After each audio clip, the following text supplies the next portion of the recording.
Chapter 674. Evolution of the Abyssal Blade. Starmoon City. Currently, due to the Stoneclaw Mountains, a large number of players had gathered in Starmoon City. Even White River City during its peak could not compete with the capital city's current crowd. The players gathered in the city were not limited to the elites and experts of Starmoon Kingdom. There were also players that had come from the Black Dragon Empire and the neighboring kingdoms. The city's population increased by the minute. Players filled the city streets and even crowded Starmoon City's normally desolate areas. Starmoon City really is a great place. With so many elites and experts here, we won't have to worry about not being able to recruit any players into our guild. Flameblood could not help his envy of Daybreak Fog when he saw that the majority of the players wandering the streets were level 29.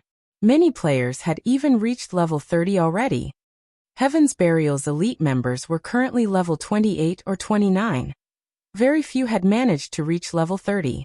Yet, in Starmoon City, there were so many high-level players. Daybreak Fog would have a much easier time nurturing her branch's members than he would. Now that Heaven's Burial had obtained the first clear of the Frost Prison, not only had its fame spread throughout Starmoon City, but the players in the Black Dragon Empire and the neighboring kingdoms also knew about Heaven's Burial's success. If Heaven's Burial recruited members in Starmoon City now, it could easily obtain a large number of elite members. In a few short days, the guild could easily form an army to explore the Stoneclaw Mountains. This is only natural. Why else did you think guild leader chose this place? Daybreak Fog smiled. She then pointed towards Ouroboros's guild residence, saying, "As long as we help guild leader complete his quest, both Ouroboros and the Star Alliance will live in fear of our shadow." Just as the members of Heaven's Burial chatted while waiting to receive orders from their guild leader, the sound of a system announcement suddenly rang near everyone's ears. Starmoon Kingdom Region System Announcement. Congratulations to Zero Wing for becoming the first team to conquer the Hell mode of Frost Prison.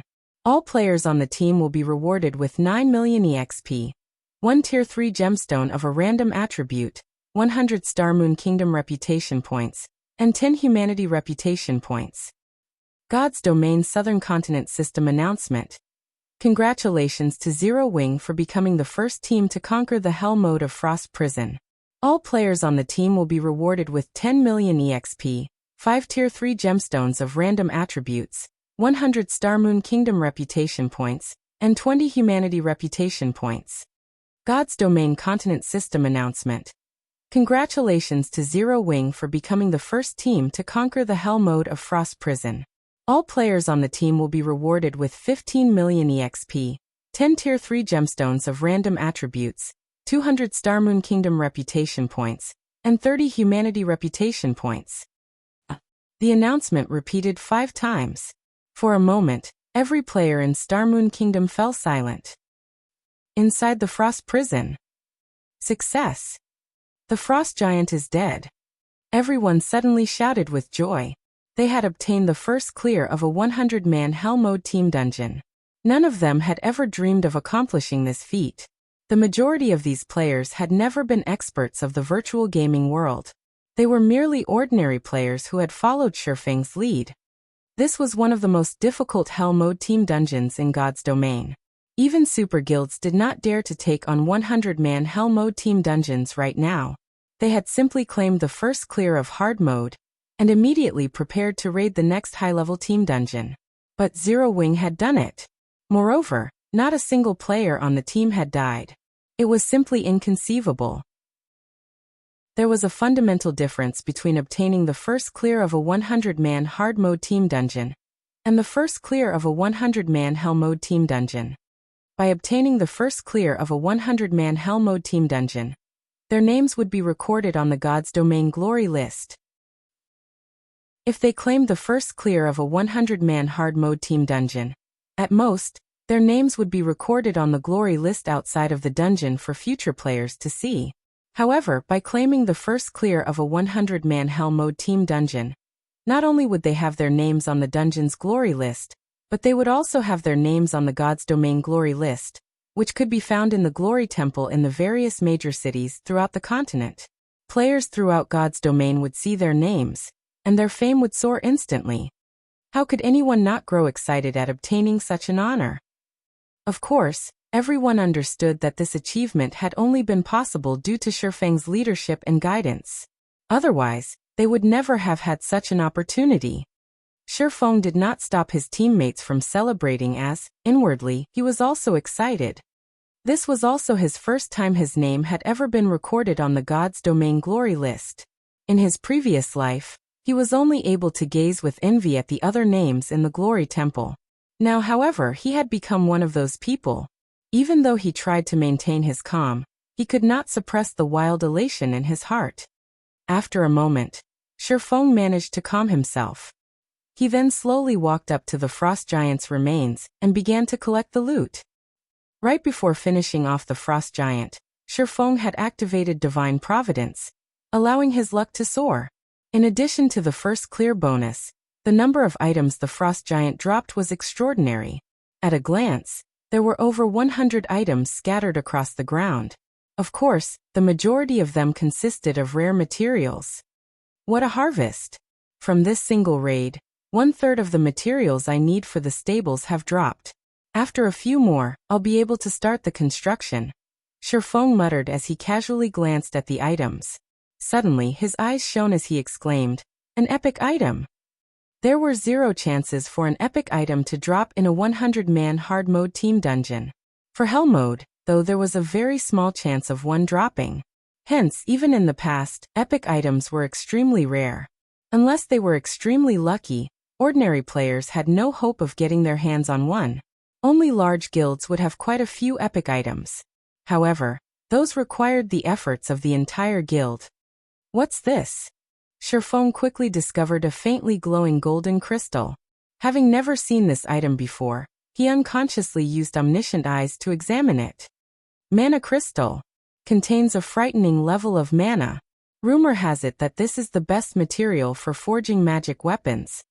The best material for forging magic weapons? Shifeng's jaw hit the floor. Magic weapons were far rarer than epic items. Every magic weapon possessed an extraordinary history. The Abyssal blade in Shifeng's hands was one such example. The master smithalices had personally forged the magnificent weapon. The materials used would not have been one bit inferior to that of legendary items. The value of a material that could be used to forge a magic weapon would most likely rival that of an epic item, or even surpass it, because a magic weapon's strength depended on the skills of the forger. System. Abyssal blade has discovered an evolution item. Would you like the Abyssal blade to absorb the item and evolve? Suddenly, the sound of a system notification reached his ears. This is an evolution item? Shifeng gazed at the faintly glowing golden crystal in his hand in amazement. Aside from leveling up, the Abyssal blade could evolve. Only, the system had never revealed the conditions for its evolution.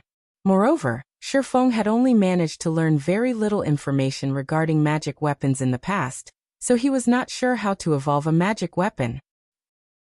Unexpectedly, he had actually obtained the evolution item required after obtaining the first clear of a 100-man team dungeon. Should I evolve it or not? Shifeng knew that the stronger a magic weapon became, the stronger the backlash would be when it occurred. After giving it some thought, Shifeng gritted his teeth and agreed to evolve the Abyssal blade. On the path of experts, if one did not move forward, they would be left behind. Since he aimed to reach the peak of God's domain, he would encounter countless experts and monstrous players.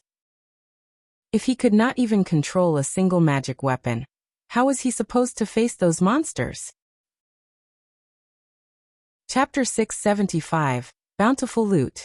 After Shifeng clicked to evolve the Abyssal blade, the golden crystal in his hand suddenly atomized, transforming into a stream of golden mist that flowed into the Abyssal blade. Suddenly, the Abyssal blade began to tremble and emit a flickering golden light. A short moment later, the Abyssal blade's exterior also began to transform. The silver sword darkened to pitch black once more. This time, however, eye-catching, bright red runes covered the sword's blade. This is an evolution. Shifeng was stunned. He could clearly feel that the Abyssal blade had changed massively. His compatibility rate with the magic weapon had particularly increased. It felt as if the weapon had been tailored for him. However, unlike the Abyssal Blade's usual commotion when it leveled up, the weapon had not changed beyond its appearance. It was simply inconceivable. Immediately, Shifeng investigated the Abyssal Blade's attributes. Abyssal Blade, one-handed sword magic weapon. Attack power plus 655. All attributes plus 45. Attack speed plus 15. Ignore levels plus 15. Attacks have 50% chance to cause 200% damage. 25% chance to cause 300% damage. Every attack increases damage by 2% to a maximum of 20%. If wielder belongs to a swordsman-related class, all skill levels plus 3. Increase free ability points received for every increase in level by 2 points. Equipment level 30. Can be upgraded. Devour 20 level 35 fine gold weapons, and 3 level 35 dark gold weapons to upgrade to level 35. Equipment Tier 1. Can be evolved. Devour 10 mana crystals to evolve to Tier 2. Additional Skill 1. Phantom Kill Tier 1. Instantly creates a doppelganger under the wielder's control. Doppelganger has 80% of the wielder's attributes and all skills. The wielder can swap positions with the doppelganger at any time. Duration, 1 minute 10 seconds. Cooldown, 5 minutes.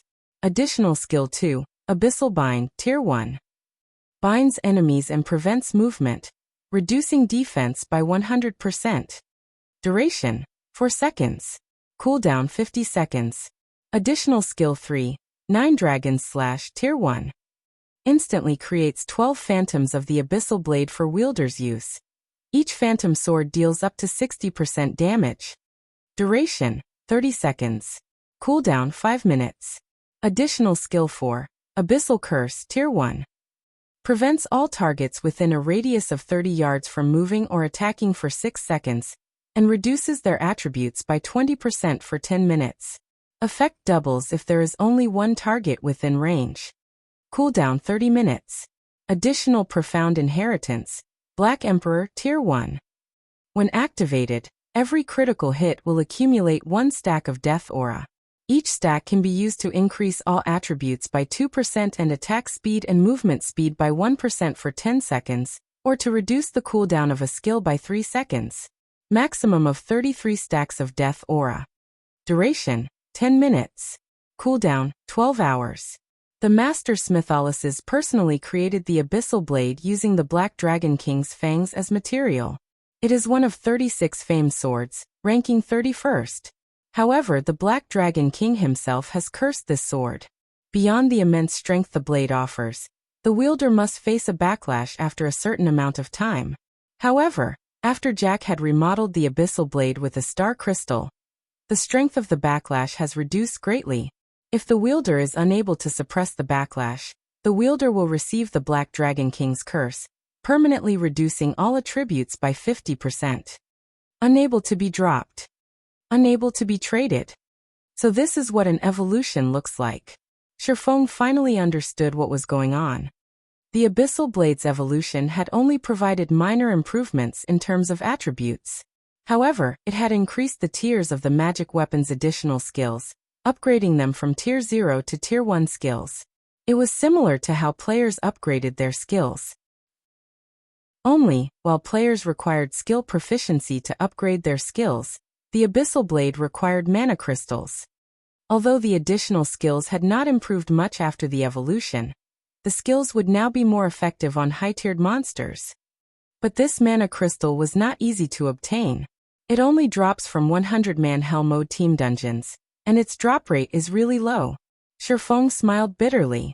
It was not easy to raid 100-man Hell Mode team dungeons. Not to mention, there was only a chance for a mana crystal to drop from each raid. If one did not have the support of a powerful guild, it was practically impossible to evolve their magic weapon. Although the Abyssal Blade's evolution had been an unexpected windfall for Shifeng, the Frost Giant's other loot was extremely bountiful as well. Shifeng spent over a dozen minutes organizing the loot.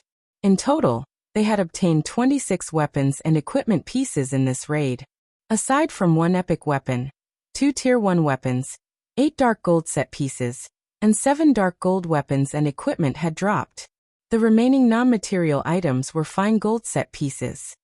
The harvest this time really is massive. Not only did an epic item drop, but we also obtained 2 Tier 1 weapons.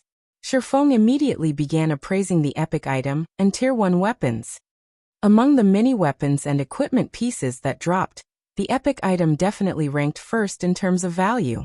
The Tier 1 weapons followed closely behind. Aside from epic weapons, a Tier 1 weapon was the best weapon available for a Tier 1 class. Although Tier 1 weapons were only slightly superior to dark gold weapons in terms of attributes, they specifically catered to a single class. Hence, these weapons allowed players to exert more of their strength in combat. Divine Frost Armor, Plate Armor, Epic Rank. Level 30, Level 90. Equipment Requirement. Strength 240, Agility 150. Attributes adjust according to the user's level. HP increased by 20%. Defense increased by 30%. Evasion plus 20. Ice resistance plus 30. Defend plus 2 levels. Ignore levels plus 10. Additional passive skill 1 dash. Frost Domain. Reduce the movement speed and attack speed of all enemies within a range of 20 yards by 20%. Additional passive skill 2 dash. Frost Shield. When attacked, there is a fixed chance to generate a frost shield that reduces damage received by 50%. Additional active skill dash. Freezing Air. Increases defense by 100% and reduces magic damage received by 80% for 15 seconds. Reduces enemies' movement speed within 15 yards by 40% each second. After being slowed for 3 seconds, they will be frozen for 7 seconds. Cooldown 3 minutes. Tempest Breath Two-Handed Saber, Tier 1 weapon. Level 30, Level 50. Class Requirement, Berserker.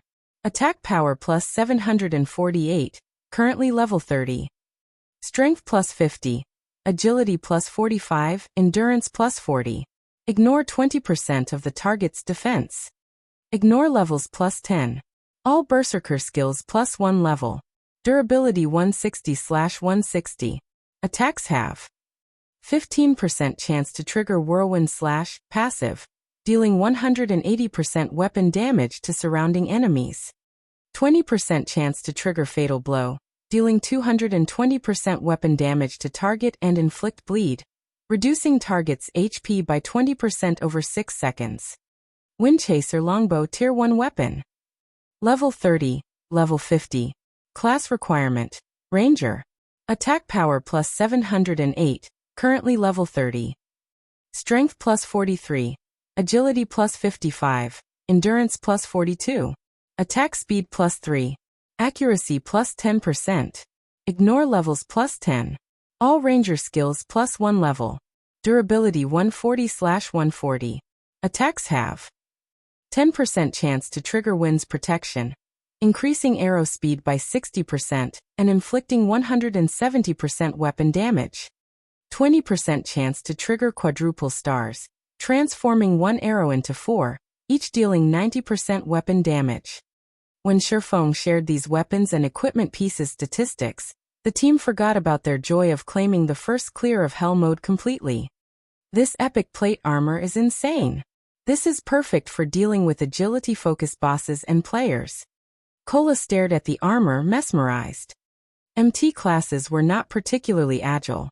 With the Frost Domain, however, MTs could make up for this weakness, their strength reaching a whole new level. Now that you've seen the items for yourselves, let's start the team auction, Shifeng announced. Chapter 676 Famous. White River City. Before Heaven's Burial's popularity could reach its peak, White River City's players had turned away from the guild, leaving it in the cold. Zero Wing was the only thing on everyone's minds. As expected of the #1 guild of our city, Zero Wing has actually claimed the first clear of the Hell mode Frost Prison so quickly. That's right. I heard that, even until now, there has yet to be a single guild that has successfully raided a 100-man Hell mode team dungeon in the entire game. Even those super guilds don't have the courage to challenge them. Yet Zero Wing dared to, and they succeeded. The strength of Zero Wing's main force definitely ranks at the peak of God's domain. It really makes you wonder just how the guild has managed to find so many experts. Find.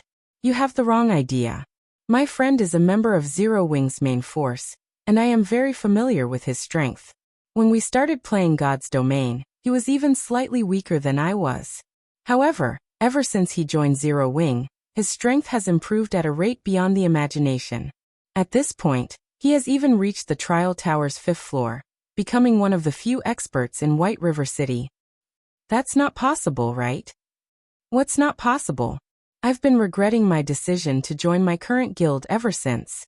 Although we are both core members of our respective guilds, I'm just a noob compared to my friend.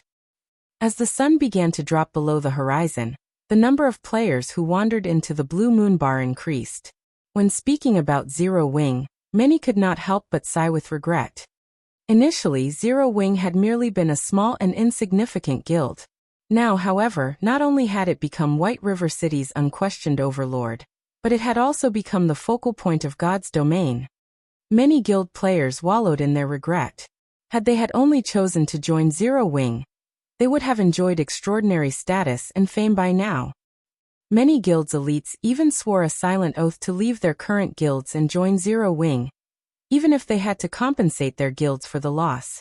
It was much better than remaining a nobody for the rest of their lives. Meanwhile, in Starmoon City, the news of Zero Wing's first clear of a 100-man Hell Mode team dungeon caused a massive sensation to sweep through the city. This sudden development had changed many players, who had intended to join Heaven's Burial, minds, opting to join Zero Wing instead. Just how did Zero Wing manage it? We're talking about Hell Mode. Flame Blood utterly refused to believe the news. Although their guild had never dived into a 100-man Hell Mode dungeon before, they had obtained a lot of information from super guilds. Not only were the dungeon's monsters stronger in terms of attributes, but the final boss was also capable of mental suppression. When fighting the final boss, players could not display their usual strength. Even a team of 5th floor experts would lose as much as 2/3 of their strength. Hence, the various super guilds had given up on raiding Hell Mode, focusing on raiding other 100-man dungeons to earn guild reputation instead. Yet Zero Wing had done it. Moreover, Zero Wing's achievement instantly shattered the momentum that Heaven's Burial had gained after many difficulties. Sure enough, Black Flame is not as simple as he looks. He has hidden his strength so deeply, Daybreak Fog muttered as she absorbed the information with great interest. The files she read were all about Black Flame. Although Heaven's Burial's information network is not as extensive as those super guilds, it is still significantly more thorough than other first-rate guilds. However, we have close to no information regarding Black Flame's background. It is as if he just appeared out of thin air one day. However, we don't have to pay too much attention to this matter right now. We've already recruited quite a number of elite players. Now we need to improve everyone's levels and equipment quickly and prepare to complete the task Guild Leader has assigned to us. When Guild Leader completes his quest, Heaven's Burial will become Starmoon City's overlord. At that time, Zero Wing will no longer be an obstacle. No ordinary NPC city could compete with Starmoon City. In games, players competed with each other via resources. Meanwhile, the resources available in God's Domain's various regions were limited. As the capital city of a kingdom, Starmoon City naturally offered more resources than any other city in the kingdom. The city also offered a more convenient transportation system. Visiting players from other kingdoms and empires who wished to explore Starmoon Kingdom could only teleport to one city, Starmoon City. Only after teleporting to Starmoon City could they teleport to the other cities in Starmoon Kingdom. This alone was enough to allow Starmoon City to stand above its competitors in the kingdom. Not to mention, Starmoon City had far more high-level maps and dungeons within its region. Aside from Starmoon Kingdom, the various large guilds across God's Domain began to turn their attention to Zero Wing, particularly first-rate guilds and super guilds. Zero Wing? Isn't that the upstart guild that the Dragon Phoenix Pavilion failed to annihilate? If it can claim the first clear of a 100-man Hell Mode dungeon, some major corporation must be funding it in secret. It seems we'll have to investigate. Meanwhile, inside Twilight Echo's guild residence, Despite being a veteran first-rate guild, Twilight Echo was in a turmoil. Initially, they had not particularly cared about Zero Wing. After all, it was simply a farce Aqua Rose had concocted. Now, however, the situation had changed. The Zero Wing that Aqua Rose currently occupied had claimed the first clear of a 100-man Hell Mode team dungeon. Even super guilds lacked this achievement. This went to show that Zero Wing's strength was extraordinary. At the very least, the standard of the guild's main force must rank at the very peak of God's domain. However, nobody among Twilight Echo, upper echelon believed that Black Flame was the one responsible for such a powerful team. After all, before God's domain, nobody in the virtual gaming world had ever heard of him. The only possibility was that Aqua Rose was responsible for the team's creation. I told you that Aqua Rose possessed immense potential, yet you were adamant about chasing her out of Twilight Echo. If Aqua Rose were still with us, given the guild's background, we would have become the next super first-rate guild by now. Tell me then, what should we do now? A middle-aged man with a righteous air huffed angrily. Elder True Marshal, there is no need to get so agitated. We were left with no other choice. After all, her parents made the decision. It wouldn't be right to meddle with their family affairs. A lady nearing her 40s assuaged. However, now that everyone has seen what that child is capable of, I believe that everyone present understands what this means. This farce has gone on for long enough. It's time that we bring that child back to us. At the Twilight Echo's elder meeting, Brilliant War God was livid. He had never expected Aqua Rose to be so capable. She had actually managed to develop a small guild into a large guild that even Twilight Echo could not ignore. Listening to the elder's intentions, he realized that he could never coerce Aqua Rose in the future. Guild leader Glorious, what is your will? Elder True Marshal asked coldly as he turned to Glorious Echo, who sat comfortably on the guild leader's throne. Back then, Glorious Echo had strongly advocated stripping Aqua Rose of her position as an honorary elder. Now, however, Aqua Rose's strength was clear for all to see. Twilight Echo was not a one-man guild. If Glorious Echo continued to hinder Aqua Rose's return to the guild, he would make an enemy of every elder in the guild. Glorious Echo, who had held his silence through the meeting, smiled and responded indifferently. Since everyone has decided, I will not object. However. Chapter 677, Solomon's Sword. Inside the Frost Prison, after Shifeng announced the start of the auction, a heated competition began between every member of the team. They even fought fiercely over the dark gold set pieces, much less the epic ranked Divine Frost armor. The bids continuously increased by 1,000 GCP increments. Zero Wing's GCP was not cheap. Each point was roughly the equivalent of 30 copper. In other words, 1,000 GCPs were worth roughly 3 gold. To the majority of independent players, 3 gold coins was an astronomical price. Normally, these players would only have several silver coins in their pockets, maybe 10 or 20 silver if they were slightly stronger. However, in the hands of Zero Wing's main force members, that amount of money was practically nothing. After a brief moment of bidding, the price for the Tier 1 two-handed saber, Tempest's Breath, had reached 50,000 GCPs. If converted to coins, that would be 150 gold. However, the true value of a Tier 1 weapon was far more than 150 gold, as it could last until level 50. It would only start to lose its value after players attain their Tier 2 class. Meanwhile, among the Berserker's current weapons, Rampant Blade's Bluefire double-edged sword was the strongest. However, it was slightly weaker than the Tier 1 Tempest's Breath. Hence, the Berserkers desperately fought to outbid each other. Some even sought to loan GCPs from their friends. Rampant, you lost out big time this time. After spending nearly all of your GCPs on the Bluefire double-edged sword, you couldn't compete for the Tempest's Breath even if you wanted to. Turtledove could not help but tease the Berserker as she smiled at the anxious Rampant Blade. What are you gloating for? If not for Big Brother Cola and Boss Wumian having Tier 1 sets, Guild Leader would not have given you the Divine Frost armor.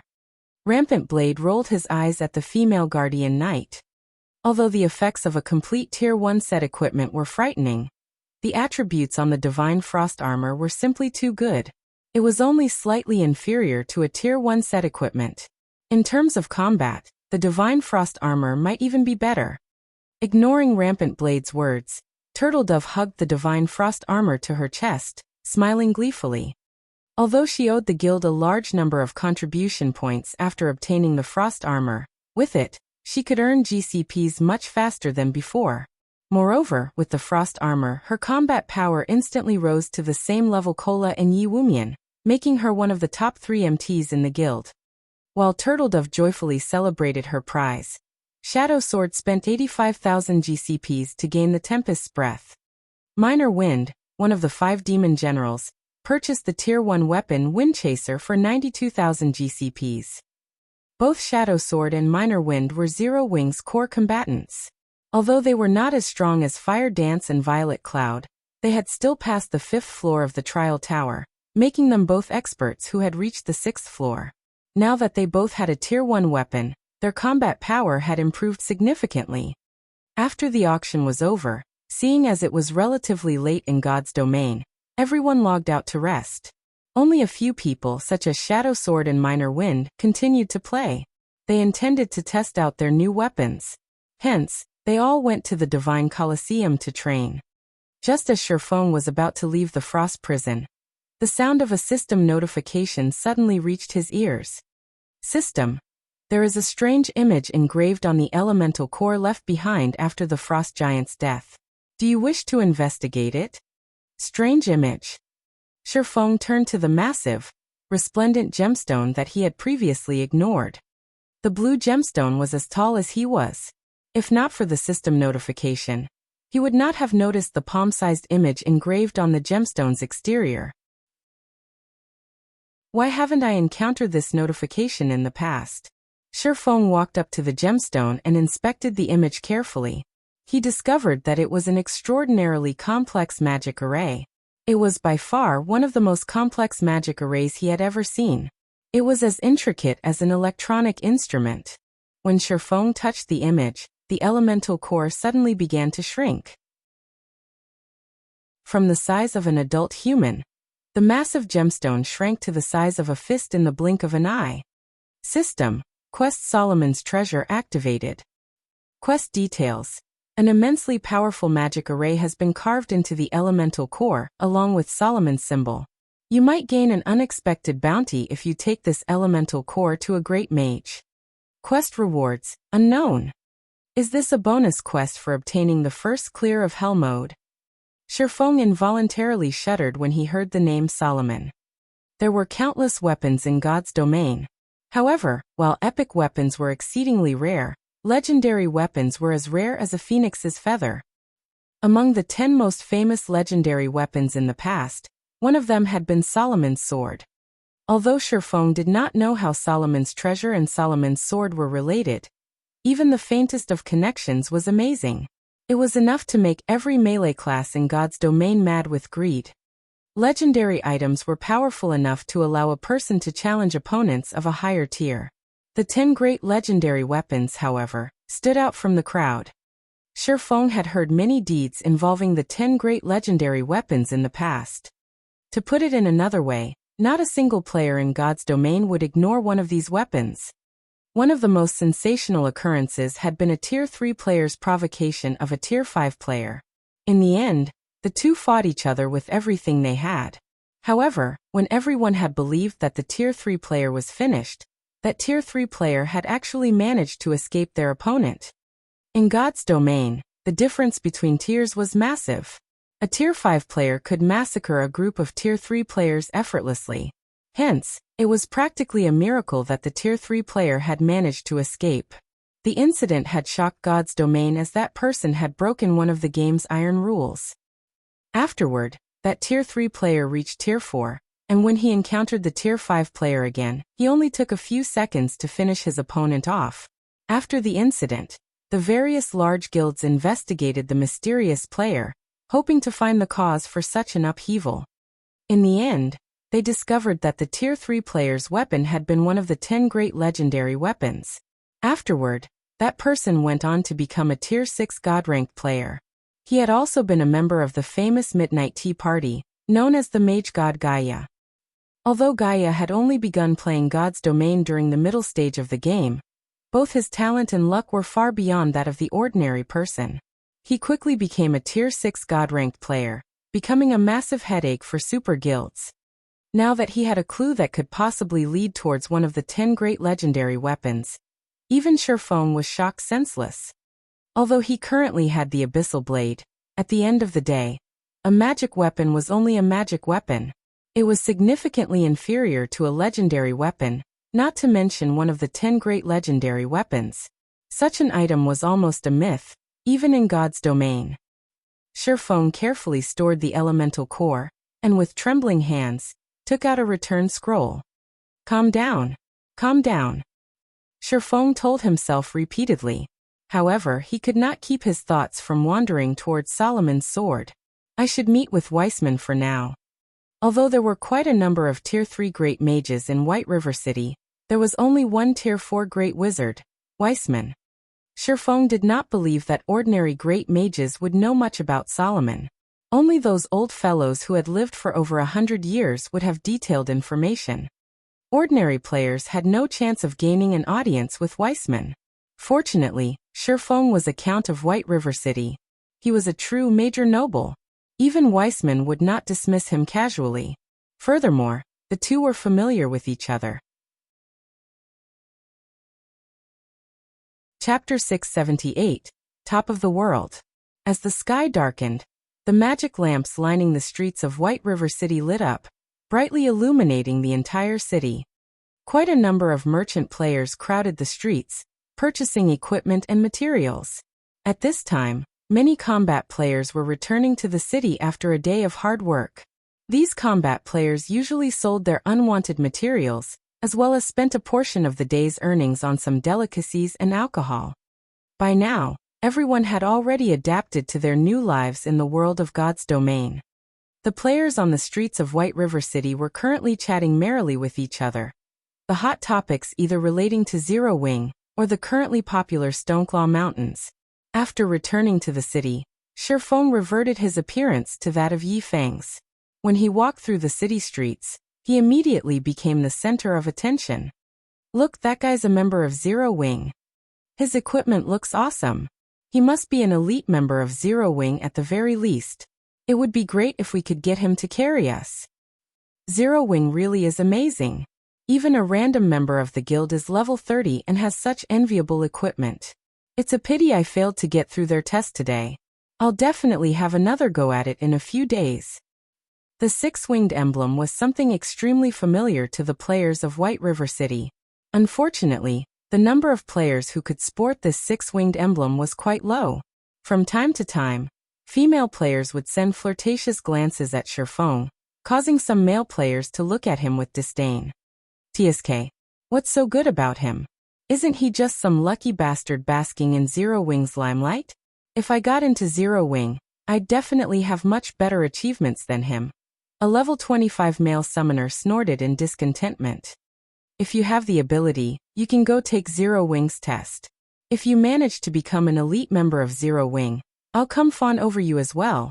A beautiful short-haired woman said to the male summoner, giggling. Only, I'm afraid you don't have that ability. The crowd near the male summoner broke into laughter. Nowadays, Zero Wing was very famous. Countless players were trying to join the guild. Plenty of elite members of other guilds had also withdrawn from their guilds to transfer to Zero Wing. But despite so many players applying to Zero Wing, the guild's member count did not increase by much. One could just imagine how difficult it was to enter the guild. Zero Wing's entrance examination was rigorous and had very high requirements. The guild had always put quality before quantity. However, anyone who passed the test would only be an ordinary guild member. Those who wished to become an elite member would have to accumulate a certain amount of GCPs to qualify for the elite test to become an elite member. In short, Zero Wing's requirements were far more stringent than other guilds. Hence, it was incredibly difficult to become an elite member of Zero Wing. Any person who managed to become an elite member of Zero Wing was already an expert in the eyes of ordinary players. Sherfong simply smiled at the gossiping of the crowd. Shaking his head, he donned a black cloak and quickly made his way to the city hall. A female receptionist dressed in neat office attire came up to Shifeng and asked, "Good day, sir. How may I be of service to you today?" "I wish to meet with Lord Weissman." Shifeng showed his Count emblem. "Lord Count, please follow me." Upon seeing the Count emblem, the receptionist immediately led Shifeng to the inner sanctum of the building. After waiting for several minutes, Shifeng was then shown into Weissman's office. "Young man, what brings you to this old man today?" Weissman asked warmly as he stroked his white beard. "Lord Weissman, please take a look at this." Shifeng retrieved the elemental core from his bag. The instant Shifeng took out the elemental core, Weissman squinted his eyes, a serious expression appearing on his face. "Young man, you really are something." Weissman felt a little surprised as he carefully inspected the elemental core. Logically speaking, this thing should not exist in this world anymore. Yet you've actually managed to obtain it. Your luck truly is extraordinary. It's no wonder that little girl Charlene says that you have heaven-defying luck. "Lord Weissman, do you know what this item is?" Shifeng asked hurriedly. Judging from Weissman's reaction, he could tell that there was more to this item than met the eye. After inspecting the magic array engraved on the elemental core, Weissman could only shake his head and say, "It is still too early for you to come into contact with this thing. If you wish to challenge this, I advise you to do so only after you become stronger." "Lord Weissman, may I know how strong I need to be?" Shifeng asked. "Reach Tier 3. Weissman immediately provided Shifeng with a definite answer. Tier 3. Shifeng could not help his surprise. Is it really impossible for me right now? Although he knew that the quest would not be simple, he had not thought that the difficulty would be so excessive. He was still a long way from obtaining his Tier 2 class, not to mention the level 100 Tier 3 class. In the past, even after a decade had passed, Tier 3 players were still considered peerless experts as the majority of the player population failed to attain their Tier 3 classes at all. For Solomon's Treasure to be a quest that required him to have a Tier 3 class to complete it, its difficulty was simply ridiculous.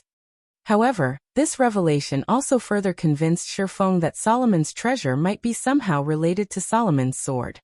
"It's not exactly impossible. The problem is, with your current strength you won't be able to reach that place," Weissman laughed. "Won't be able to reach?" Shifeng came to a realization. He did not lack the strength to complete the quest, but only the strength to arrive at the quest location. "Lord Weissman, can you tell me where that place is?" "The top of the world, Mount Sogar." Weissman did not try to withhold the answer from Shifeng. On the contrary, he sincerely explained, "The magical array carved onto this elemental core is not only a map but also a key. Meanwhile, the location indicated in the map is Mount Sogar. Setting aside how far that place is from Starmoon Kingdom, on your way there, you will have to pass through places with powerful monsters. Having a Tier 3 class is already the minimum. If you wish to arrive safely at Mount Sogar, you should reach my standard at the very least. Hence, you had best give up on that place for now. It won't be too late to go there once your strength reaches a sufficient level. You are still young. What you have is time." The top of the world. Shifeng smiled. Shifeng knew of this place. Although he had never personally been to Mount Sogar before, its fame as the top of the world was most likely known throughout God's domain. And indeed, just like Weissman had said, a Tier 3 class would be no different from food to the monsters one would encounter on the way to Mount Sogar. Even if he were still a level 200 Tier 3 Sword King right now, he would barely manage to reach Mount Sogar. He would also have to spend a long time traveling to get there, as the teleportation point nearest to Mount Sogar was 10 days away. Moreover, that was assuming that he could continue running for 10 days straight, and did not encounter any powerful monsters throughout the entire journey. Although he could shorten the travel time by using a mount, even then it would still take a long time. However, Shifeng had the position teleportation scroll, a Tier 4 scroll that allowed him to teleport to any location in God's domain, except for a few special spaces. Mount Sogar was not one of these exceptions. In other words, he could teleport there directly. Shortly after, Shifeng bade farewell to Weissman, and immediately ran back to the candlelight trading firm. As its moniker suggested, Mount Sogar was the tallest location in the entire God's domain. At the same time, it was also a domain that humans did not willingly enter, as a multitude of powerful monsters lived there. Even the human empires were powerless against the monsters there. In the past, there had been many players who had tried challenging that place. Although Shifeng could head to Mount Sogar right now, he still needed to make a lot of preparations. After he returned to his forging room, he immediately contacted Melancholic Smile. Melancholic, send the top-ranking alchemist and engineer within the trading firm to my forging room, please. Chapter 679. The Weapon That Ended an Era. Inside an advanced forging room of the Candlelight Trading Firm. Under Melancholic Smile's instructions, the Candlelight Trading Firm's most skilled alchemist and engineer immediately made their way to Shifeng's forging room. Take a look at these for now, and tell me how confident you are at manufacturing these items, Shifeng said. He then passed two separate designs to the alchemist Nine Coasts and the engineer Ocean Smile. The two people hurriedly nodded in response, not daring to act sloppily at all before Shifeng. Nine Coasts was the only intermediate alchemist of the Candlelight Trading Firm, whereas Ocean Smile was the only intermediate engineer of the trading firm. In the past, both these people had boasted great achievements and had managed to set foot into the realm of masters. Back then, even Shifeng, the guild leader of a second-rate guild, had to treat them with great respect. Yet, now these two people were very nervous while conversing with him. There was no hint of the arrogance they usually displayed when dealing with other lifestyle players within the firm. They were just like two obedient little kittens as they earnestly studied the designs Shifeng had passed to them. However, this reaction of theirs was unavoidable. Black Flame was simply too preeminent. In the entire Starmoon Kingdom, not a single person did not know about Black Flame. He was a great character standing at the peak of Starmoon Kingdom. But at this very moment, such a great character was actually standing right before them, and was asking the both of them to perform a task for him. How could they not get flustered? After the two nervously studied the designs, surprise surfaced in their eyes. The designs Shifeng had passed to them were just too frightening. Guild leader, with how complicated this alchemy array is, even I have only around a 10% certainty of manufacturing it. If I can advance to an advanced alchemist, I might be able to raise the success rate to 20%? Nine Coasts said anxiously. What about you? Shifeng turned to look at the engineer, Ocean Smile. Ocean Smile stuttered. F5%. 5% is it? Shifeng frowned slightly. When Ocean Smile saw such a reaction from Shifeng, he nearly collapsed on the spot. After some pondering, Shifeng still gritted his teeth and said, "All right then. From now on, I'll permit you two to use the special forging rooms continuously, so focus all your attention on producing these items." The designs he had taken out were actually parts of the magic device design that he had obtained from the Dark Shrine. As the weapon that ended the era of demons and gods, the difficulty of manufacturing it was extraordinary. Normally, even master-level characters had low success rates in fabricating the components of the magic device. What more of individuals who were not masters? Meanwhile, he was responsible for producing the magic device's core component. However, with his current standard as an intermediate forger, manufacturing it was still beyond him. I need to raise my proficiency. Shifeng could not help but sigh as he looked at the design, which comprised over 20 pages.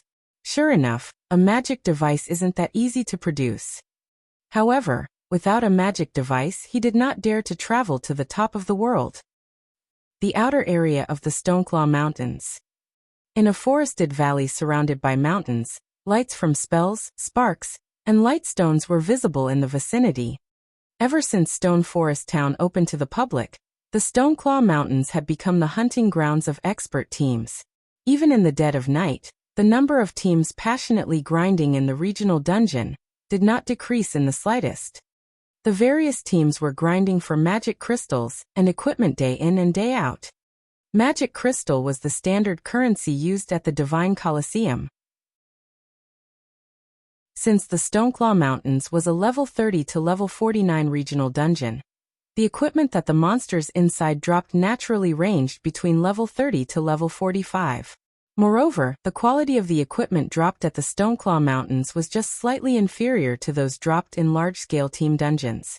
Only the amount of equipment that a boss inside the Stoneclaw Mountains dropped each time was very small. Now that Zero Wing had claimed the fame of clearing a level 30, 100-man Hell Mode team dungeon, there was no longer any point in guilds competing over the first clears of other level 30, 100-man team dungeons, shifting their attention to competing over team dungeons that were over level 30 was more beneficial.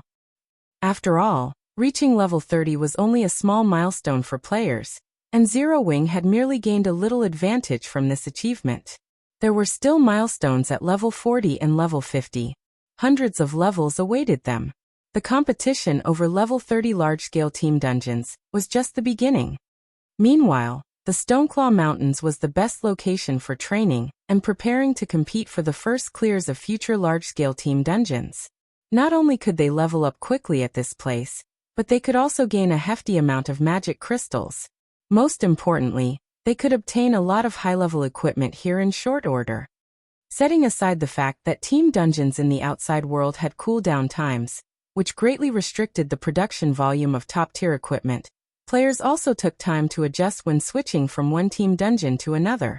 Players would waste a lot of time when going through this transition. However, regional dungeons were different. These had no cooldown time for entry. As long as one had sufficient strength, they could come here to grind for level 30 or above top-tier equipment at any time. It was very efficient. Guilds could build up a massive advantage for raiding 50-man and 100-man team dungeons in the future. Precisely because of this reason, various large guilds had frantically dispatched their members to the Stoneclaw Mountains. "Boss, this lord dropped something," the Star Alliance assassin responsible for picking up the loot said excitedly. Meanwhile, the lord lying beside this assassin was a level 35 half-orc over 3 meters tall. Scattered around this half-orc were many elite half-orc and special elite half-orc corpses, their total number exceeding 100. When Red Feather, who was resting underneath a large tree, heard the assassin's words, joy surfaced on his face. "Bring it here and let me take a look at it," Red Feather said hurriedly. Although the Stoneclaw Mountains would drop plenty of level 30 and above equipment, most of these were level 30 common equipment. "Boss, this is a level 35 fine gold longbow." The assassin passed the weapon to Red Feather excitedly. "It's a really good bow. It's slightly better than a level 30 dark gold longbow. Willow has lucked out this time. As long as she reaches level 35, she can immediately replace her current weapon," Red Feather said enviously after appraising the attributes of the longbow. He and his team had been grinding in the Stoneclaw Mountains for quite some time now. However, the loot of the bosses they killed was far from ideal. The majority of the bosses dropped only level 30 secret silver and fine gold weapons and equipment. Very rarely would they drop level 35 fine gold weapons and equipment. However, we wasted a lot of time on this battle. If not for the majority of our team's weapons being fine gold rank, fighting these monsters might even have been dangerous. Red Feather still felt somewhat fearful when he thought back to the battle just now. The monsters of the Stoneclaw Mountains were generally stronger than the monsters found outside. The chieftains were only somewhat weaker than the lords of the outside world. The lords here were even more powerful. In terms of combat power, they could rival even the high lords of the outside world. Only their HPs were at normal standards. As for the level 35 lord-ranked half-orc their team faced just now, most of their melee weapons failed to even scratch the lord. Only fine gold weapons or above could cut through the tough skin of the half-orc lord and chip away at its combat power. In fact, Red Feather's team wasn't the only one experiencing such headaches. Any team that came to grind in the Stoneclaw Mountains found themselves facing similar problems. Every battle in the regional dungeon would greatly exhaust a team. Players who used secret silver weapons were even forced to use whetstones to recover their weapons' durability after fighting just one battle. Otherwise, their weapons were sure to break in the next engagement. As a result, the teams in the Stoneclaw Mountains could not fight continuously over long periods of time.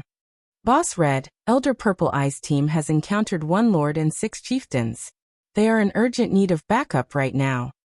Purple Eye's team is too unlucky to have actually encountered so many monsters. Everyone, follow me immediately. Shortly after Red Feather's team began resting, Purple Eye, who was also one of the Star Alliance's top combatants, sent a request for help. Red Feather had no choice but to respond.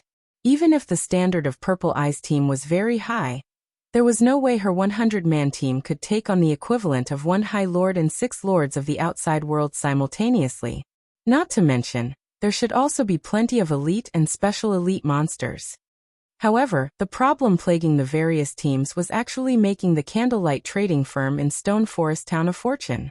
Whether it was whetstones or advanced whetstones, none of the guilds had initially planned to purchase these items from the Candlelight trading firm. However, the consumption of these items was simply too voracious. Their own production was insufficient. Hence, the guilds had no choice but to purchase these items from the Candlelight trading firm. Due to this reason, the entire Candlelight trading firm was extremely busy since several hundred whetstones might sell at any given minute. Meanwhile, during the time the various guilds were scrambling over the Stoneclaw Mountains, Shifeng cooped himself up inside a special forging room, frantically producing intermediate mana armor kits, and continuously increasing his forging proficiency.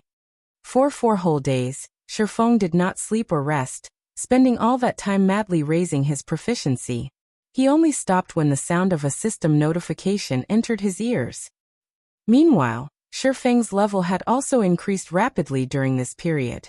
At this moment, he had already reached level 32. His leveling speed simply left one speechless. Chapter 680, Advanced Forger. System. Congratulations. You are the first player to be promoted to an Advanced Forger, rewarding 10 magical gold and 20 million EXP. The system notification repeated 3 times. Upon the arrival of this system notification, Shifeng finally stopped producing intermediate mana armor kits. He had required a total of 24,000 proficiency points to advance from an intermediate forger to an advanced forger. That was double the amount necessary for the promotion from a basic forger to an intermediate forger. It really is tough work. Shifeng abruptly collapsed into a chair, breathing out a sigh of relief. With this standard, I should be able to manufacture the core component of the magic device. Even if he was producing intermediate mana armor kits, it normally should not have been possible to gain 24,000 proficiency points in just 4 days. However, he had the forging talent, forging genius, that every forger dreamed of obtaining. With each successful forging, he had a fixed chance to receive an additional 2 proficiency points, equivalent to successfully producing 1 more high-level item. The luck from Icarus's heart also helped increase his chances of triggering the effects of forging genius. Only with the combination of all these effects did he manage to become an advanced forger. Nevertheless, his success rate at producing the core component of the magic device would still be very low, even though he was now an advanced forger, roughly 10% at most. If he became a master forger, though, his success rate could be as much as 30%. However, time waited for no man. Moreover, even if Shifeng had the Book of Forging, the black steel insignia, and forging talent, advancing from an advanced forger to a master forger would still be extremely difficult. That promotion was no longer a problem of proficiency or success rate. One of the requirements for a player to become a master forger was the creation of their own weapons and equipment without relying on readily available forging designs. Doing so would not take days but rather months or years instead. Hence, even after a decade had passed, remarkably few players had managed to reach the level of master. Setting aside the fact that Shifeng needed to advance to his Tier 2 class within a short period, just the test for the Tier 2 class was already quite challenging. The test for one of the 10 Great Saint Legacies could only be more so. If he wanted to clear the test quickly, it was naturally better for him to be stronger. Solomon's treasure might allow him to improve his strength further. Needless to say, he had to complete the quest as soon as possible. During these 4 days, many things had also occurred in the vast god's domain.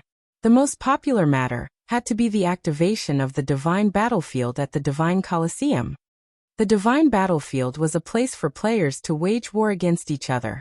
Players could obtain points for killing other players in the Divine Battlefield, which they could then use to exchange for rewards. A wide selection of rewards was available, although the most attractive rewards were still weapons and equipment. The best reward players could trade for was dark gold set equipment. However, the number of points required to do so was immense.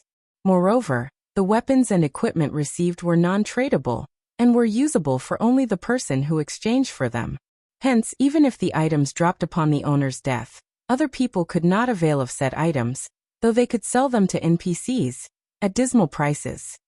To exchange for dark gold set equipment, players were first required to reach the highest ranking battlefield. The Divine Battlefield was divided into multiple ranks: Soldier's Battlefield, General's Battlefield, Marshal's Battlefield, King's Battlefield, and Hero's Battlefield, with each succeeding rank having increasingly higher entry requirements. Only after reaching the Hero's Battlefield could players collect points to exchange for dark gold set equipment. However, this was also a good way for experts to upgrade their equipment. After all, even guilds had a hard time obtaining dark gold weapons and equipment. Hence, everyone's passion for the Divine Battlefield deepened. When Fire Dance and her team participated in the Divine Battlefield, they would occasionally get slaughtered as well. The players visiting the Divine Battlefield did not come from just a single kingdom or empire. Instead, the entire God's domain shared a single Divine Battlefield. Against monstrous experts or the encirclement of 3 or 4 top-tier experts, even Fire Dance and the other Zero Wing Corps members could only accept fate.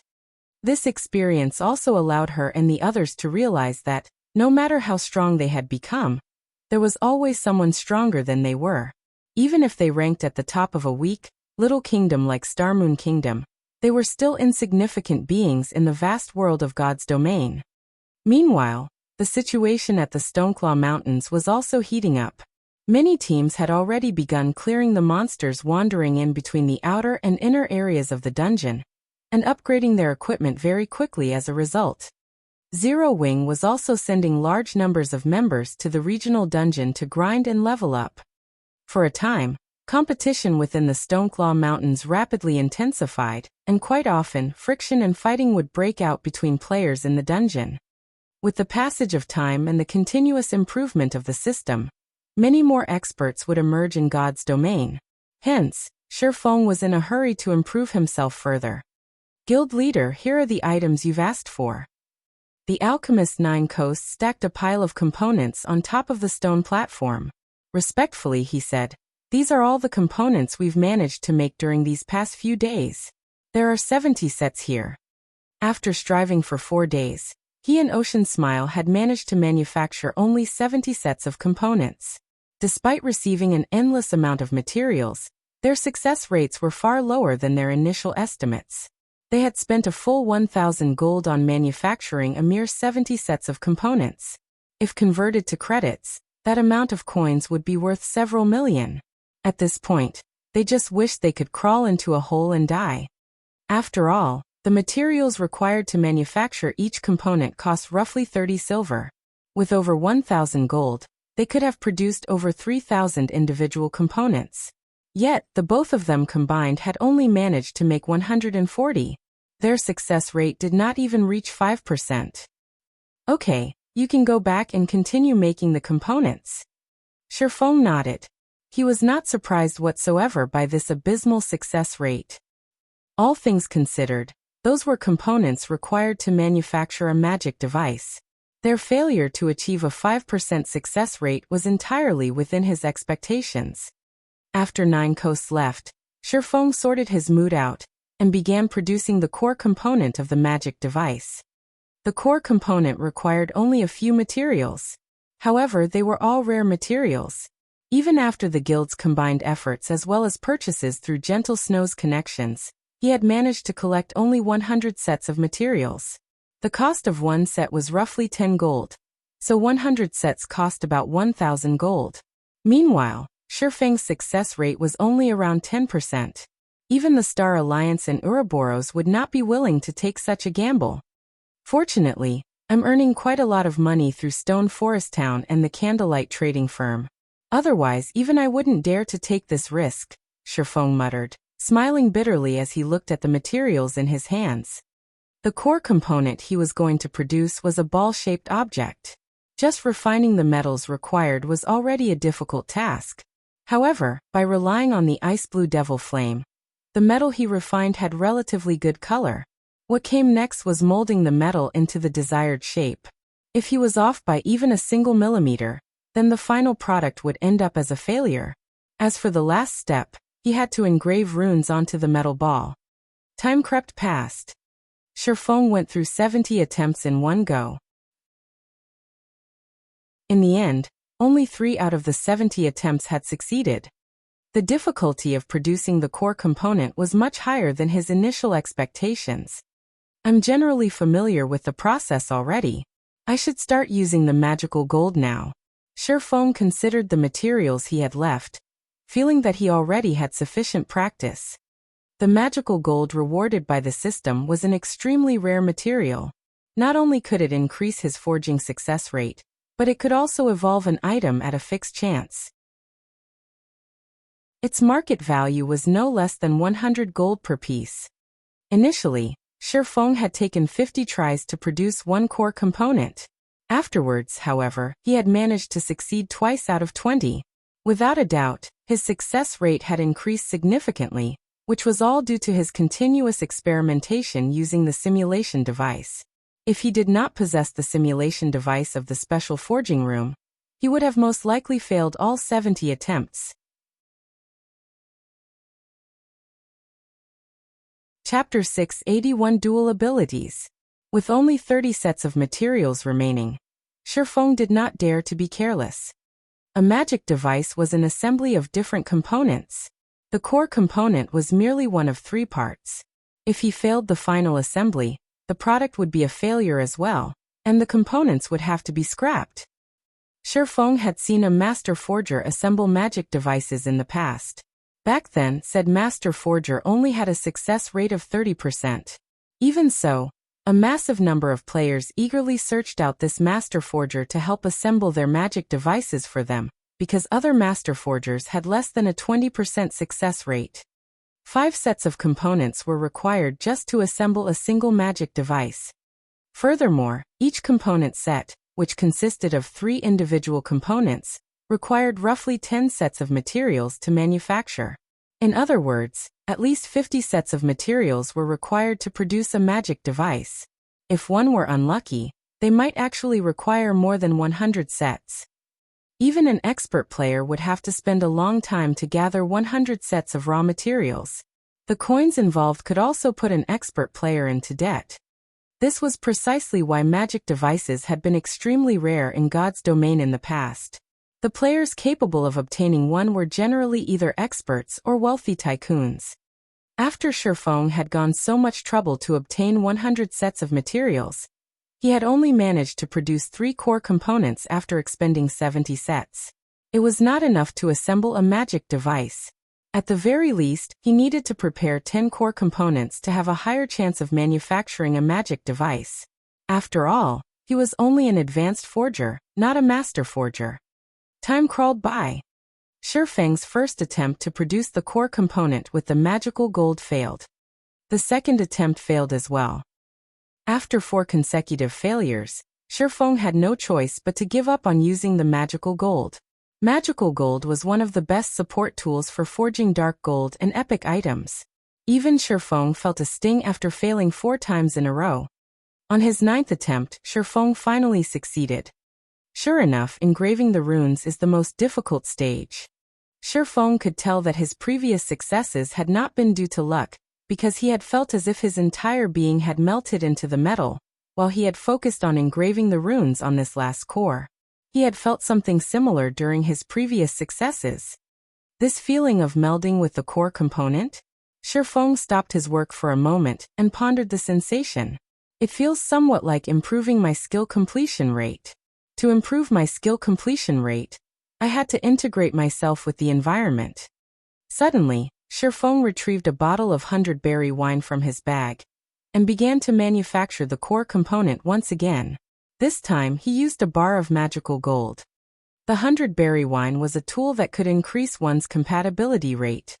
Since the theory behind engraving runes was somewhat similar to improving skill completion rates, the 100-berry wine should help him reach a higher success rate with the engraving the core components runes.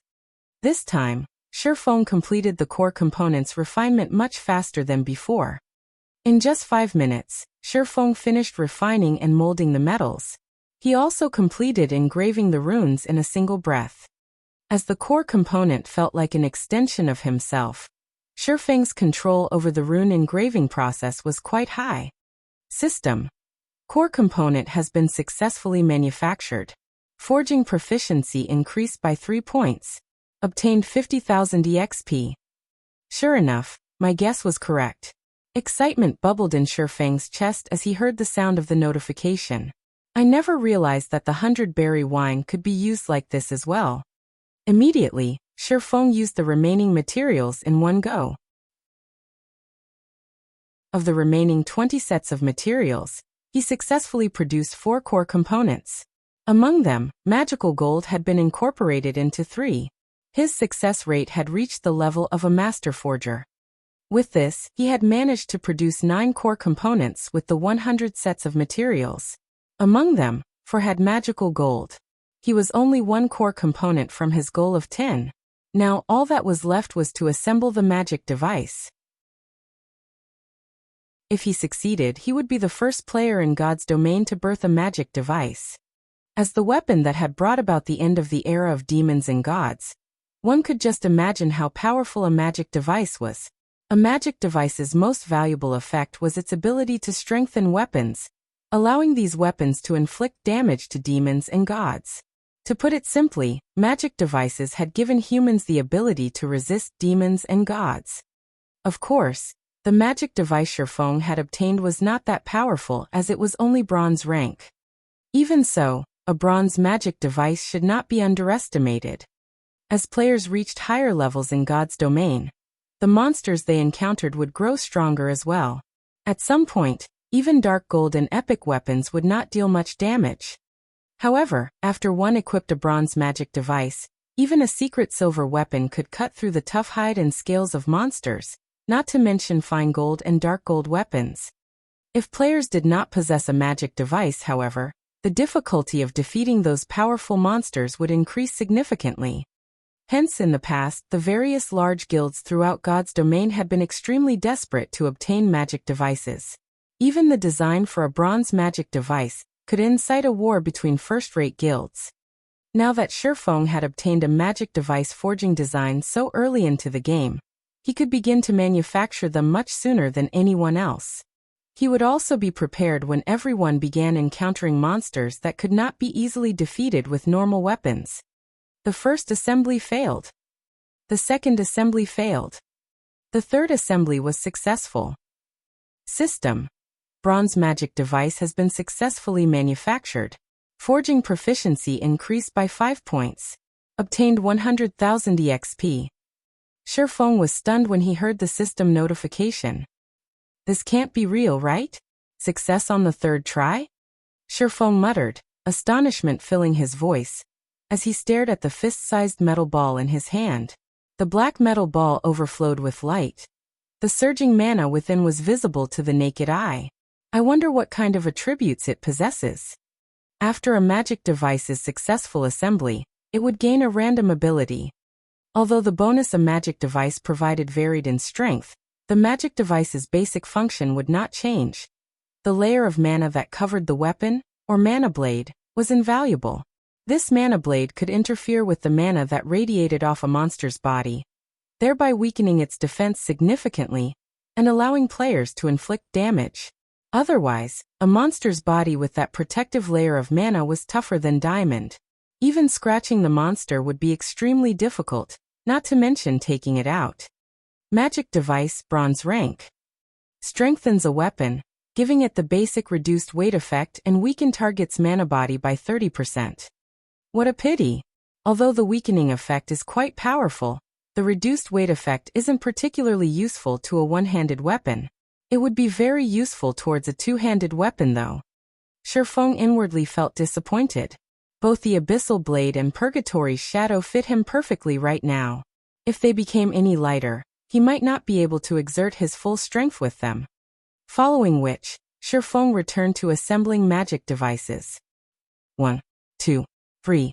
As his stock of components dwindled, the sound of a system notification rang by his ears once more. System. Bronze magic device has been successfully manufactured. Magical Gold's effect triggered. Forging proficiency increased by 5 points. Obtained 100,000 EXP. When Shifeng heard that the Magical Gold's effect had been triggered, his excitement stole his breath. Originally, he had only used the Magical Gold to increase the success rate of manufacturing the magic device's core component. Hence, he had not expected the Magical Gold's effect to trigger. Immediately, Shifeng clicked to inspect the evolved magic device's statistics. Dual abilities. Isn't this a little too much? Shifeng could not believe what he was seeing. A magic device could only strengthen a single attribute. Even the higher-ranked Mysterious Iron magic device was no exception to this rule. Only the strengthened effects were slightly better. However, the magic device in Shifeng's hands actually offered 2 buffs. Chapter 682, Power of Magic Device. It really is a pity. It would be great if the magic device's rank were a little higher. Shifeng felt both joy and disappointment as he gazed down at the pale silver orb in his hand. The bronze magic device's debuff was average at best. Although it was more than enough against current monsters, it would grow increasingly weaker as the game progressed. Sooner or later, the bronze magic device would have to be discarded for something better. And yet, he had never heard of even a mysterious iron magic device possessing dual abilities.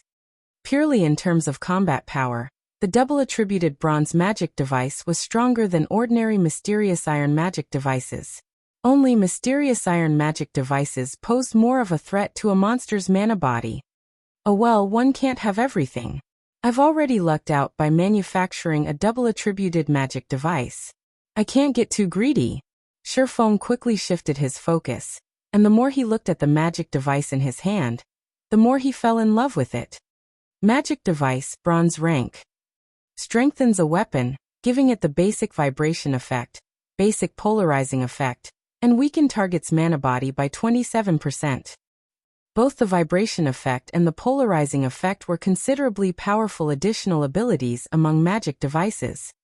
The previous device Shifeng manufactured only had the reduced weight effect. However, the vibration effect could allow a weapon to emit high-frequency vibrations, allowing it to display astonishing destructive power with each hit. Meanwhile, the polarizing effect could refract light off of weapons, making it difficult for enemies to predict the weapon's trajectory and dodge it effectively.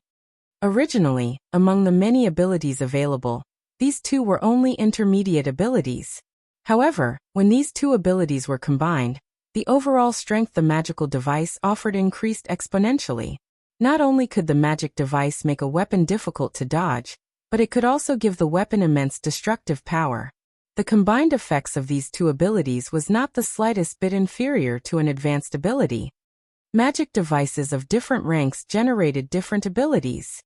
Normally, bronze magic devices could only generate basic or intermediate abilities, with the former having a higher chance.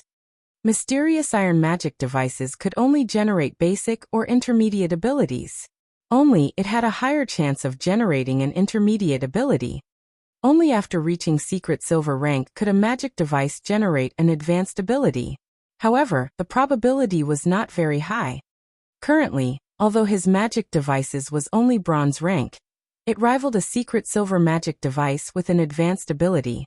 How could he not grow excited? However, this was also the reason for Shifeng's disappointment. Advanced abilities were extremely rare. Even in the past, magic devices that possessed advanced abilities had been as rare as a phoenix's feather. The appearance of one usually triggered a rain of blood. I wonder what kind of effects it will have after it is equipped. Shifeng could no longer hold back as he impatiently equipped the magic device on the Abyssal Blade. The moment Shifeng placed the magic device on the Abyssal Blade, the pale silver orb transformed into a blob of liquid that seeped into the magic weapon. A small alchemy array then appeared on the sword's hilt.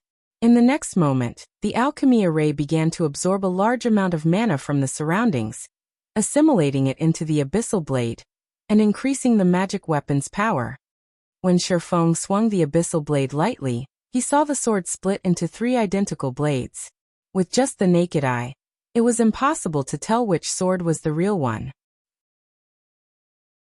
When the abyssal blade passed through a corner of the stone platform, the blade easily sliced through the dense stone, leaving behind a surface that was as smooth as a mirror. Amazing! If someone else equipped this magic device and used it against me, I think I would even struggle to block the attack. Looking at the stone platform with its missing a corner, Shifeng was very surprised. The special forging room stone platform was not an ordinary stone platform. Normally, even a magic weapon could only leave a small scratch. Now, however, Shifeng had effortlessly sliced off the platform's edge. For a moment there, Shifeng had even wondered if he had missed, as he had not felt the slightest resistance when the abyssal blade passed through the stone. If his target had been a secret silver weapon or a piece of equipment, the item might have split in half effortlessly. Shifeng even doubted whether a fine gold weapon could withstand such a frightening, destructive power. Currently, expert players' mainstream weapons were only fine gold rank. If even fine gold weapons could not block his attacks, enemy experts with fine gold weapons would be tantamount to unarmed noobs. How were they supposed to face him? With this strength, I should be able to try Mount Sogar. Although Shifeng had never been to Mount Sogar before, he was not unfamiliar with the top of the world. Now that he had dealt with the most dangerous part of the journey, all that was left was locating Solomon's treasure. Weissman had already given him the map, which had been engraved on the elemental core. However, the map was too simple, and he had no idea where exactly Solomon's treasure was. Fortunately, the map did not lead to a high-leveled area on Mount Sogar. With his current strength, he should be able to cope with the dangers there. Following which, Shifeng tidied up the room and took out the position teleportation scroll. He intended to head to the top of the world immediately. Suddenly, the sound of a system notification reached his ears, indicating that Blackie had sent him a message. Guild leader, Aqua seems to be having trouble. Please head over to the residence in Stone Forest Town quickly. Shifeng froze, slightly surprised. Stone Forest Town had NPC guards to protect it. Unless they wanted to be banished, the various guilds would not stir up trouble. If a guild were banished from Stone Forest Town, they would no longer have a place to resupply or repair. As long as one had a brain, nobody would dare provoke Zero Wing right now. In fact, they should be afraid of the guild. Forget it. Let's see what's going on. Shifeng stored the position teleportation scroll and took out a guild transfer scroll. Currently, the teleportation magic array in Stone Forest Town was still under construction. If players of Zero Wing wished to arrive at Stone Forest Town quickly, their only option was to use the guild transfer scroll. After using one, they would have to wait for an hour before they could use one again. It was far more inconvenient than a teleportation array. Moreover, the scrolls were not cheap. Ordinary guild members would not be willing to use it. Stone Forest Town, inside the reception room of Zero Wing's guild residence. At this moment, Aqua Rose wore a very ugly expression, flames of rage burning in her eyes. Meanwhile, the two people sitting across from Aqua Rose smiled. Aqua Rose's anger did not affect them in the slightest. Of these two people, one was an indifferent-looking middle-aged man, while the other was a beautiful woman wearing a glamorous purple robe that revealed a large portion of her cleavage. If Shifeng were here right now, he would certainly be surprised. The indifferent man was none other than Twilight Echo's guild leader, Glorious Echo. Guild leader Glorious, don't you think you're going overboard? Aqua Rose asked coldly. Overboard? How is this overboard? I am just offering a kind reminder. Glorious Echo laughed. Although you left Twilight Echo, do not forget that you have yet to dissolve your contract with the guild. If I sue you for breach of contract, can you afford the compensation? I've already clearly stated that I am only a vice leader of Zero Wing. I do not have the authority to allow Twilight Echo to construct a guild residence in Stone Forest Town. I have even less authority to give Twilight Echo half the town, Aqua Rose growled.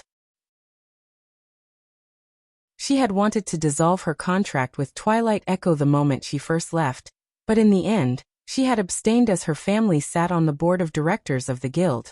However, she never would have thought that now.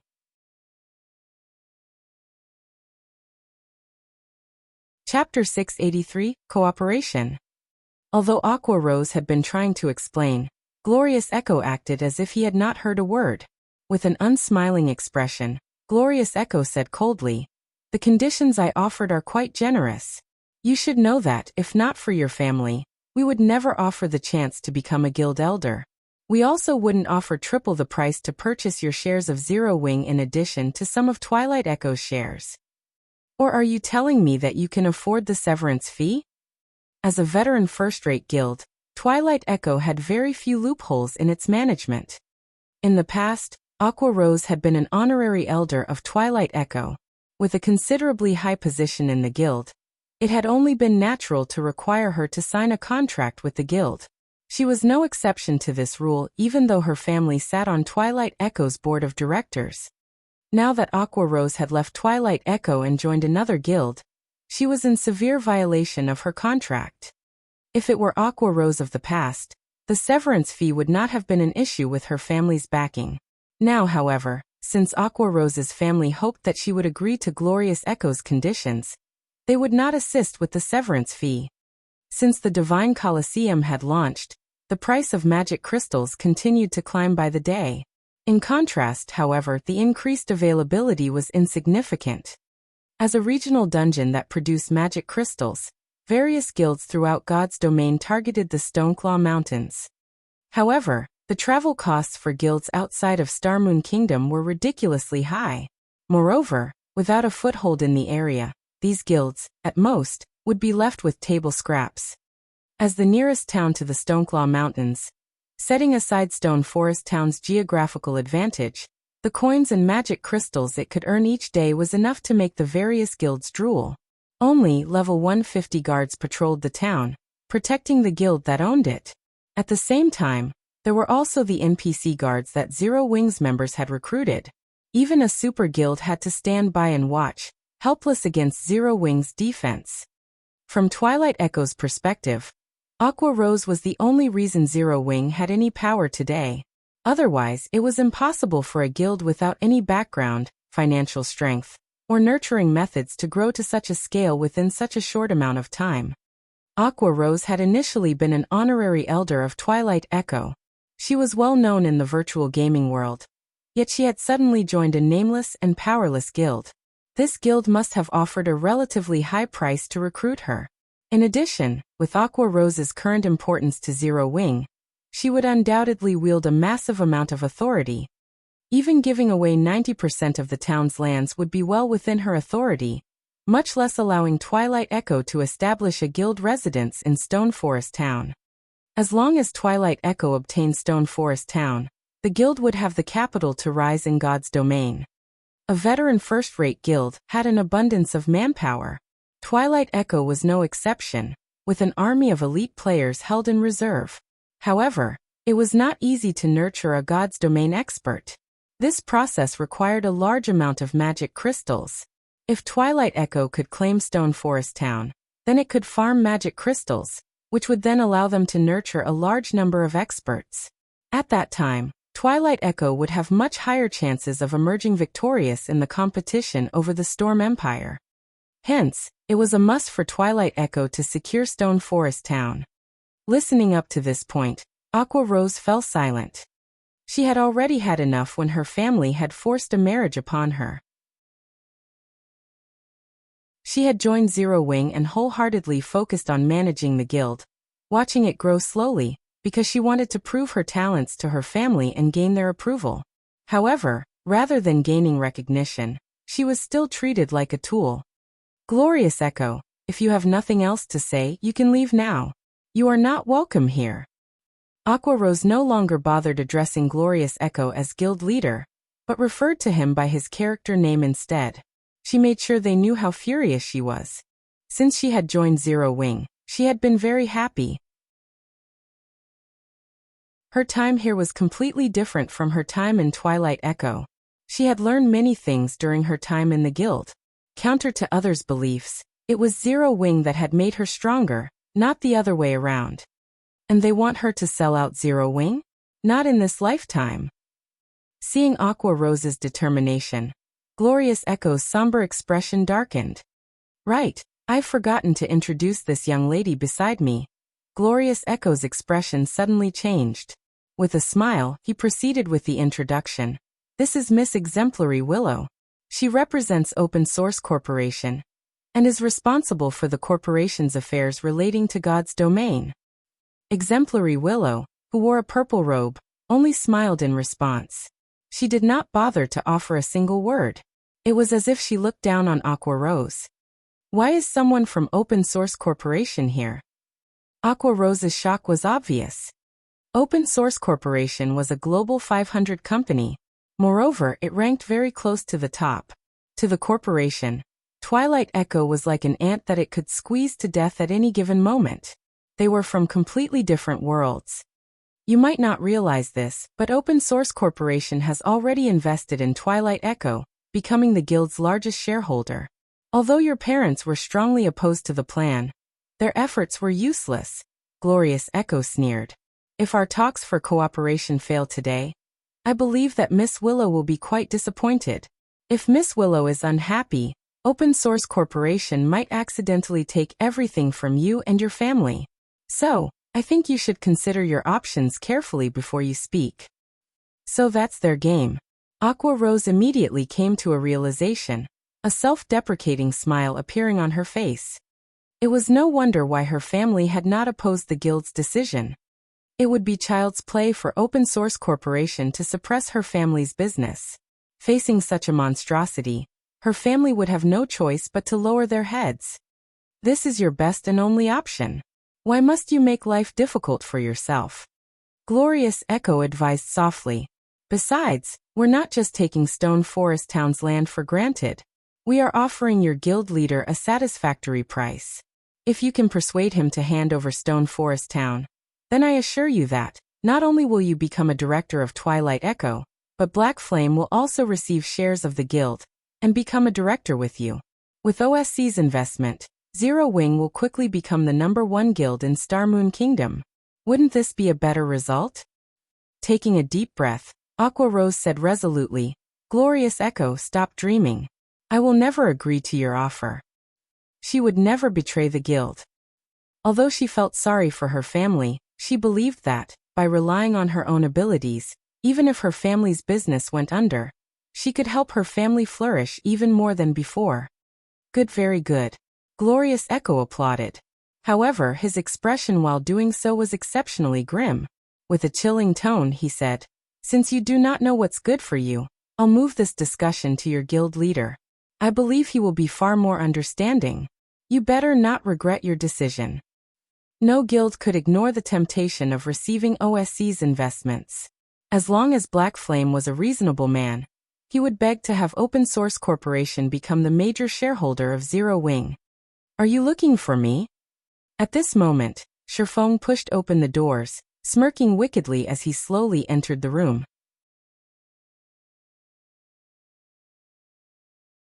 Chapter 684.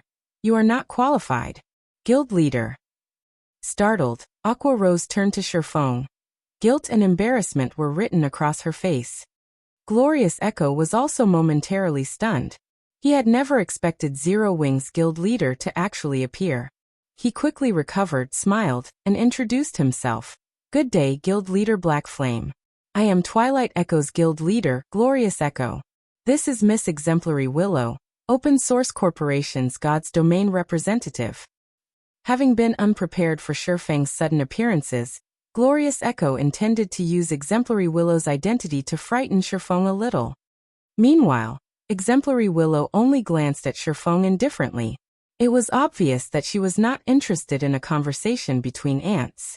Rather, her interest in Aqua Rose grew.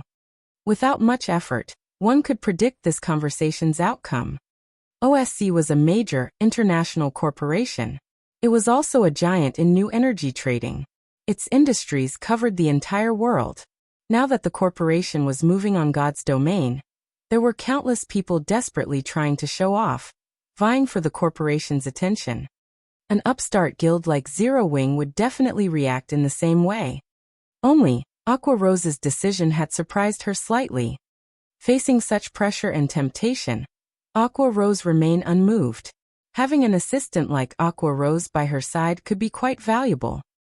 Meanwhile, Shifeng was unaffected by Glorious Echo's introduction. Calmly he asked, "May I know what business guild leader Glorious has with me?" Regarding OSC's financing of Twilight Echo, Shifeng had expected this due to his memories of his previous life. He was not at all surprised by this revelation.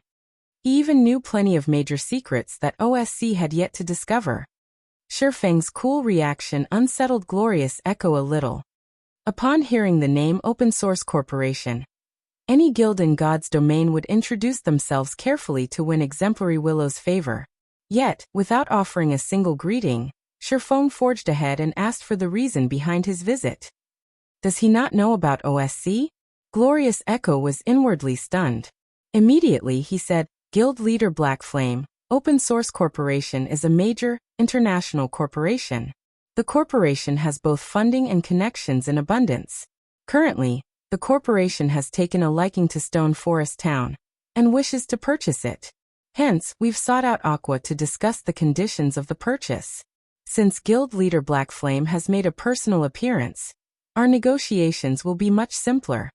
Guild leader Black Flame, state your price. As long as it is appropriate, I believe that OSC will agree to your terms." Exemplary Willow nodded in conjunction with Glorious Echo's words.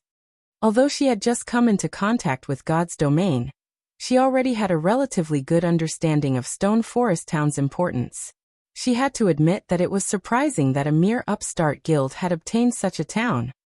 "I see," Shifeng laughed. He then looked at Glorious Echo saying, "Then Guild Leader Glorious, you may leave now." "Huh." Glorious Echo was momentarily stunned. "What do you mean, Guild Leader Black Flame? Isn't OSC looking for me to discuss Stone Forest Town?" Shifeng countered with a question. "Then why are you still here, Guild Leader Glorious?" Glorious Echo sputtered, utterly speechless. From the side, Aqua Rose could not help but giggle. To her family, OSC was the largest source of pressure, not Glorious Echo. If she could settle a deal with the corporation, she could relieve that pressure on her family. Miss Willow has only recently been introduced to virtual reality games, and there are still many things she does not understand. As the leader of the guild under the corporation's management, and someone who possesses a wealth of experience regarding the virtual gaming world, it is my responsibility to help Miss Willow with the negotiations, Glorious Echo explained coldly.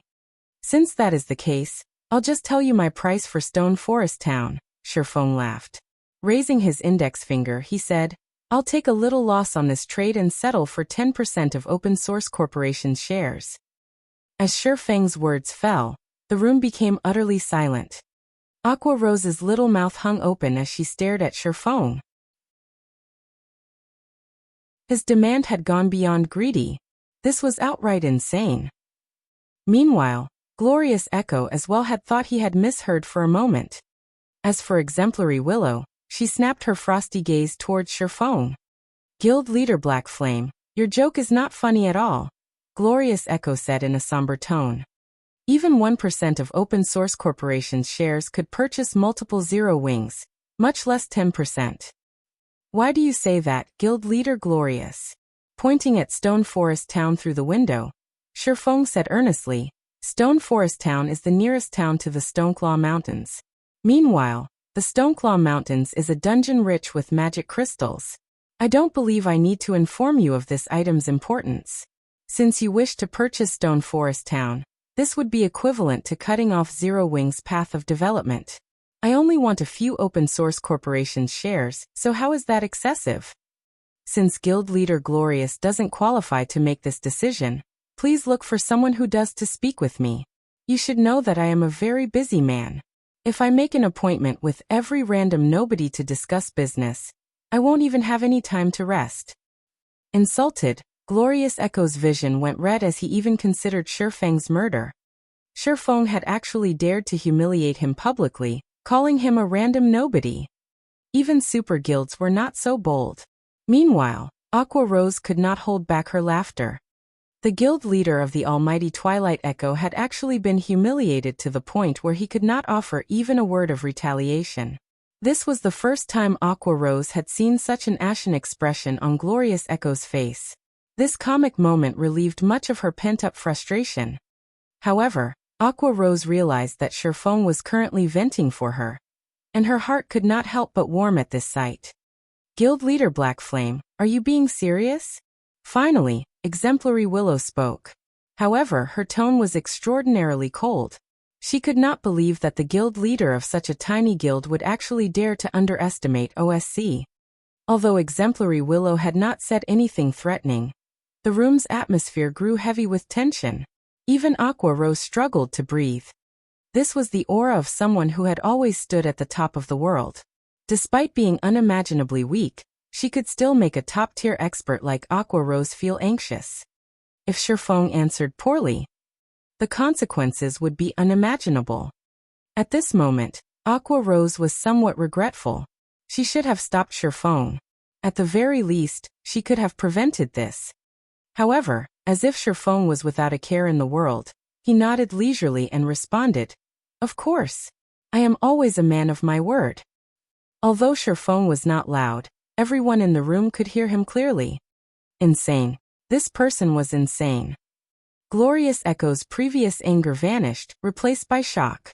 With astonished eyes he stared at Shifeng. Shifeng had just intentionally provoked an international corporation, just to help Aqua Rose get revenge. Just how ignorant must one be to carry out such an action? Very well. I will convey your price to my superior, Exemplary Willow said indifferently. She then turned to Glorious Echo commanding, "Let's go."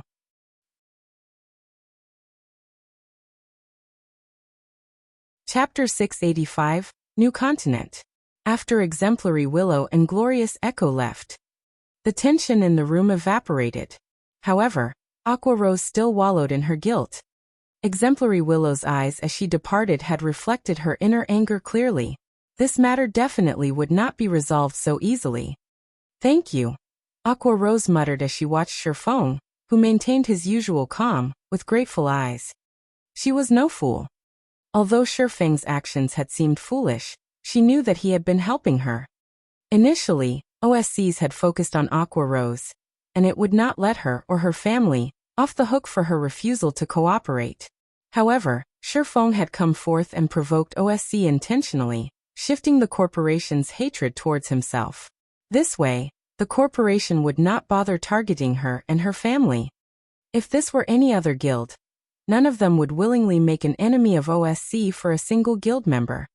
In response, Shifeng simply laughed and said, "Forget about managing the affairs of Stone Forest Town for now, and focus on leveling up and improving yourself.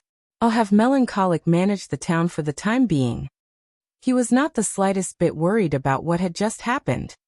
But OSC, Aqua Rose understood that Shifeng was letting her distance herself from the dispute this time. This way, she would not attract Open Source's attention. However, she was the main instigator of this issue. She couldn't just watch the situation play out from a safe distance. Don't worry about it. Stone Forest Town is simply too valuable. Even without Twilight Echo and Open Source, there will be other guilds and corporations wanting a piece of the pie. Shifeng could see Aqua Rose's guild. However, things were not as simple as she thought. In Starmoon Kingdom, there has yet to be a single power capable of taking Stone Forest City from us. What do we have to fear? The intense competition in God's domain far surpassed every virtual reality game before it. Although Shifeng did not know the reason for God's domain's popularity, as someone who had experienced it before, he was fully aware of the dangers that came with taking over Stone Forest Town. And sooner or later, these dangers would erupt. Hence, rather than sitting still and waiting for their deaths, they might as well take the initiative to land the first blow. Even so, he had not expected to start a war with the open source corporation. Fortunately, open source's economic influence would have little effect on him. If the corporation wished to deal with him, they had to do so through God's domain. However, God's domain was his home ground. It would not be so easy for open source obtain victory. Both the guild and I need to grow stronger as quickly as possible. Shifeng's hunger for obtaining Solomon's treasure increased. If Solomon's treasure was related to Solomon's sword, he might actually be able to get his hands on the legendary weapon. With his current strength, his effect in a massive war between guilds was limited. Against an alliance of multiple guilds, he was insignificant. However, if he had Solomon's sword, he could attempt to replicate Mage God Gaia's achievement of hunting and butchering the various large guilds. Following which, Shifeng passed on Stone Forest Town's management to Melancholic Smile and Blackie, while Aqua Rose led the Dark God's Legion to grind in the Stoneclaw Mountains. Meanwhile, Shifeng retrieved a few magic scrolls and life-saving items from the guild warehouse. He then traveled to the top of the world to complete his quest. In reality, the top of the world was a new continent with a very high altitude. The map engraved on the elemental core showed that Solomon's treasure was hidden on Mount Sogar, one of this new continent's regions. Fortunately, Mount Sogar was not a very high-level region. It was only a level 40 to level 60 map. Although Shifeng was only level 32, with the top-tier equipment he had, it was not impossible to explore the place. In the snow-covered forest around Mount Sogar, space suddenly ruptured. In the next moment, a pitch-black figure jumped out of the spatial crack. Is this the top of the world? Shifeng took a deep breath as he observed his surroundings. The air was extremely thin here. Moreover, the gravitational pull was intense. The gravity here was at least 3G. The temperature was also below 20 degrees Celsius. The environment was harsh. After God's domain underwent its third evolution, the gravitational system was only one part of the system upgrade. Air density and temperature would also affect a player's combat power. The effect of temperature on players was not significant, as players only needed to acquire some resistance to counteract the effects. As long as one had 20 points of ice resistance, they would not find the low temperature uncomfortable. If one could not withstand the cold, they also had the option of wearing some warm clothing. The thin air, however, would impact a player's combat power significantly. In a low-oxygen environment, the more players fought, the more rapidly they would burn through their stamina. Players without stamina had no combat capabilities at all. In other words, players would not be able to fight for a long time in a low-oxygen environment. It was highly possible that they would lose the ability to fight in the middle of a battle. Growl! The powerful sound waves immediately attracted the attention of the nearby wild beasts. A moment later, these wild beasts answered with their own deafening roars. Snow Lion, Wild Beast Elite Rank. Level 42. HP 180, 000/180, 000. At this moment, a total of 5 white-furred snow lions appeared around Shifeng, surrounding him, their amber eyes radiating a fierce bloodlust. These monsters sure are powerful. Despite being only elite rank, their bloodlust is so strong. This place really isn't meant for ordinary players. Shifeng chuckled as he unsheathed the Abyssal blade. If any other expert stood in his place right now, the snow lions would likely devour them. Fortunately, Shifeng was no ordinary expert. Growl! At the sound of a low roar, a snow lion dashed forward and bit down at Shifeng. Almost as if they had planned their attack, the other 4 lions took the opportunity to circle to Shifeng's back. Scram! Shifeng struck at the snow lion's head, the abyssal blade colliding with one of the monster's fangs.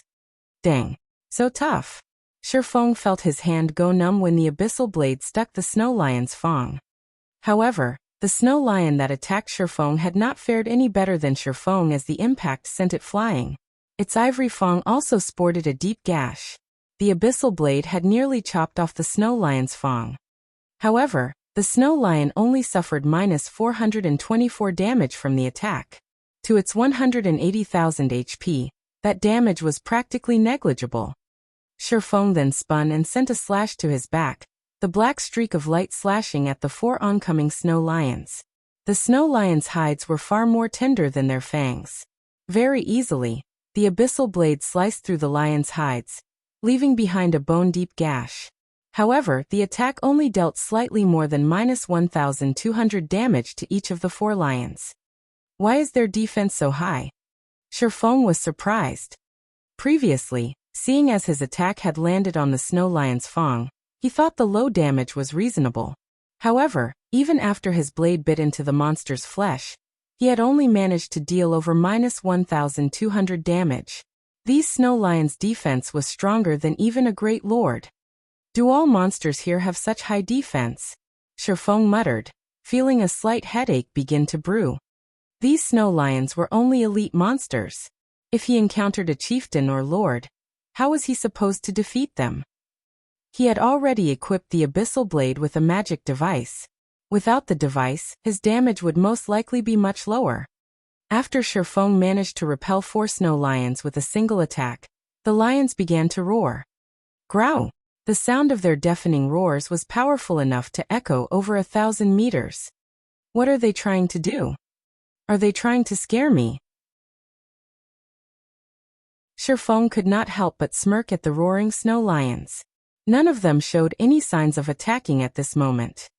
However, just as Shifeng intended to finish these monsters off, he detected movement in the surrounding forest.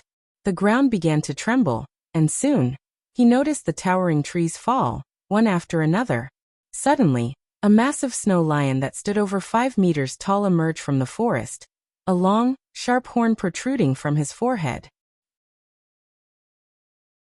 HP 4:000/4:000:000.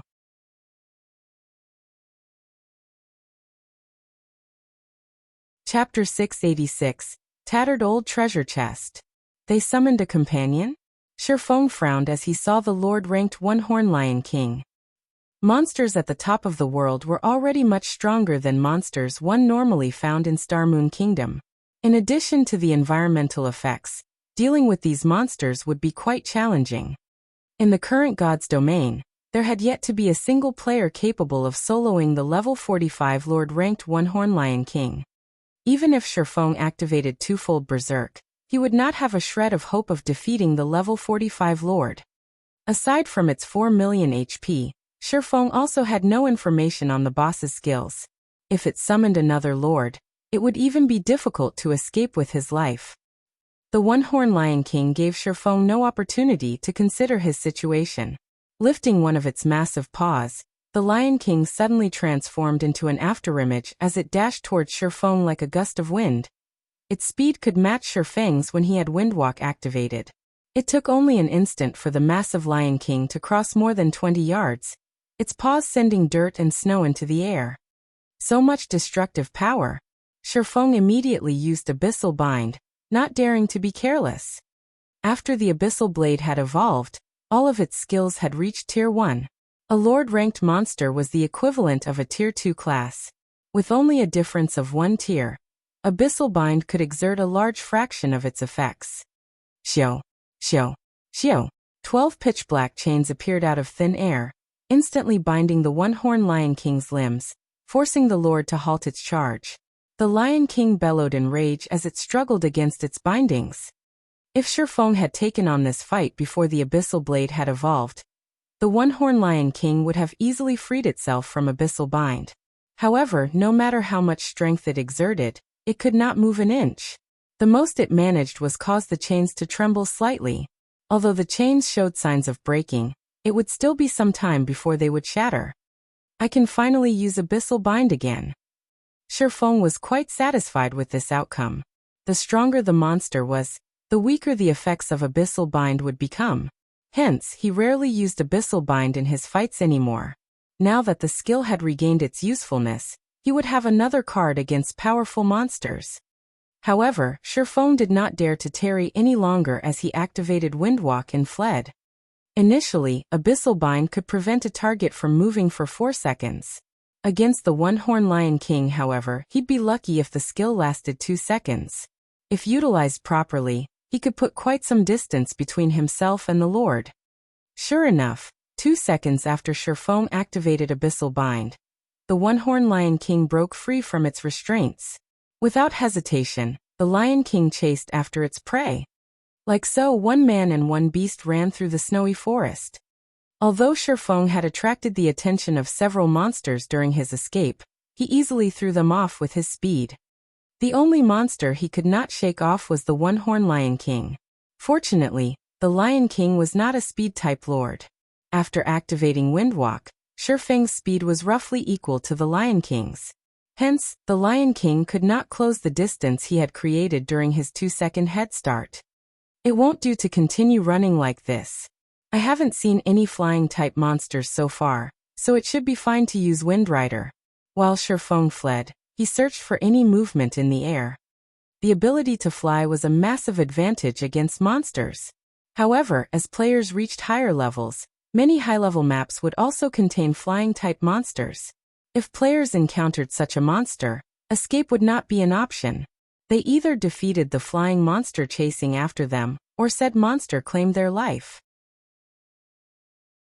It would take a miracle to escape from a flying monster. The top of the world was known for being an area that only experts could challenge. One would find it difficult to survive even the low-level regions of this place. Fortunately, Sherfeng also had the 7 Luminaries ring. He considered himself to be someone who was quite good at escaping. However, even Sherfeng did not dare to use his skills at the top of the world casually, as a single misuse might get him killed. After confirming that he saw no threat above him, Sherfeng activated Wind Rider and soared into the sky. Meanwhile, the one-horned Lion King could only roar in frustration as it watched its prey escape its clutches. Although Sherfeng was only level 32, the 220% increase in movement speed that Wind Rider provided made him faster than even a level 45 lord. The location marked on the elemental core showed that Solomon's treasure was in Mount Sogar's core area. Taking advantage of Wind Rider's effects, Sherfeng flew towards the map's core. As Wind Rider only had a duration of 24 seconds, but a cooldown of 2 minutes, Sherfeng was forced to stop every once in a while during his flight. Sherfeng did not have the courage to brave the path on foot. During his 24 seconds in the air, he had spotted at least 3 Lord-ranked monsters. In addition, there were also plenty of chieftains and elites roaming around the snowy forest. Even if he used an isolation scroll, he would not escape detection from so many powerful monsters. After more than an hour of flying and hiding, Sherfeng arrived at the base of Mount Sogar's core area. Luckily, I can fly. Otherwise, I really might not have made it here alive. Sherfeng could not help but inwardly celebrate as he looked at the snowy forest at the foot of the mountain. On his way here, aside from lords, Sherfeng had even spotted a level 50 Great Lord. With Sherfeng's current standards, without flight, he would never escape a Great Lord. After arriving at the foot of the mountain, Sherfeng refused to use Wind Rider to fly up the mountain itself. The top of the mountain was flying-type monsters' territory. If he accidentally caught the attention of one of these monsters, he would be in trouble big time. Following which, Sherfeng used an isolation scroll and carefully proceeded along the stone steps up the mountain. After arriving at Mount Sogar's heart, the monsters he encountered were level 50 at the very minimum. Sherfeng was merely level 32. With such a huge difference in levels, monsters could easily perceive his presence from a long distance away. Although he could reduce his presence with an isolation scroll, if he wanted to avoid detection, he would still have to maintain a distance of roughly 80 yards from these monsters. Fortunately, that distance was still well within his range of sight, so he could easily hide. The path up Mount Sogar was very narrow and surrounded by steep cliffs. Not only was it very difficult to hike up the mountain, but there were also groups of stone apes patrolling the path. Unfortunately, there was only a single path up the mountain. Level 50. HP 300. 000/300. 000. By itself, the stone ape was no threat to Sherfeng. In fact, he could easily handle 3 or 4 of these elite stone apes simultaneously. However, when a stone ape guard accompanied the group, the situation was largely different. Level 50. HP 2. 800,000/2, 800,000. On his way up the mountain, in order to avoid the patrolling stone apes, Shifeng hurriedly hid inside a small cave on the steep hillside. Oh, a secret silver treasure chest. A light shone in Shifeng's eyes. The small cave was only the size of a room. Meanwhile, a tattered treasure chest sat in the deepest part of the cave, giving off a faint silver glow from on top of a thorn and moss-covered stone platform. In God's domain, even common treasure chests were a rare sight, not to mention secret silver-ranked ones. The loot one could obtain from a secret silver treasure chest was much better than even the loot from a lord-ranked boss. He was truly lucky to stumble upon one by accident shortly after arriving at Mount Sogar. However, as a precautionary measure, Shifeng activated Omniscient Eyes to search for traps inside the cave. In the past, countless players had lost their lives by triggering a trap due to their momentary excitement of discovering a treasure chest. Under the probing of Omniscient Eyes, Shifeng noticed a magical fluctuation from beside the stone platform. Taking a closer look, he discovered a magic array carved into the cave wall. Only, the thorns and moss covering the wall had obscured the magic array. Fortunately, under the perception of Omniscient Eyes, these simple obstructions were no different than transparent glass. Sure enough, there's a magical trap. Shifeng laughed as he activated Phantom Kill. He then had his doppelganger stand at the cave's entrance while he ran towards the treasure chest.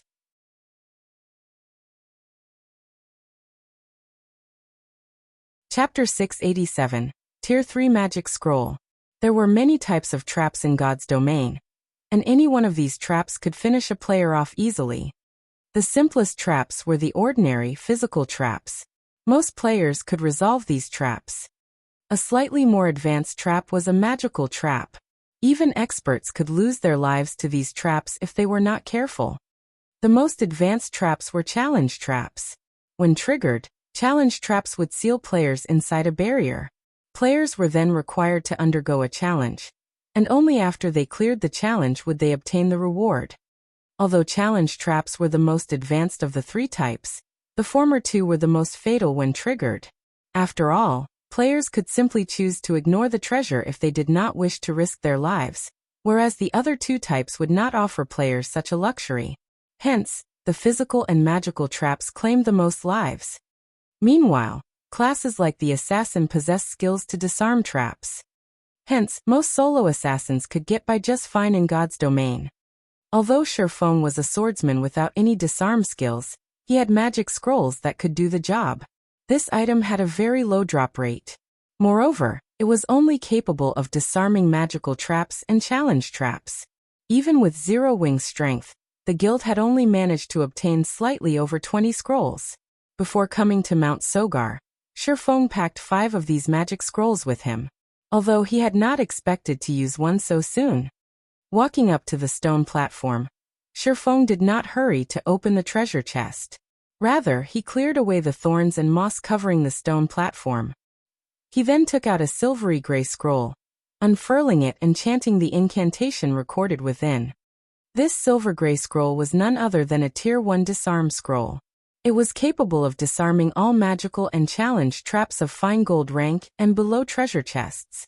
However, the precondition was to locate the trap's activation array. Otherwise, the scroll would be useless. As the disarm scroll activated, gray smoke seeped into the trap's activation array. The mana within the activation array then began to corrode. Without any mana to power the activation array, the magical trap could no longer be triggered. I wonder what items I will find this time. Shifeng shifted his gaze towards the secret silver treasure chest once more. Exchanging a Tier 1 magic scroll for a secret silver treasure chest was a very profitable trade. Moreover, he was in one of the maps at the top of the world. This area was untouched by players thus far. In other words, the treasure chests throughout the top of the world had yet to be opened even once. Their loot would naturally be somewhat more abundant. This was a similar phenomenon to obtaining the first clear of the dungeon, whereby the end rewards would be slightly buffed. However, Shifeng still did not hurry to open the treasure chest. He first activated Divine Providence. Immediately, his luck increased by an additional 32 points for 30 seconds. Only now did Shifeng open the treasure chest. Following which, a loading bar appeared above the treasure chest, filling gradually. 20 seconds were required to open the secret silver treasure chest. The activation time for this one sure is abnormally long. Shifeng was a little concerned when he saw the required activation time. A treasure chest's activation time usually ranged from 3 to 10 seconds. Even secret silver treasure chests didn't usually require as long as 20 seconds. The seconds ticked by slowly. After the long and arduous 20 seconds, the tattered old treasure chest audibly clicked before its lid gradually opened. In the next moment, an array of colors escaped the treasure chest, illuminating the entire cave. There are so many items inside. After the rainbow brilliance dissipated, the secret silver treasure chest's contents were on full display before Shifeng. Items filled the entire chest. This was definitely the fullest treasure chest Shifeng had ever seen in his life. He spotted more than 10 Tier 3 gemstones alone. There was also a large number of magic crystals and silver coins. There were even 3 weapons and equipment inside the chest. These items were all level 50. Level 50 was considered a major milestone in God's domain. Although part of the reason was that players could apply for their Tier 2 classes at this level, it was mainly due to the difference in equipment. Level 50 equipment was a lot stronger than level 45 equipment. Originally, the attributes on a piece of level 40 secret silver equipment was roughly the equivalent of a piece of level 45 mysterious iron equipment. Only, the latter had slightly higher defense. However, the attributes on level 45 secret silver equipment were only the equivalent of level 50 bronze equipment. That was a difference of 2 ranks. Because of this, the attribute gap between players widened significantly. However, after reaching level 50, players would quickly discover that high-quality level 50 weapons and equipment would become far more difficult to obtain. Moreover, the number of weapons and equipment that dropped from dungeons would decrease significantly. Nowadays, ordinary players could collect a full set of bronze equipment, so long as they put in the required effort. Many might even have a few pieces of mysterious iron equipment mixed into their sets. However, an ordinary level 50 player walking around in a full set of level 50 bronze equipment would be an impressive feat. Even level 50 mysterious iron equipment would be rarely seen on a guild's normal members. Only elite guild members could barely scrape together a full set of mysterious iron equipment. One could just imagine how difficult it was to obtain level 50 equipment of high quality. Currently, of the 3 pieces of level 50 equipment inside the treasure chest, 2 were secret silver rank, and 1 was fine gold rank. He had truly hit the jackpot this time. However, the item that demanded Shifeng's attention was a pale gold scroll. Even though the scroll sat quietly inside the chest, the frightening amount of mana radiated distorted the surrounding mana. If the scroll were activated, who knew what kind of power it could display? This was an effect that only Tier 3 magic scrolls or above could display. Tier 4 magic scrolls were as rare as a phoenix's feather throughout God's domain. If sold, it could fetch for an astronomical price. However, nobody would be so foolish as to actually sell a Tier 4 magic scroll. Meanwhile, although Tier 3 magic scrolls could not compete with Tier 4 magic scrolls in terms of rarity, each scroll was still considered a strategic item to a guild. Outside of an emergency, guilds would never consider using their Tier 3 magic scrolls. I wonder what kind of Tier 3 spell it contains. Shifeng eagerly picked up the pale gold scroll and examined it. Forcibly upgrades the tier of a skill by 1 tier up to a maximum of Tier 3. Cooldown 1 hour. Uses remaining 30. After reading the introduction, Shifeng was momentarily stunned. A magic amplification scroll was no less valuable than an epic item. To ordinary players, this scroll could forcibly improve their skills by a single tier. This scroll could provide a miraculous impact if used at a critical moment. For example, in a battle between 2 players who could both use only Tier 1 skills, if the losing player could suddenly amplify one of their skills to Tier 2, it could turn the tide of battle. When fighting bosses, the control effects of a Tier 1 skill was incredibly limited. However, the skill would display a marked difference at Tier 2. And yet, this was still not the magic amplification scroll's greatest function. Its true purpose lay in summoning. It was particularly useful to the summoner class. A Tier 1 summoner could, at most, summon a Tier 1 monster to fight for them. After using magic amplification on their skills, however, they could summon Tier 2 monsters. As for Tier 2 summoners, they could summon Tier 3 monsters. A Tier 3 monster was the equivalent of the Great Lord rank. Whether it was out in the fields, a dungeon, or a PvP battle, having a Great Lord ranked monster by one's side would provide massive advantages. One such monster could easily decimate an army of 10,000 players. Although I'm not a summoner, I have the Bible of Darkness. I wonder if the magic amplification scroll will have any effect on it. When Shifeng thought about the possibility of summoning a Tier 3 demon, he could not help but grow excited. If he could summon a Tier 3 demon, he would have a much easier time searching for Solomon's treasure.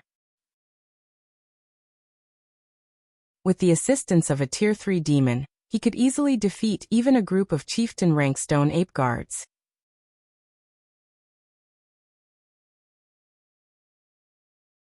Chapter 688. Tier 3 Overlord. Setting aside the Tier 3 magic scroll, Shifeng stored the remaining items from the treasure chest in his bag. He then carefully took out the Bible of Darkness. You must succeed. Shifeng was not absolutely confident in being able to summon a Tier 3 demon. After all, the Bible of Darkness was a fragmented legendary item. It was not an easy task to upgrade the skill of a fragmented legendary item. Even with a Tier 3 magic scroll, the likelihood of success was low. Unfurling the magic amplification scroll, Shifeng began to chant its incantation. Suddenly, the mana in the cave went berserk. An endless stream of mana surged into the cave from outside, increasing the density within the cave to the point where it was visible to the naked eye. The dense mana took the form of a multicolored haze that filled the cave, creating a beautiful sight. Such dense mana. Shifeng had become the heart of the cave as mana surged into his body, forming a massive vortex. Emerge Demon Gate. Shifeng activated demon summoning. Rumble. Suddenly, the cave began to tremble. In the blink of an eye, a massive pair of gates suddenly appeared out of thin air. This gate was twice as large as those that appeared when he summoned Tier 2 demons. Shifeng even struggled to move under the intense pressure this gate emitted. Did I succeed? Shifeng could not help his growing excitement as he watched the demon gate. The combination of the magic amplification scroll and the Bible of Darkness. If he could put this combination to use in a guild war, it would definitely turn the tides of battle. Regardless of the time or location, a Great Lord ranked monster was a massive threat to a player, not to mention a Great Lord that was under an enemy player's control. The threat level of such a Great Lord would be increased by at least tenfold. As the demon gate slowly opened, a humanoid demon wearing crimson scale armor and wielding a pitch-black war axe hovered out of the darkness. However, although the demon had the shape of a human, it was much larger. The demon stood over 3 meters tall and had a pair of blood-red wings that allowed it to hover above the ground. Such a weak little ant actually dares to summon me, the Purgatory Demon? The Purgatory Demon snarled, ridicule flashing its blood-red eyes as it looked down on Shifeng. With a single flap of its wings, the Purgatory Demon crossed the distance of 10 yards in an instant, its speed surpassing even that of a Great Lord.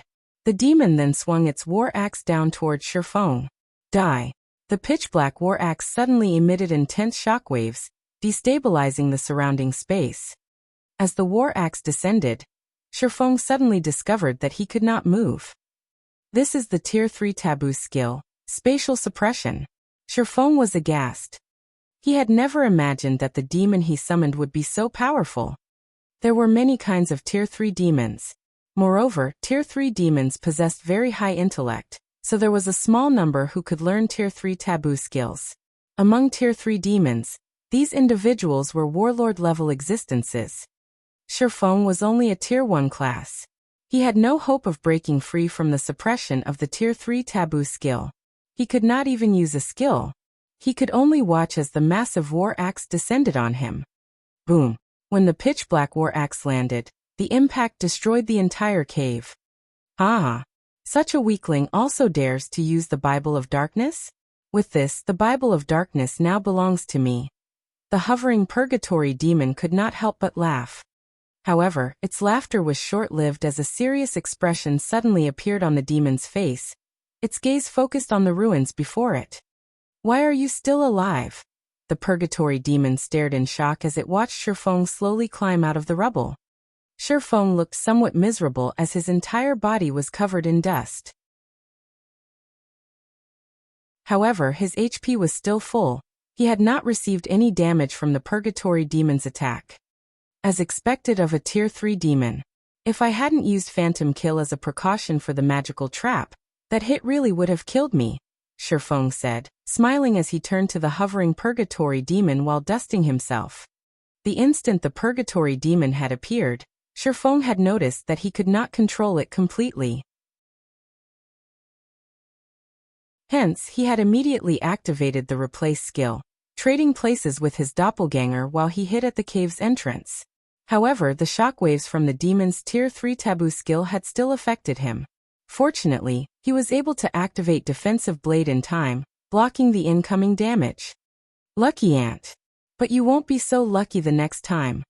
The purgatory demon revealed a sinister expression as it swung its massive war axe at Shifeng once more. In response to the fast and destructive attack, Shifeng simply smiled as he said coldly, "There won't be a next time because your time is up." Time. Confusion flashed in the purgatory demon's eyes. Immediately, however, panic appeared on its face as it shifted its gaze towards the Bible of Darkness in Shifeng's hands. Countless blue chains suddenly emerged from the Bible of Darkness. Like a pack of hungry wolves, the chains shot towards the purgatory demon. Defiantly, the demon shouted, "No!" The purgatory demon no longer bothered with its attack on Shifeng. Instead, it was now fled from Shifeng with all its might. However, even if the purgatory demon was fast, it could not outrun the blue chains. The blue chains instantly pierced through the demon and wrapped around its body, sealing its movements completely. It could only whimper and mourn painfully as it lay on the ground. After a few seconds of whining, the purgatory demon's spirited eyes dimmed. As if it had become a walking corpse, the demon slowly stood up from the ground and looked at Shifeng as if waiting for a command. The blue chains binding the demon began to fade. That was close. Luckily, I used my doppelganger to buy some time. Shifeng finally released out a sigh of relief as he saw the purgatory demon's lifeless eyes. The Tier 3 demon was finally under his control. It was possible for a summoned creature to rebel. However, the chances of a rebellion were determined by the summoner's strength. Currently, Shifeng was merely a Tier 1 player. If he used a Tier 3 magic scroll to forcefully summon a Tier 3 demon, the chances of a rebellion were quite high. Meanwhile, when a summoned creature rebelled, its first target would be its summoner. Of course, there was also a method to end a rebellion. For example, the Bible of Darkness was capable of eliminating a summoned demon's consciousness. However, time was required to do so. After killing the summoned creature's will, it would become a puppet without any trace of autonomy. This would make it very difficult to control the summoned creature, sharply reducing its combat power. Normally, after a creature was summoned, the summoner only needed to transmit simple commands. The summoned creature would then carry out the commands automatically. However, after becoming a puppet, the summoner would have to split a portion of their consciousness to direct the summoned creature's every movement. This would, in turn, impact the summoner's own combat power. Most importantly, after a summoned creature lost its consciousness, players would face great difficulties when using the monster's skills. When a monster was self-aware, it could achieve 100% of its skills effects.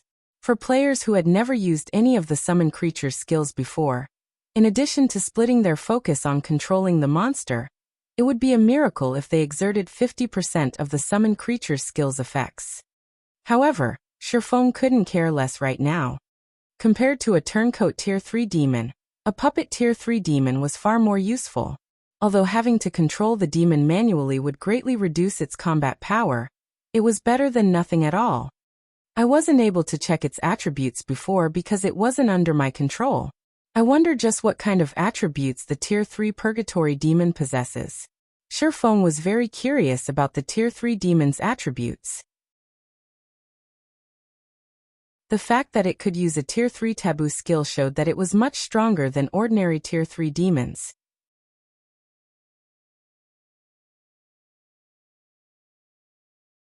Chapter 689. Astonishing Leveling Speed. So many skills. Upon opening the Purgatory Demon's attribute panel, Shifeng discovered a list of tens of skills. Among them, there were 3 Tier 3 skills, one being the Tier 3 taboo skill. The remaining skills were all Tier 2. The Purgatory Demon had more skills than an ordinary player. Moreover, the majority of its skills were AoE skills. The demon could play a huge role in a group battle. In addition, the Purgatory Demon's HP and level were similarly shocking. Purgatory Demon. Level 51. HP 13, 000, 000/13, 000, 000. Among level 50 Great Lords, its HP might not be considerable, but compared to other Tier 3 demons with high intellect and a large number of skills, the Purgatory Demon's HP was very high. Moreover, an ordinary Tier 3 demon's combat power was generally higher than a Great Lord of the same level. If it came down to a battle, the Tier 3 demon would emerge victorious. Its strength attribute is outrageous. It's several times higher than my strength. It should rival a Grand Lord of the same level. The more Shifeng examined the Purgatory Demon's attributes, the more shocked he became. Currently, he was fully equipped with Tier 3 strength-attributed gemstones. He even wore the fragmented legendary ranked Heavenly Dragon's Breath. His strength was no weaker than a chieftain of the same level. Yet even if he activated twofold Berserk, his strength would not reach even half of the Purgatory Demon's. With such a powerful summon, his exploration of Mount Sogar's core area would be much easier. At the very least, he would not have to run and hide from monsters constantly. Following which, Shifeng began controlling the Purgatory Demon to venture deeper into the heart of Mount Sogar. There were many groups of stone apes patrolling the trail up Mount Sogar. Not only did each patrol team have over 100 elite stone apes, but the teams were also led by one Lord-ranked stone ape guard. Shortly after exiting the cave, a stone ape guard discovered both Shifeng and the Purgatory Demon. The Lord released a roar and immediately, over 100 level 50 elite stone apes charged at the two intruders. You guys can serve as a test then. Shifeng smiled calmly as he focused the majority of his consciousness into the Purgatory Demon, while he hid as far away as possible. However, the Purgatory Demon, which was over 3 meters tall, was like an immovable wall as it stood in the middle of the mountain trail. With its war axe held ready, the demon managed to block the entire trail by itself. When the stone apes arrived before the Purgatory Demon, the latter swept its massive two-handed war axe horizontally across the enemy group. Suddenly, the 6 leading stone apes flew through the air, slamming into the mountainsides bordering the trail. Some of the stone apes' rock bodies shattered when they met the massive war axe, damages of over -30,000 points appearing above their heads. If a player had received the Purgatory Demon's attack just now, they would have died instantly. Such fierce damage. Shifeng was momentarily stunned. He had never imagined that the Purgatory Demon could deal such high damage. Compared to the Snow Lions, the Stone Ape's defense was much higher. Previously, he could deal around -1,200 damage to the Snow Lions with his normal attacks. Yet the Purgatory Demon dealt over -30,000 damage, destroying over 1/10 of the Stone Ape's HPs with one swing of its axe. Moreover, it even shattered the Stone Ape's rock bodies, wounding the elites heavily and significantly reducing their combat power. In the face of the Purgatory Demon's strength, the Stone Apes were no more than toys. They could not approach Shifeng, who hid behind the Purgatory Demon, at all. However, Shifeng was also struggling to control the Tier 3 demon. Shifeng was already not used moving in the demon's massive body. Attacking only increased the complexity of his task. He could not exert his desired effects at all. At the moment, he was exerting less than 1/3 of the Purgatory Demon's actual strength. Suddenly, the stone ape guard standing behind the group of stone apes jumped into the air and thrust its spear towards the purgatory demon. As if it were a venomous snake, the spear left behind 3 afterimages that struck the Tier 3 demon. With the purgatory demon's usual standards, it could have dodged the Lord's spear attack effortlessly. However, Shifeng was unable to exert the demon's full strength, so the demon received all 3 attacks. -2,742. -2,802. -2,784. 3 consecutive damages appeared above the purgatory demon's head. However, compared to the purgatory demon's 13 million HP, these damages were practically negligible. The demon's battle recovery alone regenerated 130,000 HP every 5 seconds. Even if Shifeng allowed the stone ape guard to attack as much as it wished, it would not kill the purgatory demon. I wonder how this move will fare. Shifeng did not want to waste any more time with these stone apes. He controlled the purgatory demon and activated the Tier 3 skill, Garuda's Flames. Garuda's Flames dealt flame damage within a cone to all enemies within 50 yards. At the same time, targets struck would be forced into a fainted state for 5 seconds. The purgatory demon swung its massive war axe and the stone apes before it drowned in a sea of fire. Even while standing behind the purgatory demon, Shifeng could feel the scorching heat of Garuda's flames.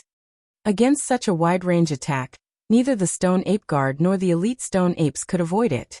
The purgatory demon's attack swallowed every one of the stone apes. Suddenly, the 100+ stone apes lost their lives. Only the Lord-ranked stone ape guard still lived. However, the Lord's body glowed bright red with heat, and of its original 2,800,000 HP, only around 2,100,000 remained. Garuda's flames dealt nearly 700,000 damage to a level 50 Lord. Meanwhile, Shifeng had exerted less than 50% of the skill's effect. If the purgatory demon were still self-aware, Garuda's flames would probably have devoured over half of the stone ape guard's HP. It's a pity that this skill's cooldown is somewhat long. Otherwise, grinding with this skill would be exhilarating. Shifeng sighed as he glanced at his experience bar. Shifeng had been at 9% of level 32. Now his experience stopped at 20%. His experience bar had jumped by a full 11%. After players reached level 30, the amount of EXP they required to level up would increase tremendously. Even expert players had to grind for several days to gain a single level, not to mention someone like Shifeng, who required twice as much EXP as ordinary players. Any other player would have gained 22%. They would only have to defeat 5 stone ape patrol teams to gain a level. However, part of this was also because the monsters at the top of the world provided much higher EXP than the monsters in Starmoon Kingdom.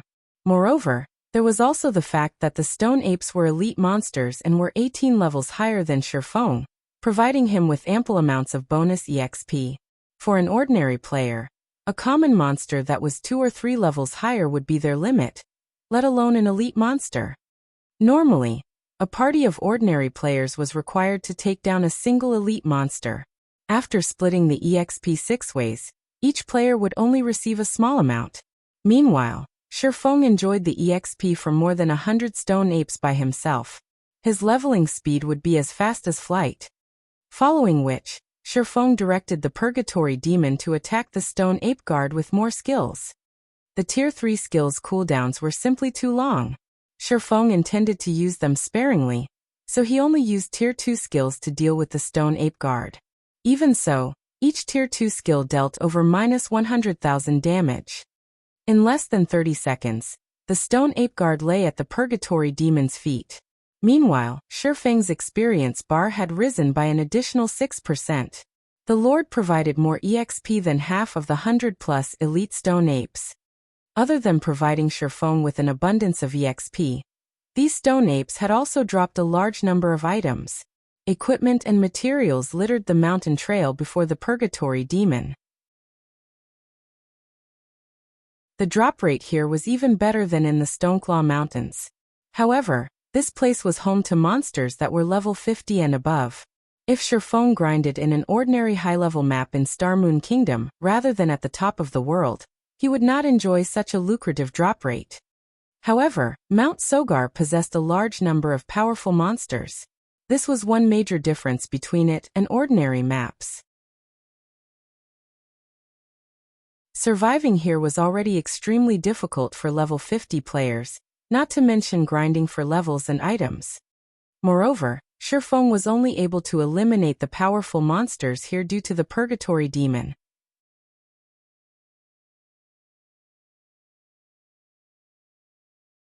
Chapter 690, Absurd EXP. The top of the world is pretty nice. It's no wonder why those experts in the past tried so hard to come here. Shifeng sighed contently after he finished organizing the loot. Among these drops, there were several dozen pieces of level 50 equipment, 2 of which were mysterious iron rank, 16 were bronze rank, and the remainder were common rank. After reaching level 50, even elite monsters rarely dropped bronze equipment. Only chieftains would drop bronze equipment with a 100% certainty, and had the chance to drop mysterious iron equipment. As a result, players would have a far more difficult time obtaining level 50 high-quality equipment. To make matters worse, the final bosses of level 50 hard mode party dungeons were only chieftains. Only hell mode had lord-ranked final bosses. However, how many ordinary parties were capable of conquering hell mode party dungeons? Moreover, bosses' drop rates declined sharply after level 50. A boss that would drop 6 or 7 items at lower levels would only drop 1 or 2 items after reaching level 50. Shifeng could vaguely remember the time he had fought and grinded frantically, only managing to reach level 50 after an arduous struggle. Yet, what about level 50 equipment? After investing a ton of effort, he had only managed to obtain a full set of level 50 mysterious iron equipment by the time he reached level 50. If he had worn that quality equipment when he was level 45, he would have been considered as an ordinary veteran player at best. Even so, he had been the envy of Blackie and many of his fellow guild members.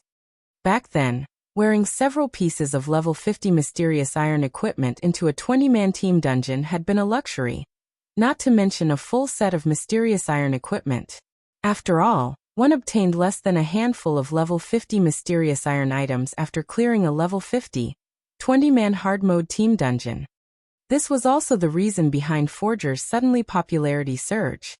Although it might be very difficult for players to forge top-tier equipment, they had a relatively high success rate for producing level 50 and above bronze and mysterious iron weapons and equipment. However, the required materials were not so easily obtained. On the other hand, after defeating a single wave of stone apes, Shifeng now had so many pieces of level 50 bronze and mysterious iron equipment. It was mind-blowing. Shifeng continued to explore Mount Sogar's core area. During his journey, he defeated any stone ape patrols that he encountered for EXP and equipment. Humans had yet to claim Mount Sogar, so there were many stone ape patrols wandering along the mountain trail. It did not take long before Shifeng encountered another patrol team. For Shifeng, this place was a leveling heaven. Against the stone ape patrols, the Purgatory Demon's strength was simply overwhelming. In less than 3 hours, Shifeng easily reached 74% of level 33. If he wanted to, he could place in the top 20 of Starmoon Kingdom's ranking list. Previously, to obtain the first clear of level 30, 100-man team dungeons, the various guilds had intentionally held back their levels. Meanwhile, some powerful independent experts or workshop experts had not. Instead, they took the opportunity to level up rapidly, earning some fame for themselves. Hence, the current average level on Starmoon Kingdom's ranking list was quite high, with the top 3 players at level 34. Meanwhile, the top 20 on Starmoon Kingdom's ranking list were all level 33 and above. If not for the Purgatory Demon helping him grind on Mount Sogar, he might have struggled to catch up to the top 20 players. Mount Sogar was massive. It was almost 3 times as large as an ordinary leveling map of the same level. Hence, searching for Solomon's treasure was time-consuming. Shifeng also encountered many powerful monsters throughout his journey, which slowed his progress further. To explore Mount Sogar effectively, Shifeng had used the Bible of Darkness and Magic Amplification Scroll once more to summon a level 51 Tier 3 Curse Demon. Although the cursed demon had similarly turned on him, Shifeng had directed the purgatory demon to incapacitate the cursed demon, allowing him to force it into submission. Unlike the purgatory demon, however, the cursed demon did not possess any Tier 3 taboo skills. It also only had 9,500,000 HP. However, as it was a magic-type demon, its AoE capabilities were much stronger than the purgatory demon. With 2 Tier 3 demons under his control, Shifeng could explore the area far more efficiently. He had no problems facing even 2 or 3 waves of Stone Ape patrols simultaneously. He no longer had to waste too much time hiding and killing monsters. The Stoneclaw Mountains inner region. Kola, be careful of that half-orc lord skills. Lure it away from the team first. Everyone else, focus fire on the lord that Turtledove is tanking. Fire Dance fought while commanding her team to deal with 2 level 40 half-orc lords. Currently, players crowded the Stoneclaw Mountains. To secure more resources for themselves, Zero Wing's main force had no choice but to distance themselves from the crowd and push deeper into the mountains. They were lucky if they encountered a lord in the outer region. However, after reaching the inner region, the number of lords wandering about had increased significantly. From time to time, players would have to face 2 lords simultaneously. This was a huge challenge for teams. Hence, the various guild teams avoided this area. To Zero Wing's main force, however, this area was just difficult enough. Zero Wing's lead MT Kola wore a complete Tier 1 set equipment. He also had the blue fire shield. He had no problems handling a single level 40 lord by himself. As for Turtledove, she had recently obtained the epic rank Divine Frost armor, so she too could tank a lord without assistance. In addition, Yi Wumian similarly wore a complete Tier 1 set equipment for shield warriors. He was constantly ready to jump in when necessary. If the MTs had no issues, there was no need to mention the team's DPS. Whether it was Fire Dance, Rampant Blade, Shadow Sword, Minor Wind, or Violet Cloud, every one of them possessed superb attack power. They also wore equipment that allowed them to ignore more than 10 of monsters' levels. Without any level suppression, their damage against level 40 lords would not be affected in the slightest. Hence, the team was more than capable of taking down 2 level 40 lords simultaneously. Currently, the members of Zero Wing's main force were all at level 32, leveling with impressive speed. There were a few reasons for their leveling rate. First, everyone's experience bars had been frozen around 90% of level 30 throughout their raid of the Frost Prison. After obtaining the first clear of the Hell Mode Frost Prison, everyone promptly turned their attention to grinding in the Stoneclaw Mountains. They also managed to accumulate the double EXP buff by resting in the guild residence's private rooms while they had been offline. While they had focused on raiding the Frost Prison, they had accumulated more than 1 level's worth of the double EXP buff. Thus, the moment they returned to leveling, they rapidly climbed to level 32. In less than 20 minutes, the team had dealt with their latest half-orc enemies, resulting in everyone's experience bars rising significantly. Fire Dance, our guild members have been ambushed in the Stoneclaw Mountains. Be careful. Aqua Rose suddenly contacted Fire Dance to warn her. Someone's ambushed our guild members? Fire Dance was slightly surprised. Which guild is it? Stone Forest Town was Zero Wing's territory now. For someone to dare target Zero Wing's members in the Stoneclaw Mountains, they were simply asking to be banned from the town. I don't think that it's a guild. The ambushed members reported that their attackers had not worn any guild emblems. After watching the videos they recorded, the ambushers didn't seem like any guild experts I've encountered. However, the enemy is moving in relatively large groups. The smaller groups have around a dozen or so players, while the largest one is a 50-man team. I've researched that team already. They do not belong to any guild. Rather, the team belongs to a workshop. Aqua Rose was similarly surprised when she received the report on these assailants. After all, every player currently grinding in the Stoneclaw Mountains should know Zero Wing's reputation. Yet, there were still people who dared to ambush their members. In any case, your team should be on the lookout as well. I'll try to learn more as soon as possible. If this really were the doing of a guild, Then she would destroy that guild's foothold in the Stoneclaw Mountains. All right, I'll make a note of it. Fire Dance nodded. There would not be any other players in the Stoneclaw Mountains inner region. After all, the danger here was much higher than in the outer areas. Ordinary players could not set foot here and survive.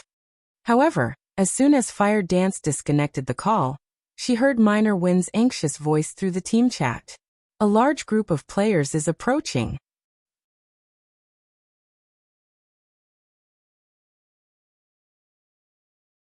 Chapter 691 Red List. In God's domain, not only did Rangers possess both melee and range combat capabilities, but their perception and scouting abilities were also superior to other classes. Particularly, out in the dangerous fields, if a party had a ranger among its members, the party could avoid many potential dangers.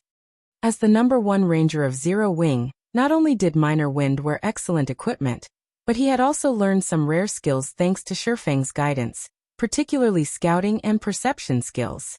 Some of these skills could strengthen a player's 5 senses, even allowing them to see a blade of grass that was over 100 yards away. If they could detect a powerful monster approaching, they could avoid unnecessary battles. As a ranger expert, Minor Wind could reach even greater heights with these skills. If an enemy did not possess skills like the assassin's stealth, Minor Wind would easily discover them as they shifted through the grass, even from 150 yards away. Are they guild players? Fire Dance asked. This was the Stoneclaw Mountains inner region. Not only were the monsters very high-leveled, but they were also much stronger than ordinary monsters of the same level. Generally, only large guilds' main forces were capable of grinding here. No, none of them are wearing any guild emblems. Moreover, they all are red names, Minor Wind reported and shook his head after observing them carefully with eagle eyes. Based on how they're moving, it is clear that they are coming straight for us. They're charging at us? Kola could not help but laugh. Do these red names think that we are easy targets? The others also began laughing. With their team's skills and equipment, even an army of 1,000 elite players would not be a problem, much less a small team. Other players should celebrate their peaceful coexistence. Yet now an unknown group of players intentionally sought them out to cause trouble. These people did not understand the difference between life and death. All right, enough. Everyone get ready, Fire Dance commanded. She felt that this matter was not as simple as it seemed. She then directed a question to Minor Wind, asking, roughly how many of them are there? There should be around 300 people. Among them, there's one person I've seen before. He's an expert ranked on Starmoon Kingdom's red list. Minor Wind could not help his surprise after he could observe more details about the approaching enemies. The main god system had not comprised nor did it handle the red list. Rather, players had established it to keep a record of powerful red names. Starmoon Kingdom's red list only kept a record of the top 100 red names in the kingdom. Every one of these red names was an expert. Among these red list experts, there were even a few that guilds would not casually provoke. Fortunately, however, these experts also avoided provoking the various large guilds. Hence, the relationship between them had always been relatively peaceful, each minding their own businesses. Yet now an expert on the red list had actually come to challenge them. This was certainly unexpected. Since they want to target Zero Wing, make sure their visit is a one-way trip. Fire Dance glowered. She felt there was more to this than what appeared on the surface. Although she did not know what it was, dealing with the approaching red names took priority over all else. Immediately, Fire Dance led the team to welcome their aggressors. Big Brother Traceless Blood, it seems that we've been discovered, a sharp-faced male ranger in tight, gray leather clothes hurriedly reported to the male assassin beside him. This assassin had eyes like a venomous snake, and he hid his face behind a black scarf. Although this male assassin had a thin body, among the nearly 300 red names present, not a single person dared to underestimate him. It was because this man was an expert ranked within the top 10 of Starmoon Kingdom's red list. Although there was more than one red list expert among the crowd, none of them could even hope to hold a candle to Traceless Blood. After all, Traceless Blood had once massacred a third-rate guild's main force. Moreover, even though said third-rate guild had attempted to corner Traceless Blood many times, they had never once successfully killed him. On the contrary, the assassin had claimed their guild leader's life multiple times. For a time, that guild had been a laughingstock.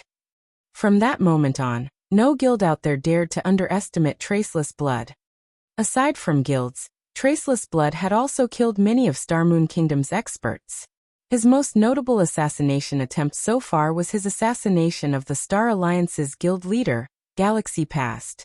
In the end, although he had failed to kill Galaxy Past, he had escaped the Star Alliance's many experts. This outcome had angered Galaxy Past greatly, and the man had even ordered a bounty on Traceless Blood, rewarding 50 gold each time someone manages to kill him. If converted to credits, 50 gold was the equivalent of more than 100,000 credits. This was sufficient to tempt many people. Unfortunately, until this day, not a single person had managed to kill Traceless Blood even once. On the contrary, Galaxy Past's bounty had only served to boost the assassin's fame, becoming an infamous red name on Starmoon Kingdom's bounty list. Good then. I've wanted to experience the skills of Zero Wings experts for a while now. You guys should be careful. Although we have the numerical advantage, our coordination is definitely no match for theirs. Try to split their members up as much as possible, Traceless Blood commanded. He then activated stealth and vanished before the crowd. Everyone nodded in response. In truth, however, they all looked down on Zero Wing. They were all PvP experts. Hundreds, if not thousands, of players had died at each of these red names' hands. Particularly in field battles, the various large guilds' experts were no different from pampered flowers. These experts mainly focused on raiding dungeons. When it came to PvP in the fields, such experts were nothing to them. I heard that the equipment of Zero Wing's main force is superb. We're going to make a fortune. Many red names drooled when thinking about Zero Wing's equipment. Someone's charging towards us, a red name ranger shouted. Immediately, every red name went on alert, focused on the group of players charging towards them. Ha. Sure enough, they're just a bunch of noobs that don't know what a real battle is. Rather than attacking from a distance first, they've decided to jump into their graves. Many of the ranged red names began to launch attacks at Zero Wing's 3 MTs. These three were none other than Cola, Yiwumian, and Turtledove. Facing more than 100 ranged attacks, the 3 MTs immediately utilized the trees as cover, avoiding the oncoming attacks while advancing. Even when an attack landed, they only received a few hundred damage.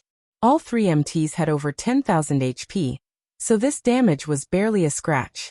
A single heal from the rear line healers was all they needed to recover. Such high defense and HP. However, do you really think you can win by relying on your equipment? A few melee red names could not help but curse disdainfully as they watched the 3 MTs. They then readied their weapons and charged to meet Zero Wing in battle. Equipment was only one of the many aspects of battle. Even if their HPs and defenses were higher, they could not live if they could not move. Suddenly, dozens of melee players surrounded the 3 MTs, halting their advance. Knowing that Cola and the others had superior equipment, these red names did not take them head-on. Instead, they used skills to restrict the trio, creating opportunities for the ranged players to chip away their HPs. Turtledove was only a guardian knight. Even if her dodging capabilities were more powerful, against more than a dozen players, she was bound to be hit sooner or later. Red name's normal attacks usually dealt around -400 damage to her. If a powerful skill stuck her, she would receive more than -1,000 damage. She would not last long even if she cast Protection Blessing on herself. I can finally test out this move. Turtledove smiled calmly as she activated Freezing Air.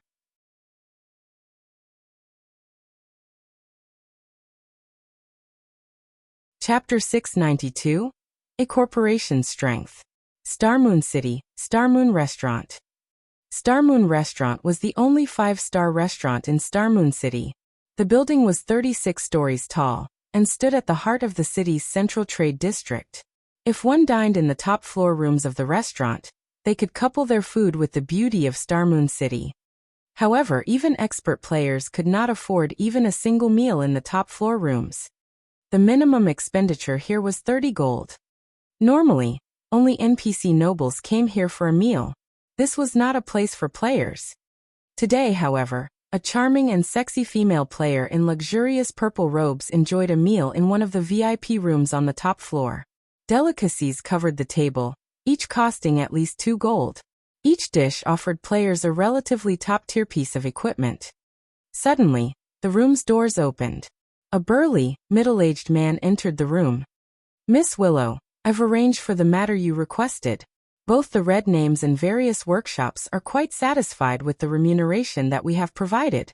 Now all we need to do is watch as Zero Wing is slowly ground to dust." The burly man reported coldly as he approached the purple-robed female respectfully. This man was none other than Twilight Echo's guild leader, Glorious Echo. After Sherfong had angered Exemplary Willow, the latter had ordered Glorious Echo to deal with Zero Wing. However, that was a challenge even for him. Starmoon Kingdom was not Twilight Echo's home ground.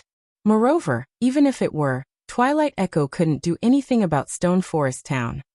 Hence, he had decided to hire the various workshops and red names in Starmoon Kingdom to deal with Zero Wing.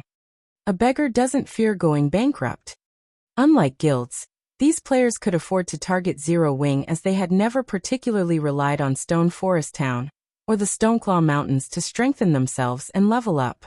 Even if Zero Wing tried to avenge their losses, locating these red names and workshops would not be easy.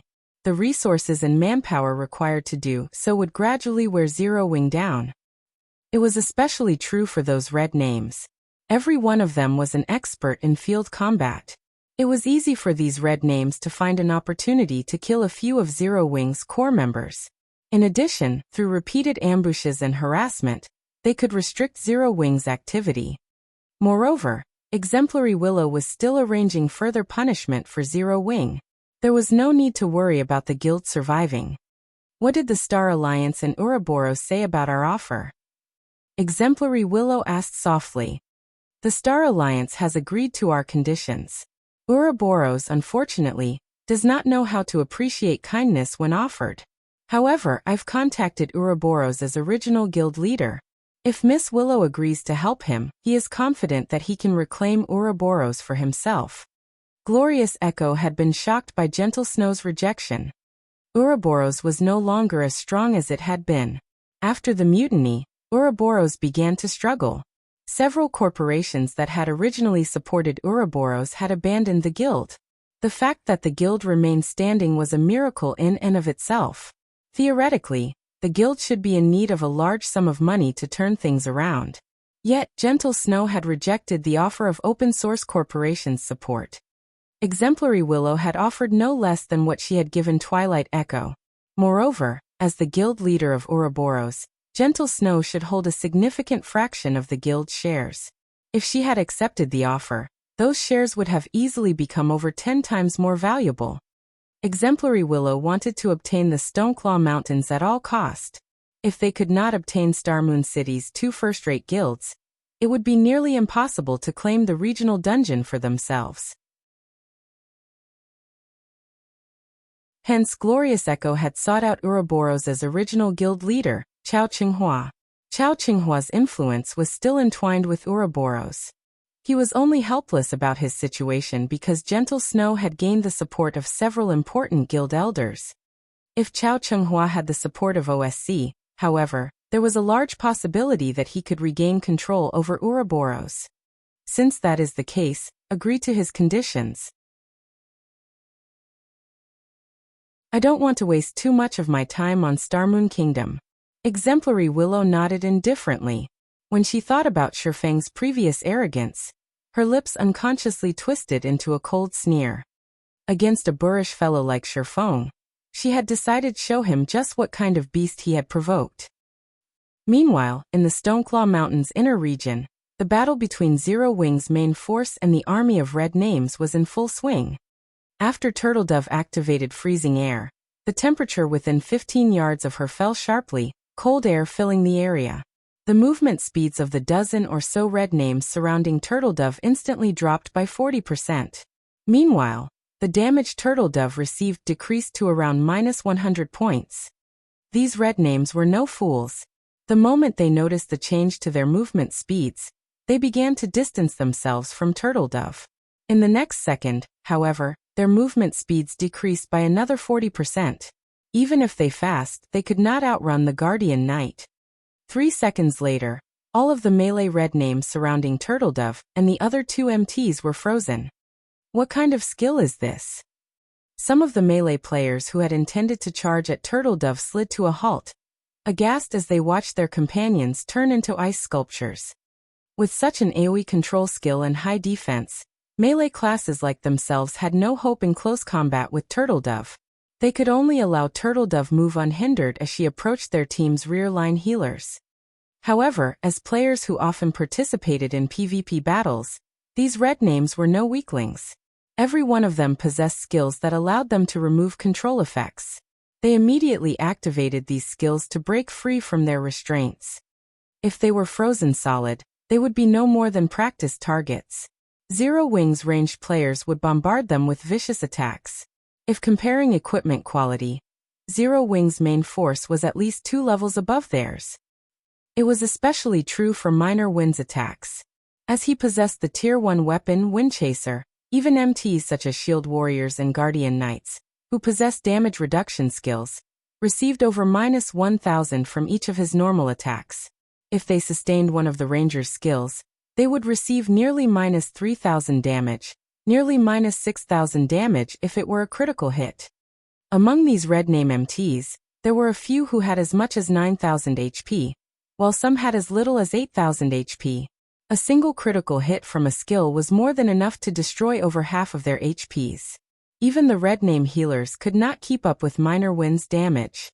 Moreover, Minor Wind's attack speed was astonishing. Even expert players would have a hard time dodging his arrows. Furthermore, these red names had opponents in front of them to deal with. They could not afford to split their attention to dodging the Ranger's arrows. Only, as soon as these players broke free from their frozen debuffs, they instantly discovered that something was amiss. Although they were no longer frozen, their movement speeds were still so low. They could not shake off Turtledove, and could only suffer the Guardian Knight's repeated attacks. Each of Turtledove's attacks dealt over -600 damage to the melee players. Using Hammer of Sanctions, not only could she force her target into a fainted state, but she could also achieve a critical hit of over -3000 points. The half HP level 31 Shield Warrior, who was Turtledove's current target, lost his remaining HP instantly, dropping 2 pieces of equipment as he fell to the ground. These red names all belonged to the forces of darkness. Even the penalty they received for being red names were light. They only lost slightly more EXP than the average player, roughly 1.5 to 2 levels worth of EXP. Meanwhile, Cola's and Yiwumian's damage was even higher than Turtledove's. Each one of their skills dealt over -4000 damage with a critical hit. The unlucky half HP melee red names died instantly. Damn it! Why is their damage so high? Many red names were dumbfounded. What these red names did not know, however, was that Cola and the others' skill completion rates far surpassed theirs. Hence, their skill damage was very high. 3 seconds later, the melee players who had broken free from the freezing effect froze solid once more. Against the ranged attacks of Zero Wings' main force, even with their healer support, these red names could not escape death. In the blink of an eye, over a dozen melee red names fell to the ground. Meanwhile, the majority of Zero Wings' melee forces suddenly emerged from the forest, launching a pincer attack from the side. As the red names had focused all of their attention on the 3 MTs, they were momentarily caught off guard by the sudden pincer attack. Just as the melee red names tried desperately to defend against the sudden ambush, Fire Dance, Flying Shadow, and the other assassins of Zero Wing suddenly appeared behind the red name healers. Ambush, Backstab, Absolute Strike. With a chain of attacks, Fire Dance and the other assassins claimed the lives of multiple healers. Meanwhile, the red name assassins had similar thoughts. They had long since circled to 0 wings back, launching an ambush on the team's healers. Die. Traceless Blood had long since set his eyes on the cleric Violet Cloud. Using shadow steps, he appeared right behind Violet Cloud, his dagger plunging towards Violet Cloud's heart.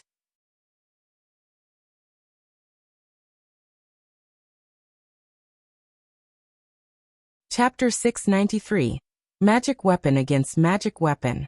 Traceless Blood was extremely fast. Everything happened in the blink of an eye. The assassin had not given Violet Cloud any opportunities to activate her skills. Traceless Blood had investigated Violet Cloud, so he knew the cleric was very strong. If he gave her even a breath of time, it was possible that his assassination attempt would fail. Hence he had taken his time, slowly and carefully approaching Violet Cloud, and using shadow steps at its maximum range. This way, by the time Violet Cloud's senses reacted, it would be too late. The dagger covered in engraved black runes tore through the air, colliding with Violet Cloud's back. With his first strike landing successfully, Traceless Blood immediately used the most powerful skill of assassins, Absolute Strike, instead of a different skill like Backstab. Unlike Backstab, Absolute Strike did not require any specific attack motions, allowing for a faster strike. Suddenly, Traceless Blood transformed into a black light that pierced through Violet Cloud.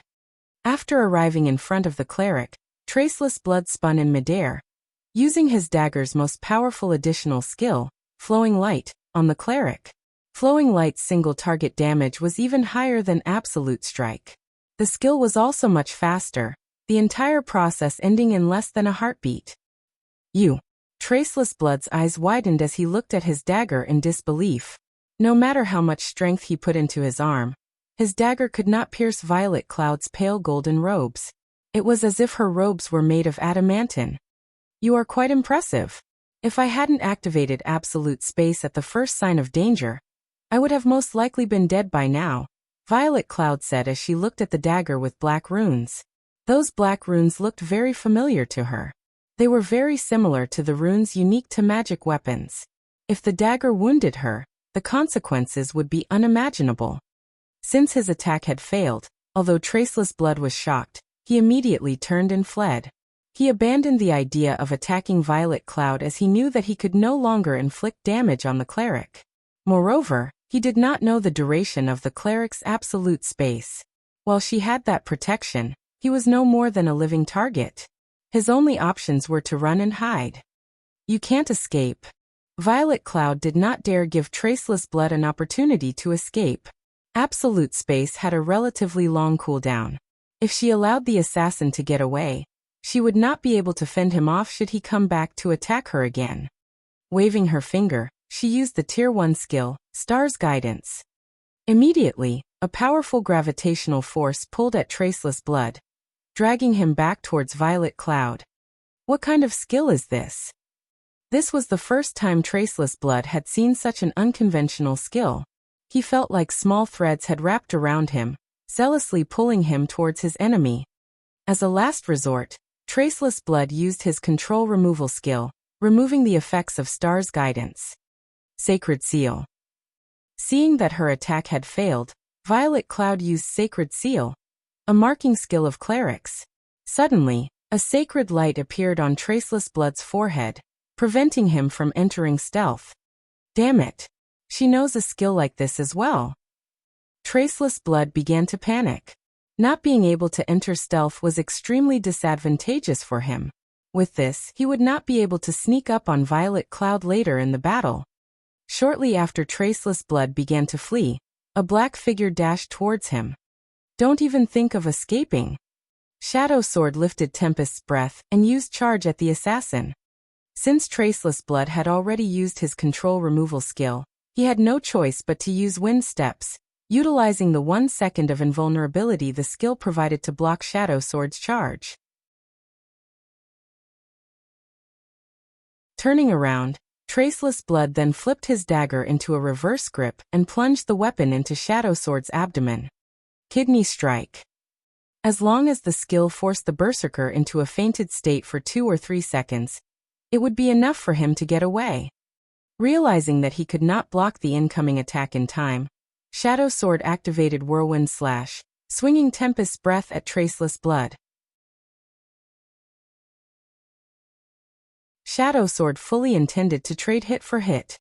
Seeing this, Traceless Blood had no choice but to halt his attack and retreat immediately, evading Shadow Sword's Whirlwind Slash. He was merely an assassin. How could his normal attacks deal more damage than a berserker? Moreover, he wore leather armor, whereas berserkers wore plate armor.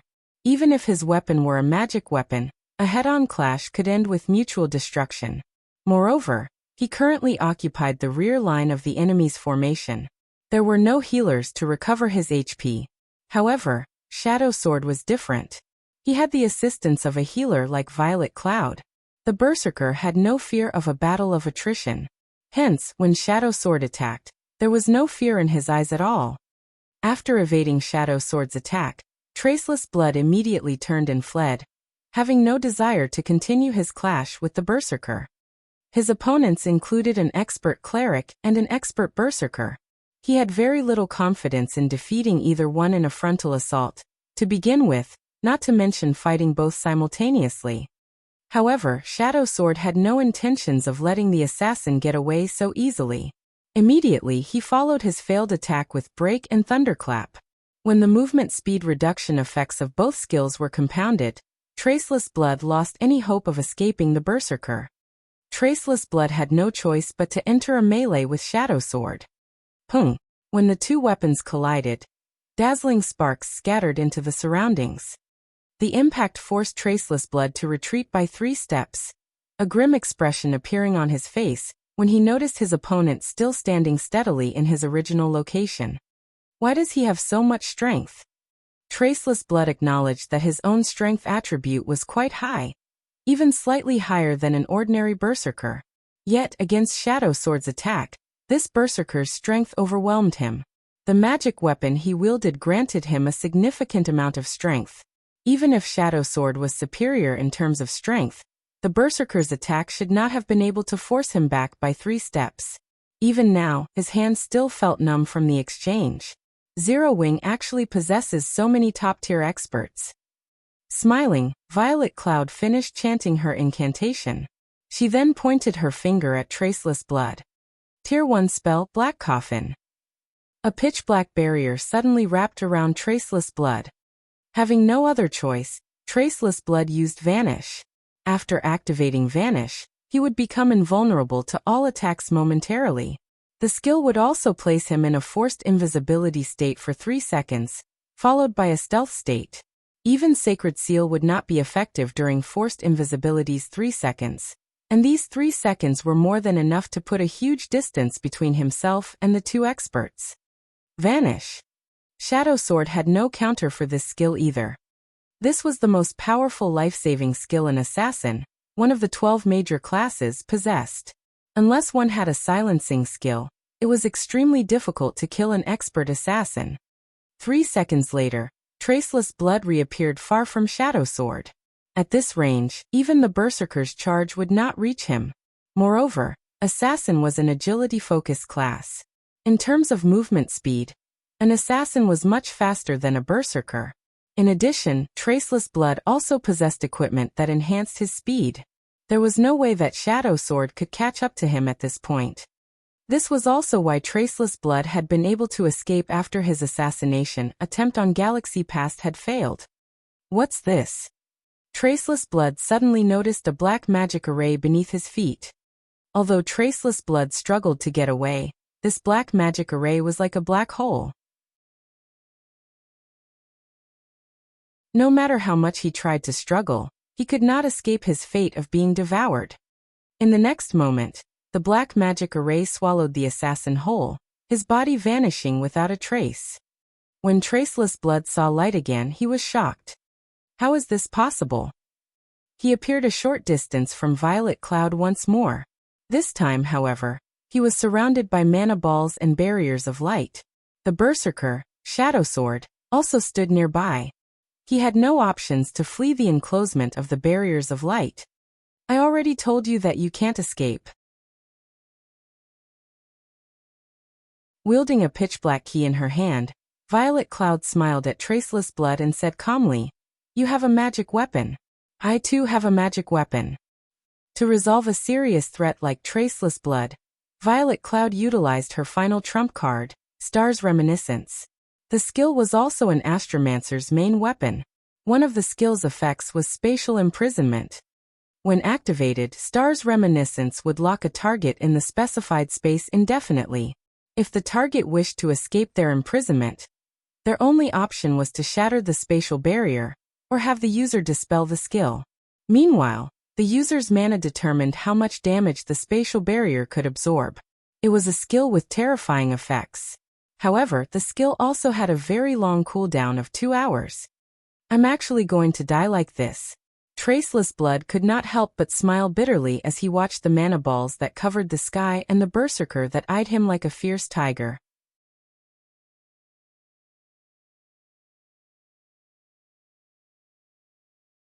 Chapter 694, Zero Wing Strength. Stoneclaw Mountains Outer Region. Currently, over 400 finely equipped red names push deeper into the Stoneclaw Mountains inner region. However, as they approached the area, not only were the monsters they encountered stronger, but the number of monsters they encountered also increased. Moreover, the more players there were on the team, the easier it was for monsters to discover them. As a result, battles occurred quite frequently. Initially, the group only encountered 200 to 300 level 35 elite half-orcs, and a few special elite and chieftain half-orcs. Now, however, the group frequently encountered groups of 400 to 500 level 38 elite half-orcs led by level 39 half-orc lords. The battles were twice as difficult now. Our luck is terrible. These half-orcs respawn so quickly. If we had known that their respawn rates were so fast, we would not have wasted so much time on recruiting more members, and let Traceless Blood get ahead of us. Many team members envied Traceless Blood's team. To have better chances of defeating Zero Wing's main force, they had spent a lot of time trying to recruit more members. Yet now they had to deal with all of these half-orcs. It would still be some time before they would catch up with Zero Wing's main force. "I heard that the battle has started already. I wonder if we can make it in time? We'd be more effective if we arrived late. After all, this is Zero Wing's main force we are talking about. If Traceless Blood cannot wipe them out completely, we can pick up the scraps." "Hey, that's Traceless Blood you're talking about. With him on the offensive, do you really think many will get away?" "I guess that's true. Let's hurry then. Otherwise, this trip will have been pointless." Realizing this, the team began to fight with more fervor. In God's domain, dark players and light players rarely interacted as both sides looked down on each other. To dark players, light players were merely a group of players with little to no combat capabilities. They were only good at grinding dungeons. How could such players compare to their intense lifestyles of blood and blades? Hence, no matter how famous and powerful a guild expert was, in the eyes of red names, these experts were insignificant existences. Red names thought nothing of light guilds. "There's a large group of players heading our way," a ranger suddenly reported. "It can't be Zero Wing's main force, right? I didn't think that they would give up so quickly. It seems that Zero Wing only amounts to so much. Those rumors about how powerful the guild is are all just a bunch of lies." Many red names began to ridicule and mock the guild. "All right, enough. Get ready. Do not let a single player from Zero Wing escape." They were quickly approaching the Stoneclaw Mountains inner region. Aside from Zero Wing and the ambushing red names, this area was empty of players. Since these players approached them from the inner region, they were, without a doubt, members of Zero Wing. Immediately, the 400-plus red names spread out and waited for Zero Wing to stumble right into their encirclement. Seconds ticked by. Very quickly, several dozen players emerged from the forest, each and every one of them looking miserable. These players panted heavily as they emerged. It was obvious that they had exhausted their stamina from running across a long distance. Just as the red names, who lay in wait, were about to rush forward and surround these exhausted players, they suddenly realized that something was amiss. "Huh, isn't that Berserker 3 Knives, the person ranking 91st on the red list? Aren't they members of Traceless Blood's team? Why do they look so miserable?" A series of questions popped up in everyone's minds. However, they soon found their answers. Suddenly, dozens of arrows and spells burst from the forest. In the blink of an eye, several of the escaping red names fell to the ground and dropped several pieces of their equipment. Meanwhile, Three Knives, who ran at the forefront of the team, desperately blocked and dodged the incoming attacks. However, 2 arrows still found him, his HP instantly falling by nearly 3,000. You think you can get away with provoking Zero Wing? Minor Wind, who appeared at the treeline, coldly demanded as he glared at Three Knives. Behind him, more of Zero Wing's members followed. Since I can't escape, I'll take you to the grave with me.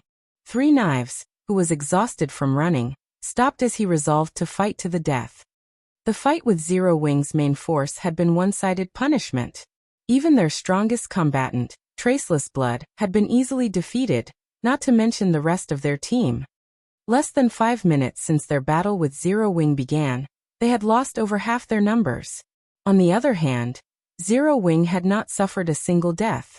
It was simply inconceivable. At that point, each side's strength had been obvious. They were on completely different levels. Following which, he had issued a command to retreat immediately.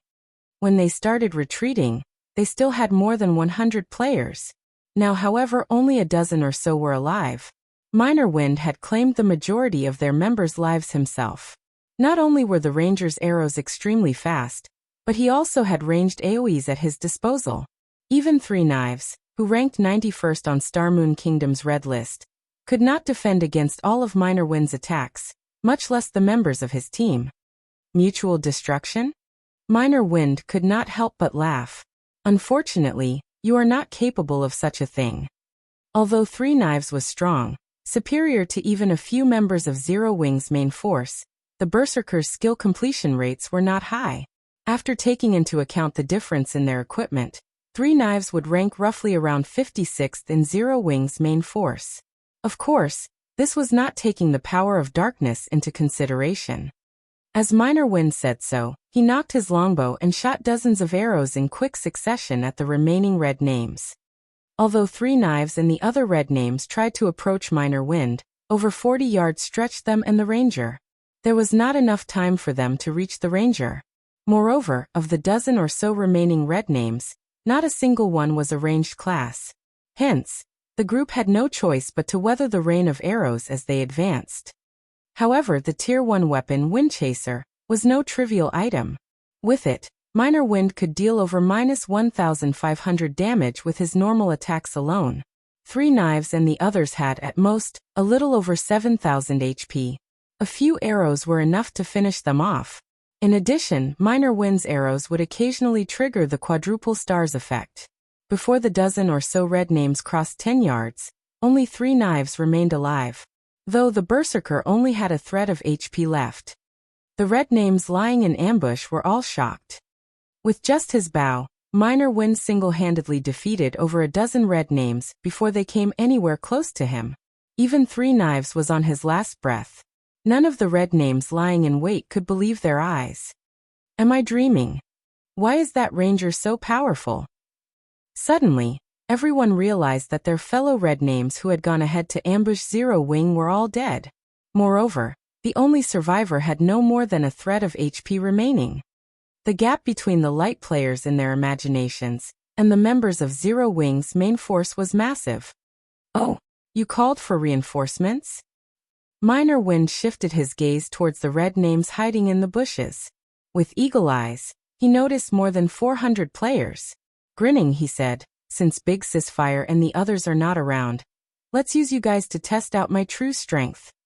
When the red names heard Minor Wind's words, a sense of doom seeped into their hearts. Minor Wind's attack power was simply too high. Moreover, none of them were confident in escaping his rain of arrows unscathed. Three Knives was the best evidence for the assumption. Suddenly, the leading black-robed elementalist jumped up from his hiding spot and shouted, "W8."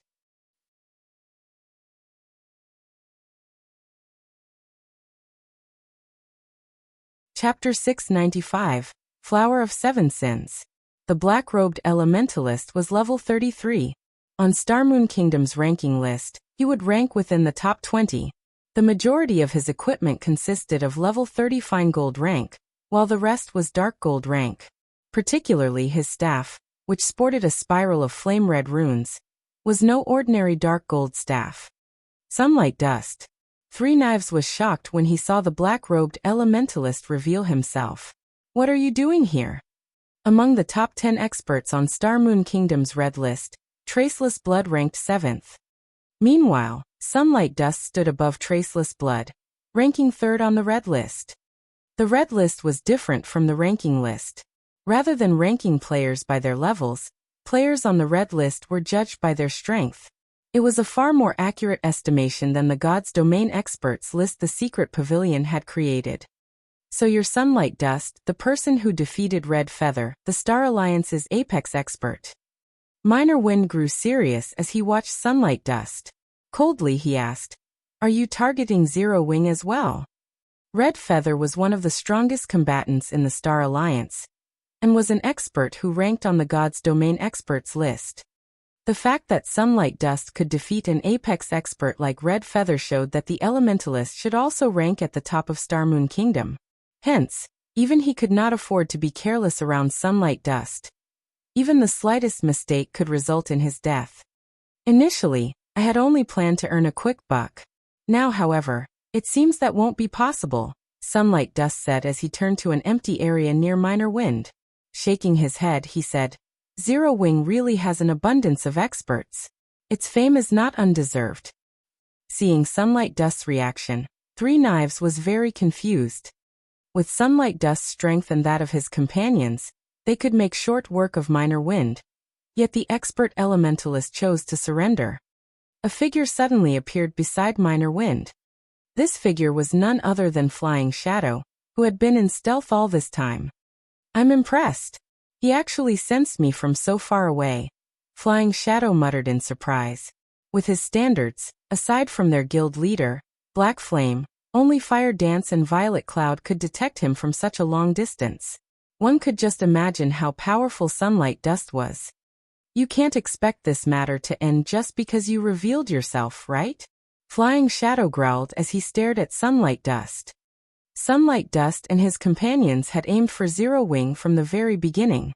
And yet, the instant the situation turned sour, they wanted to just up and leave. It was nothing more than disrespectful. "Of course not," Sunlight Dust said calmly. "I have very useful information for Zero Wing. Let us offer this as compensation. What do you think?" "What kind of information?" Flying Shadow asked. "Currently, only red names and small workshops are targeting Zero Wing. However, this is only the beginning. I've heard that our employer is in the process of hiring the Flower of Seven Sins as well," Sunlight Dust said slowly. At the mention of the name Flower of Seven Sins, everyone sucked in a breath of cold air. There were many powers in the virtual gaming world. There were guilds, workshops, and special organizations such as the Flower of Seven Sins. The Flower of Seven Sins was neither a workshop nor a guild. However, the organization's name shook the virtual gaming world. Their fame was so widespread was because the Flower of Seven Sins was an organization specializing in assassination work. They targeted gamers' characters specifically. As long as a virtual reality game possessed a PvP mechanism, the Flower of Seven Sins would be present. And as long as a player could afford their price, whether it was a monster-like gamer or the guild leader of a super guild, the Flower of Seven Sins could assassinate their target.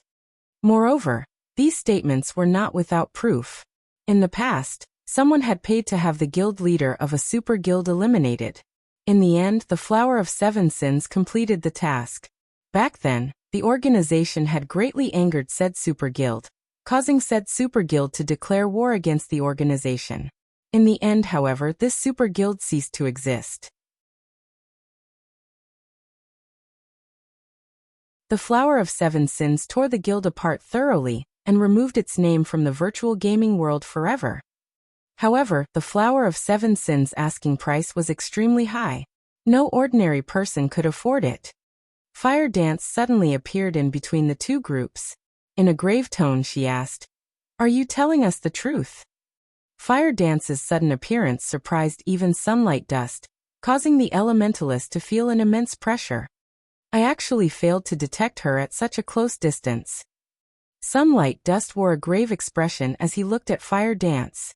This was the first time anyone had come so close to him undetected. He possessed a special skill that granted him greater perception than ordinary players. Otherwise, he would not have so easily discovered Flying Shadow.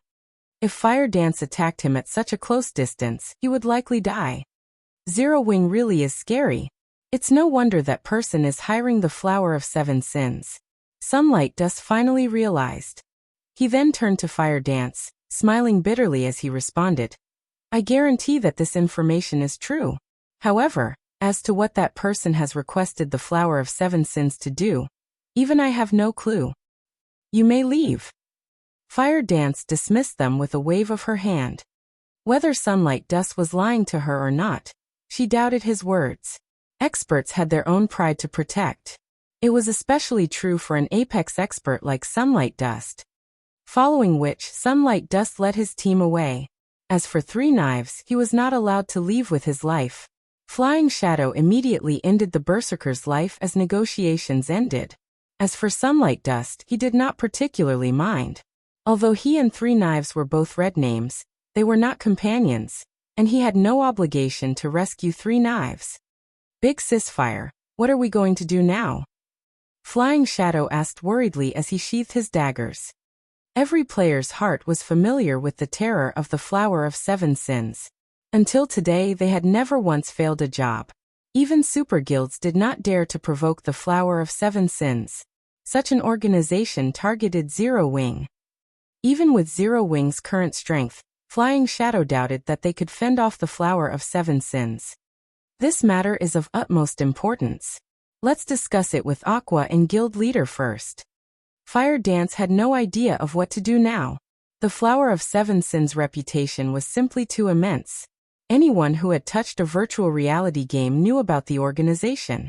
The Flower of Seven Sins was a transcendental existence among gamers. If the Flower of Seven Sins truly intended to annihilate Zero Wing, then this would be the greatest danger their guild had ever faced. The top of the world, Mount Sogar. With the aid of two Tier 3 demons, Shifeng finally managed to locate a pair of massive locked doors near the top of Mount Sogar. Engraved runes decorated the stone doors and black chains bound them, each chain giving off a faint pressure. This pressure was familiar to Shifeng. Divine might. Although the divine might the chains exuded was faint, no one who had encountered divine might would forget the sensation. Shifeng had already reached level 34. His level was high enough for him to rank within the top 3 of Star Moon Kingdom's ranking list. On Mount Sogar, however, he was an insignificant existence. If he had not possessed two Tier 3 demons, he would not have made it up to this point. Shifeng had encountered multiple level 50 lords on his way up the mountain. With his strength alone, unless he activated the aura of space's space movement, he would not have survived. Meanwhile, a gigantic beast stood guard beside the massive pair of stone doors. This quest is absurdly difficult on so many levels. Shifeng inwardly laughed bitterly as he watched the gigantic beast. Nine-headed magic snake, ferocious beast, great lord. Level 55. HP 90, 000, 000/90, 000, 000.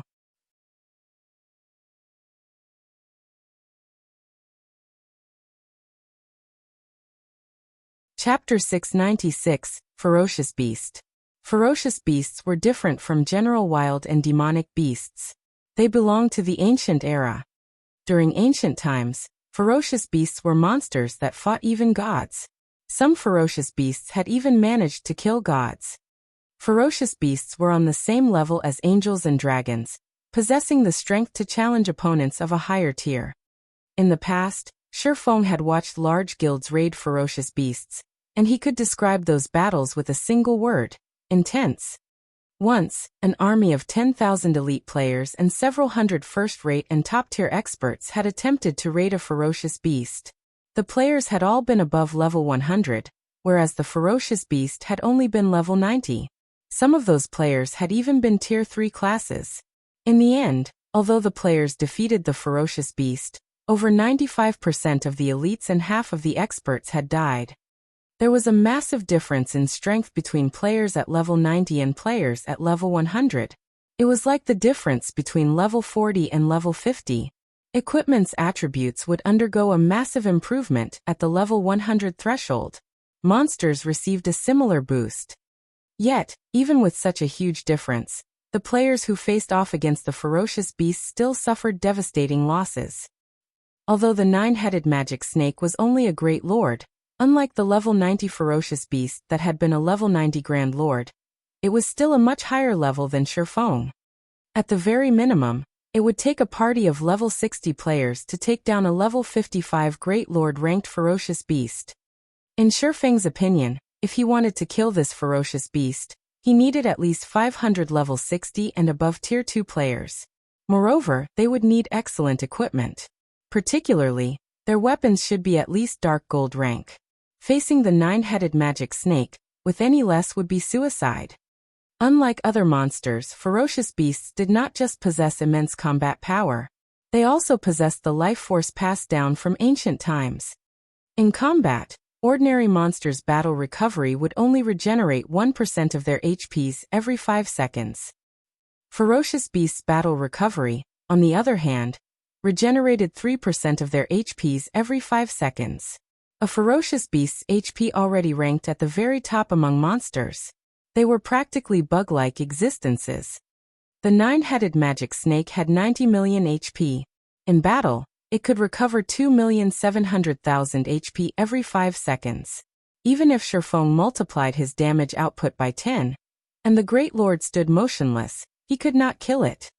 With such a powerful monster guarding the doors, it had been made clear that underestimating this quest's difficulty would be a mistake. Even an epic quest wasn't this absurdly difficult.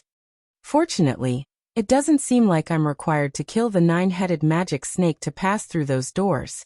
Shifeng breathed a sigh of relief as he shifted his gaze towards a small circular indentation in the stone doors.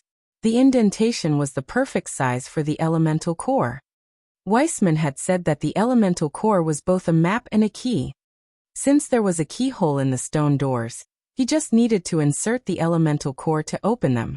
Moreover, with the 9-headed magic snake's massive body, it would not be able to cross the threshold. As long as Shifeng reached the other side of the doors, he should be safe from the Ferocious beast. However, trying to open the doors under the snake's nose was not going to be easy. It seems like I'll have to sacrifice the Purgatory Demon.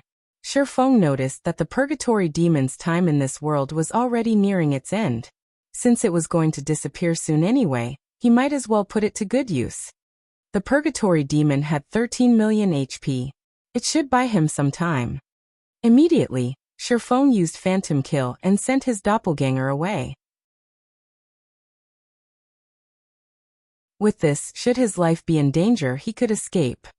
As the doppelganger distanced itself from Shifeng's group, the swordsman directed the Purgatory Demon to charge towards the 9-headed magic snake.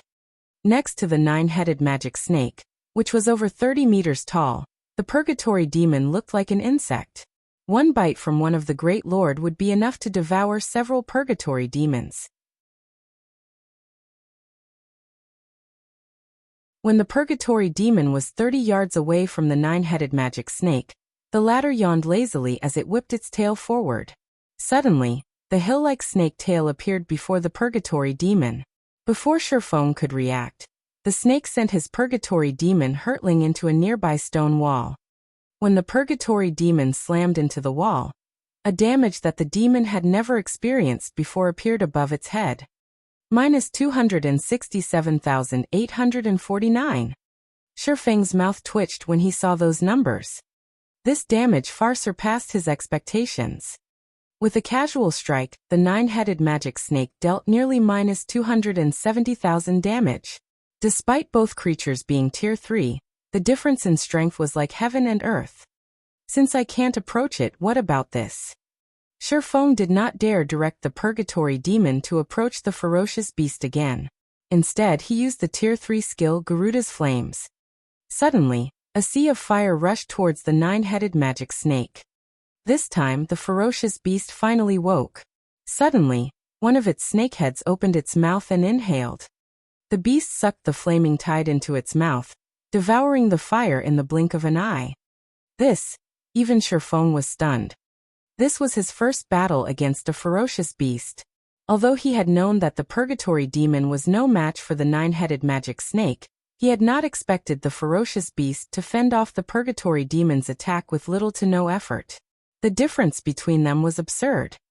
After devouring the sea of fire, that snakehead turned to stare at the purgatory demon. In the next moment, it widened its mouth and spat out a more powerful version of Garuda's flames. The flames were extremely fast, and it took everything Shifeng had just to get the purgatory demon to dodge those flames. As for the sturdy stone walls that bore the brunt of the molten attack, not only did the flames effortlessly tear through the walls, but the stone also melted into glowing lava. In an instant, over 50 meters of the stone wall disappeared. Is this the strength of the 9-headed magic snake? Shifeng was utterly baffled. At this point, he even began to doubt whether the 9-headed magic snake was just a great lord.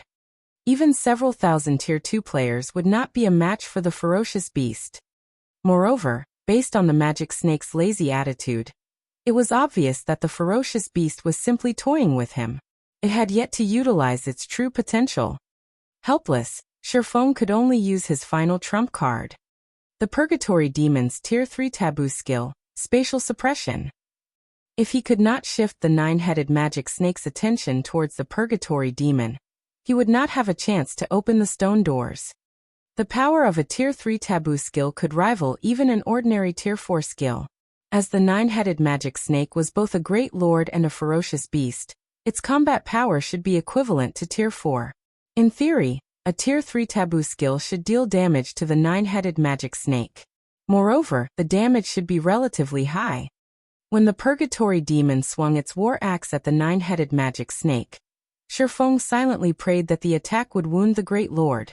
Even a small amount of damage would be fine. This time, the 9-headed magic snake finally raised all 9 of its heads, its eyes locked onto the purgatory demon's incoming war axe. Suddenly, a hint of gravity appeared in its amber eyes.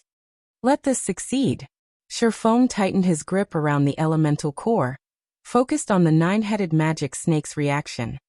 When spatial suppression activated, everything the space surrounding the 9-headed magic snake suddenly grew incomparably heavy. One could not move if they tried. Yet the 9-headed magic snake still moved. Although it was extremely slow, it was still capable of moving under the spatial suppression. However, as its tail moved very slowly, Shifeng could easily control the purgatory demon to avoid the attack. The demon's war axe then struck one of the fierce beast's heads. Boom! The 9-headed magic snake instantly lost that head as it fell to the ground, forming a massive crater. Meanwhile, the other 8 heads simultaneously screamed in pain as a massive amount of damage appeared above them. Minus 605,791.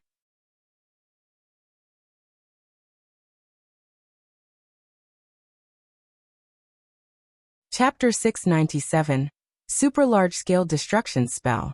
After suddenly losing one of its heads, the magic snake's 8 remaining heads glared at the purgatory demon, rage filling their amber eyes. Less than a second later, however, the dismembered head grew back. All 9 of the great lord's heads then abruptly opened their mouths and spat out a gray beam. Despite receiving a Tier 3 taboo skill, the 9-headed magic snake's combat power had not decreased in the slightest. Not daring to be careless, Shifeng hurriedly directed the purgatory demon to evade the beams and distance itself from the ferocious beast. Anything the snake's beams touched turned into gray stone. However, as the beast had fired 9 gray beams, due to Shifeng's lack of control over the purgatory demon, he accidentally allowed one of the beams to strike on the demon. Instantly, the purgatory demon lost over 500,000 HP. Moreover, it was also afflicted with the petrified state, stealing more than 200,000 HP every 2 seconds and 60% of its movement speed for 30 seconds. Isn't this petrification skill a little too strong? Shifeng used the Aura of Water's skill, Life Bloom, on the Purgatory Demon the moment he saw the debuff's description. While petrified, not only would the Purgatory Demon lose massive amounts of HP, but the nine-headed magic snake could also easily catch up to it due to the movement speed reduction. If that happened, the Purgatory Demon would be a goner in less than 30 seconds. With Life Bloom, however, the Purgatory Demon's HP recovered at an impressive rate. Life Bloom recovered 60% of its target's HP every second.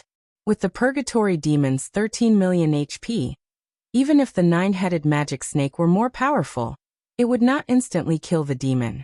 Hence, for the next 40 seconds, the Purgatory Demon was nearly invulnerable. Immediately, Shifeng used the Purgatory Demon to lure the nine-headed magic snake away from the massive stone doors. Once the ferocious beast was 40 yards away, and Shifeng was sure that it focused on the Purgatory Demon fully, Shifeng activated Windwalk and dashed towards the stone doors. Time ticked by, second after second. As Shifeng approached the massive stone doors, his heart rate rose rapidly. If the nine-headed magic snake discovered him now, he would die without a doubt. Even if he relied on the temporarily immortal Purgatory Demon, he could not stop the ferocious beast from grinding him to a pulp.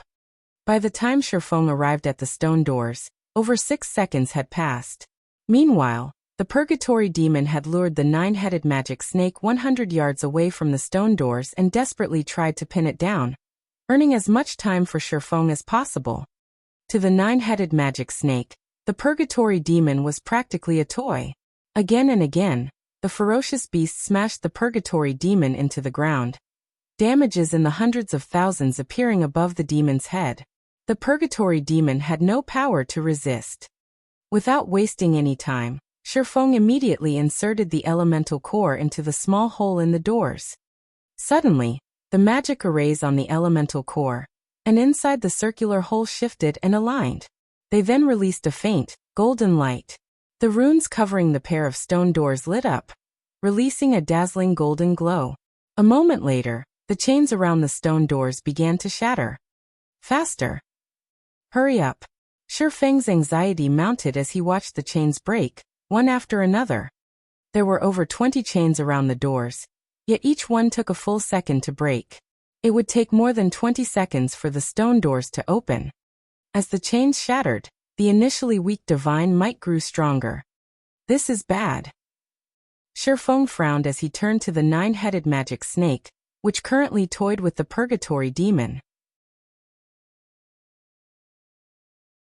With the divine might growing stronger, even he could sense it clearly now, not to mention the ferocious beast that had guarded the doors all this time. Sure enough, the nine-headed magic snake sensed the increasing divine might, and it could not help but turn to look at the stone doors. Suddenly, it whipped its tail and sent the Purgatory Demon flying before turning and slithered towards Shifeng. Meanwhile, 10 chains remained on the doors.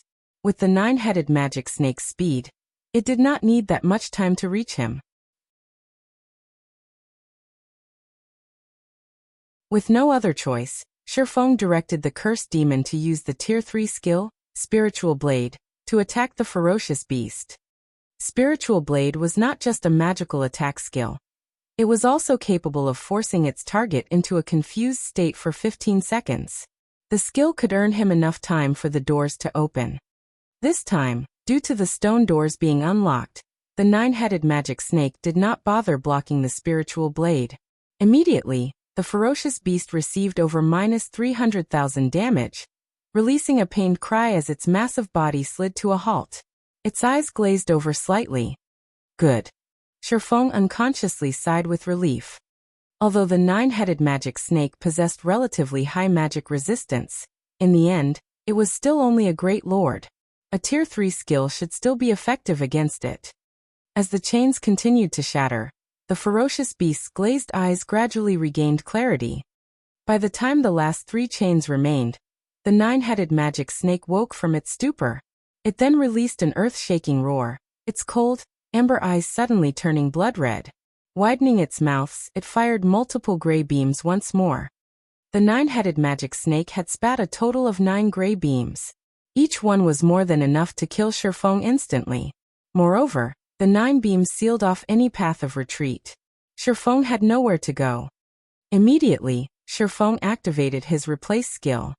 In the next moment, Shifeng's doppelganger lost all of its HP as it transformed into a gray statue, following which, the doppelganger shattered, becoming dust that scattered in the wind.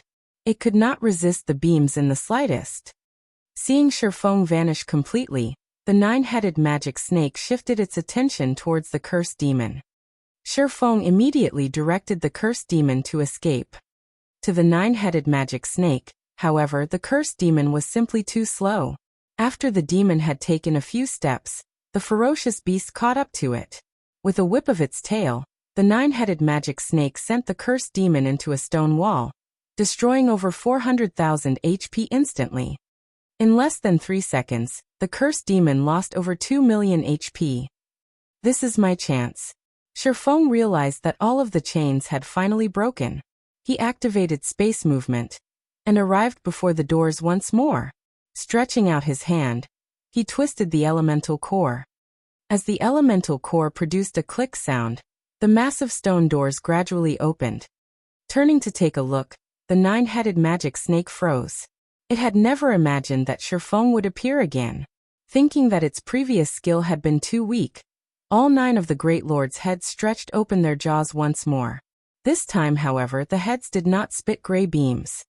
Suddenly, a massive threefold magic array appeared above the stone doors. The sky suddenly darkened as black winds moaned. The massive magic array covered a radius of 300 yards, and even the distant purgatory demon and cursed demon were within the ferocious beast's attack range. Shifeng's excited expression dropped. Shifeng had seen this spell before. The Tier 3 curse, Dark Gale. The curse was a super large-scale destruction spell that lasted 10 full seconds. At this moment, Shifeng had no defense against this spell. The 7 Luminaries ring was still on cooldown, so he could not switch to the Aura of Earth or the Aura of Illusion. As for Defensive Blade, the skill's block counts were not enough to block the Dark Gale completely. As the Black Gale tore at him, Shifeng said his prayers as he activated Defensive Blade. The wind devoured all life it touched. In the blink of an eye, the Defensive Blade's 9 block counts had been exhausted. Dark Gale had caused 9 instances of damage in just 1 second. Even with his Tier 1 Defensive Blade, Shifeng would not last 2 seconds. Meanwhile, the Purgatory Demon and Cursed Demon each lost nearly 500,000 HP every second. The 9-headed magic snake's damage was terrifying. What a pity. As the black wind surrounded him, Shifeng felt somewhat disappointed. He was a thread away from opening and entering the stone doors. He had never imagined that the 9-headed magic snake would be so vicious to use a Tier 3 curse. Moreover, it was a super large-scale destruction spell. The ferocious beast gave him no chance. As the black wind swept in for a second attack. Suddenly, the threefold magic array in the sky began to disappear. The Dark Gale also dissipated into nothingness. Before Shifeng could figure out what was happening, the 9-headed magic snake cried painfully as its body rapidly turned into stone. It then shattered into dust and rubble. 3 shimmering items fell on top of the pile of rubble. The sound of a system notification suddenly reached Shifeng's ears. This is Z.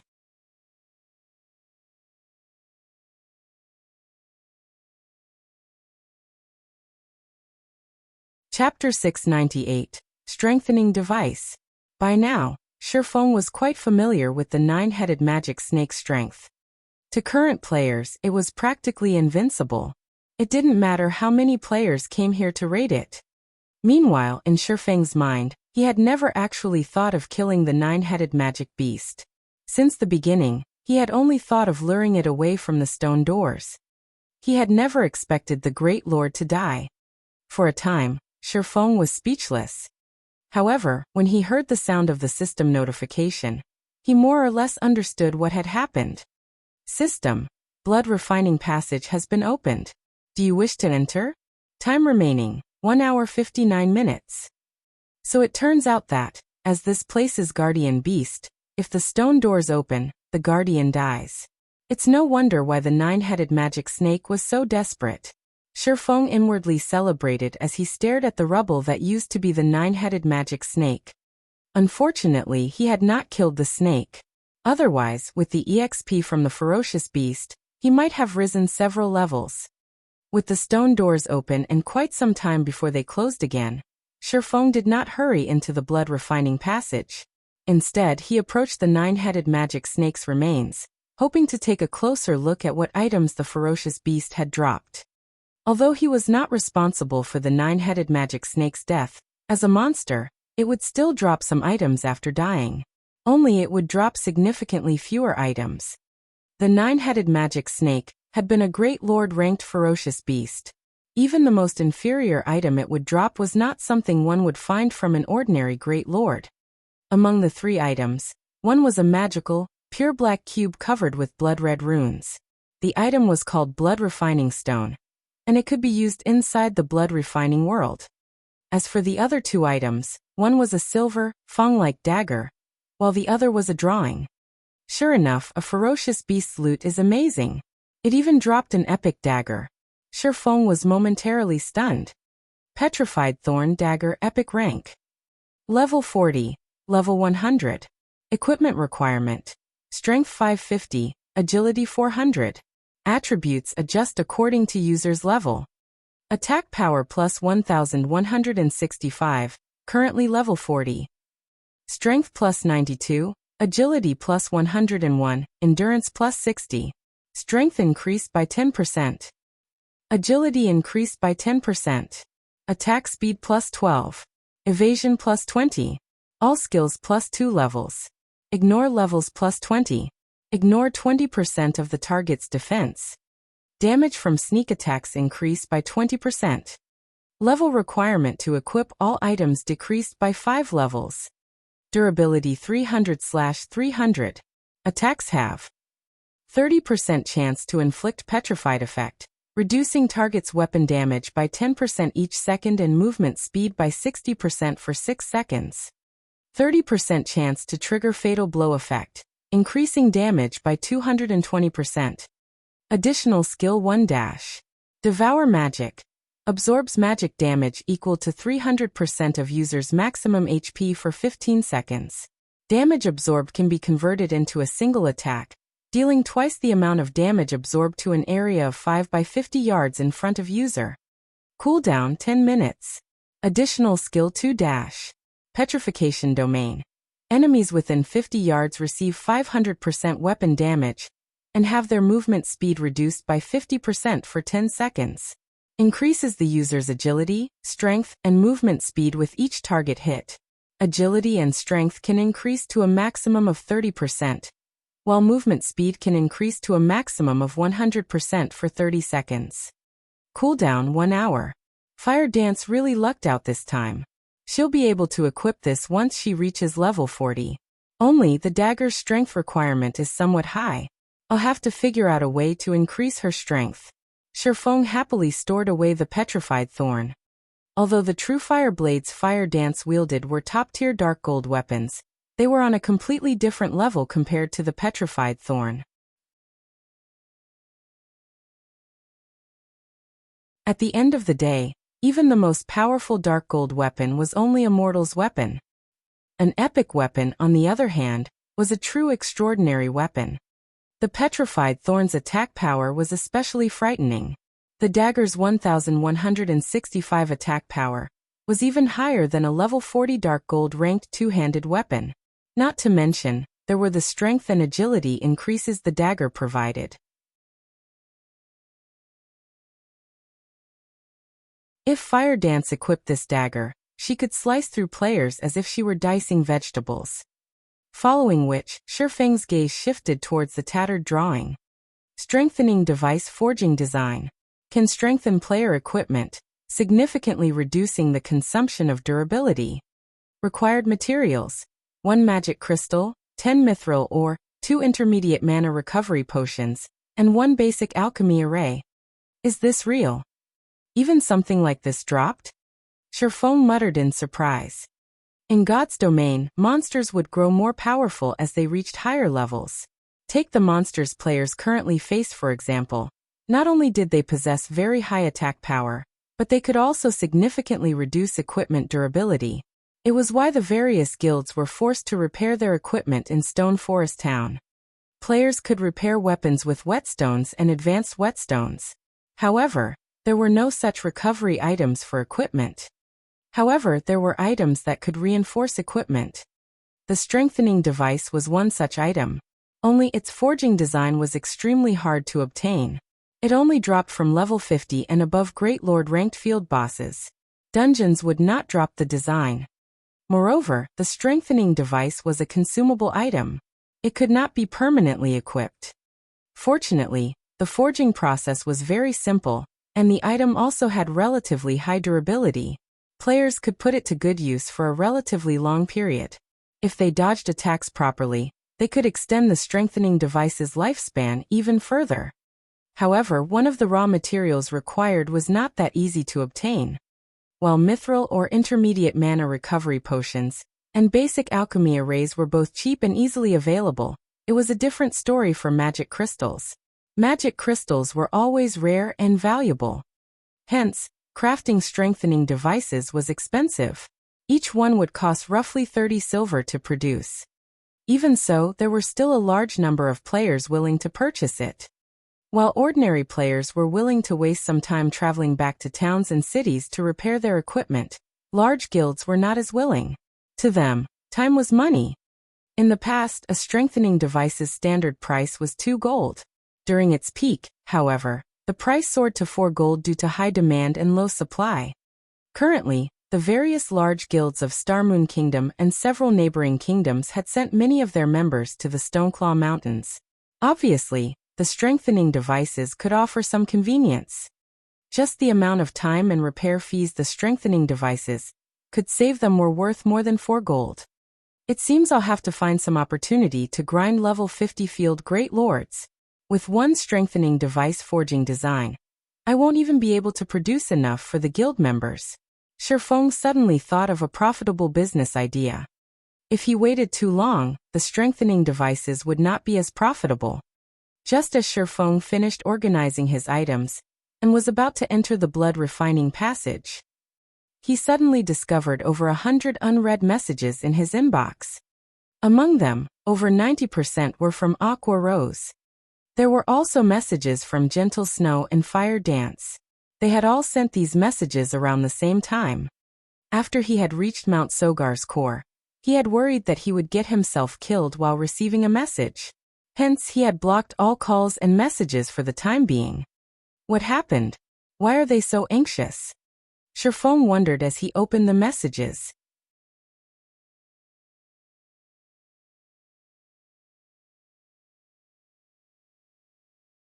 Chapter 699 Banished. The Flower of 7 Sins. A serious expression overcame Shifeng when he saw this name.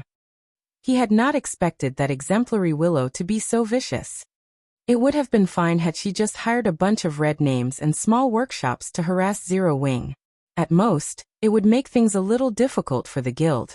However, it was a completely different story if she hired the Flower of 7 Sins. As a mysterious assassin organization of the virtual gaming world, nearly every virtual reality game contained traces of the Flower of 7 Sins. In the past, the Flower of 7 Sins had even developed itself into one of God's domain's peak powers. No guild could afford to offend the Flower of 7 Sins. As long as one could afford the organization's price, these assassins could even take out a super guild's guild leader. Everyone was afraid of them. In the past, 5 super guilds had banded together to suppress the Flower of 7 Sins, threatening to retaliate if the organization accepted any assassination requests on their respective guilds' upper echelons. Unfortunately, those super guilds' efforts had been futile. In less than 10 days, all 5 super guilds gave up on suppressing the assassin organization. The Flower of 7 Sins had made a statement by killing their upper echelons once. There were even god-ranked experts among those who had died. From then on, the various super guilds in God's domain no longer bothered with the Flower of 7 Sins. Back then, the incident had shaken God's domain. The Flower of Seven Sins had become a power that no one would dare provoke. However, the organization's asking price was also extraordinarily high. Even open source corporations should feel a sting from the cost of hiring the organization. Exemplary Willow must have hired the Flower of Seven Sins to deal with Zero Wing's upper echelons. Even OSC can't afford to target the entire guild. Sherfone gave the situation some thought. The best method to deal with Zero Wing was to kill the guild's upper echelons to level 0. This would certainly collapse both Zero Wing's strength and reputation. As for the possibility of the Flower of Seven Sins failing to carry out their contract. Since its creation, the Flower of Seven Sins had never once failed a job. Their strength was practically endless. Even Sherfone was not confident of surviving an assassination attempt from the Flower of Seven Sins right now, not to mention the guild's other members. If I remember correctly, before the Flower of Seven Sins takes action, the organization usually invests some time to investigate their target before taking action. In the past, the Flower of Seven Sins would take anywhere from 5 to 10 days to collect information. If Exemplary Willow went directly to them and hired the organization after she returned from our meeting, I should still have roughly 4 days before the organization takes action. If their target is much stronger than their initial estimations, the Flower of Seven Sins will adjust their quote to their employer, and will only take action after their employer agrees to the new price. Right now, the best way to avoid this mess is to increase the strength of the guild's upper echelons significantly within 4 days, forcing the Flower of Seven Sins to renew their price. If that happened, Exemplary Willow might not consider the price worth it, and give up on the organization altogether. Sherfone had some understanding of the Flower of Seven Sins rules and pricing. Killing a system-recognized, third-rate expert costs 500,000 credits. The price increased depending on the expert's strength. Moreover, this was only the price for one death. As for system-recognized second-rate experts, the minimum asking price was 3 million credits. The minimum price for first-rate experts was 10 million credits. Top-tier experts cost 100 million credits at the very minimum. Above them would be apex experts, and the organization charged upwards of 500 million credits for each kill. Ordinary people could never afford the Flower of Seven Sins. Only those large guilds and corporations with significant financial strength could do so. However, rather than spend so much money to kill an opponent, it was more cost-effective to send their own men to get the job done.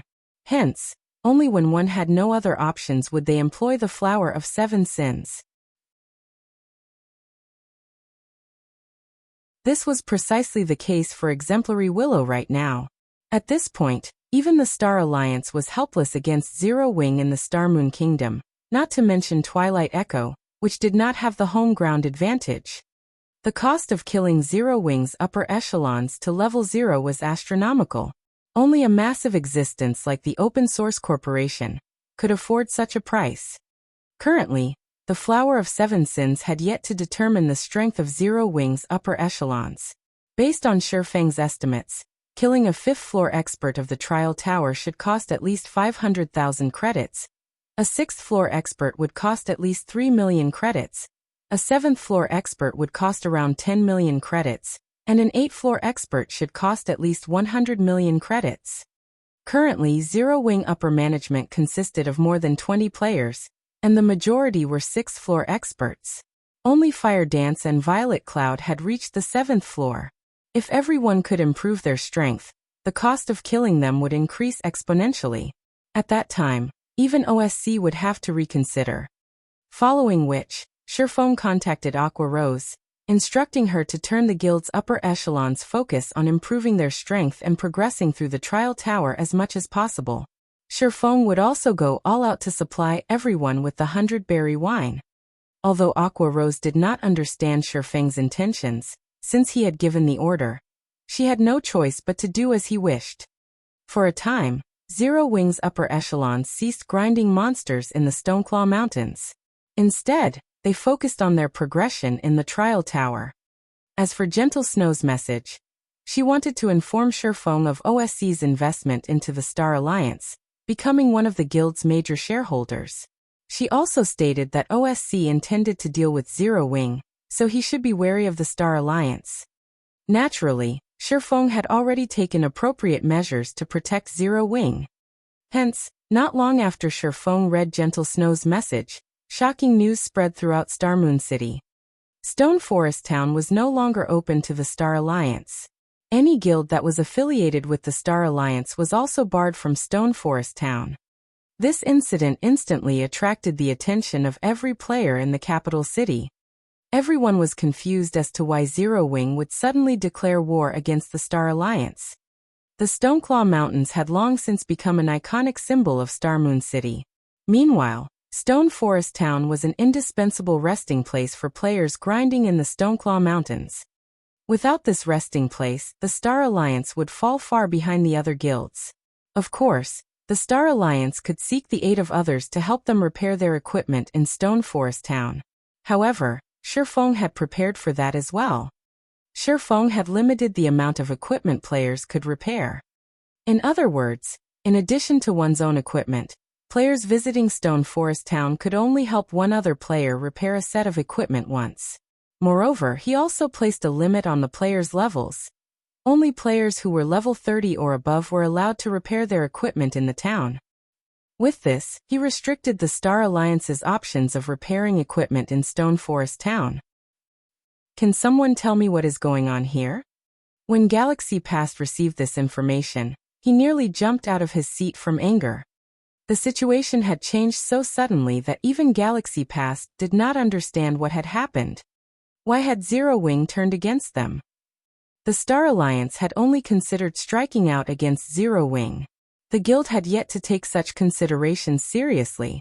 Yet, Zero Wing chose to humiliate the Star Alliance publicly. The Star Alliance had already mobilized the majority of its combat power to the Stoneclaw Mountains. If the Star Alliance's members could not rest in Stone Forest Town, how was the guild supposed to compete with the other guilds? Silence-filled conference hall. This was the first time anyone had seen Galaxy Past so furious. Guild leader, maybe Zero Wing made this move because they think that we are becoming too big of a threat? Purple Eye was also confused by Zero Wing's drastic actions. They had clearly minded their own business, until just recently.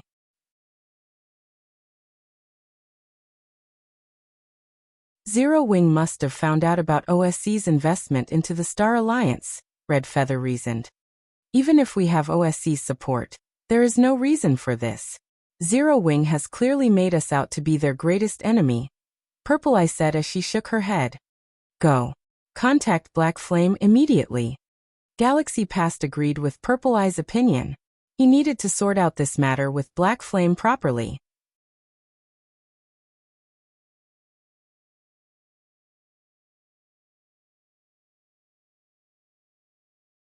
Chapter 700, Improving Swordsmanship.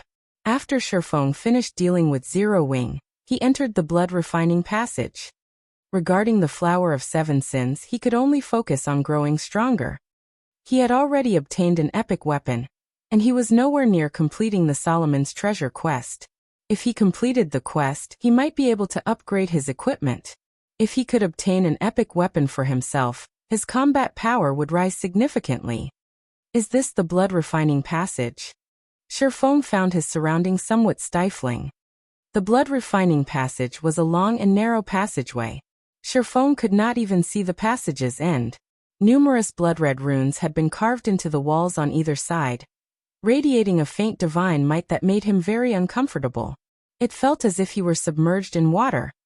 Even walking down the passageway was difficult. If he had to fight in such an environment, he wouldn't be able to exert even half of his normal strength. The moment Shifeng entered the passageway, the large, stone doors had closed, preventing any retreat. Right now, his only option to escape was to give up on the quest and use a return scroll. Since his path of retreat had been closed off, Shifeng could only advance down the walkway. However, before Shifeng had covered a distance of 100 yards, two monsters suddenly emerged from the walls on either side of the passage. These two monsters wore blood-red armor and wielded silvery white bone spears. Blood Fighter, Undead Elite Rank. Level 50. HP 100, 000/100, 000. Undead. Shifeng unconsciously breathed a sigh of relief as he looked at the two 3-meter-tall blood warriors. Luckily, they're just level 50 elites. With the divine might suppression, the strength he could exert was limited. If a chieftain had appeared, he would have had no choice but to summon a tier 3 demon. However, the magic amplification scroll had limited uses. Shifeng did not want to waste them. After the two blood fighters appeared, they immediately charged at Shifeng while thrusting their spears, each spear splitting into 3. They fought like experts who had known the same weapon for many years. All 6 spears aimed for Shifeng's vital points. With the two blood fighters working together, even Shifeng could not avoid all of their attacks. Such skill. Shifeng was slightly surprised. The blood fighters' spearmanship was on par with experts who specialized with the spear. In a fight without skills, even elite players would stand no chance against these blood fighters. Shifeng retreated, dodging the oncoming attacks as much as possible. From time to time, he used his swords to block an attack. The passage was somewhat narrow, and the two blood fighters took up the entire path. He had no room to circle to their sides. He could only face them head-on. Die! After Shifeng tested blood fighters' skills, he took half a step back and raised the Abyssal blade, intending to use Thundering Flash to end this battle quickly. In the next moment, the Abyssal blade transformed into a streak of black light as it descended. However, the usual blue electric arcs did not appear. The two blood fighters did not receive any damage whatsoever. On the contrary, one of them thrust its spear at Shifeng's head fiercely. Hurriedly, Shifeng repelled the oncoming spear with Purgatory's shadow in his other hand, deftly evading the silver spear. I can't use skills? Shifeng felt his head begin to ache. Skills were a player's advantage against monsters. If a player could not use any of their skills, then more than half of their advantage over monsters would be gone.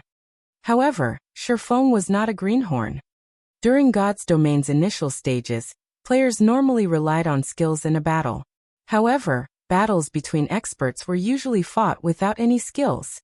Instead, they relied on their techniques against each other.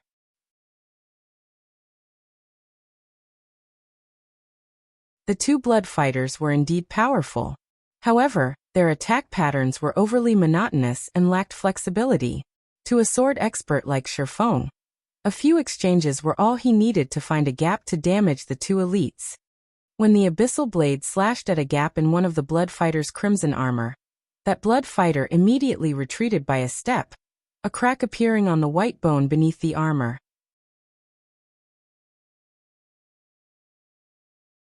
A damage of -1056 points then appeared above the blood fighter's head. Such a powerful defense and mana body. Shifeng had a very clear understanding of how high his attack power was. Not to mention, the Abyssal blade even bore a magic device that increased its destructive power drastically.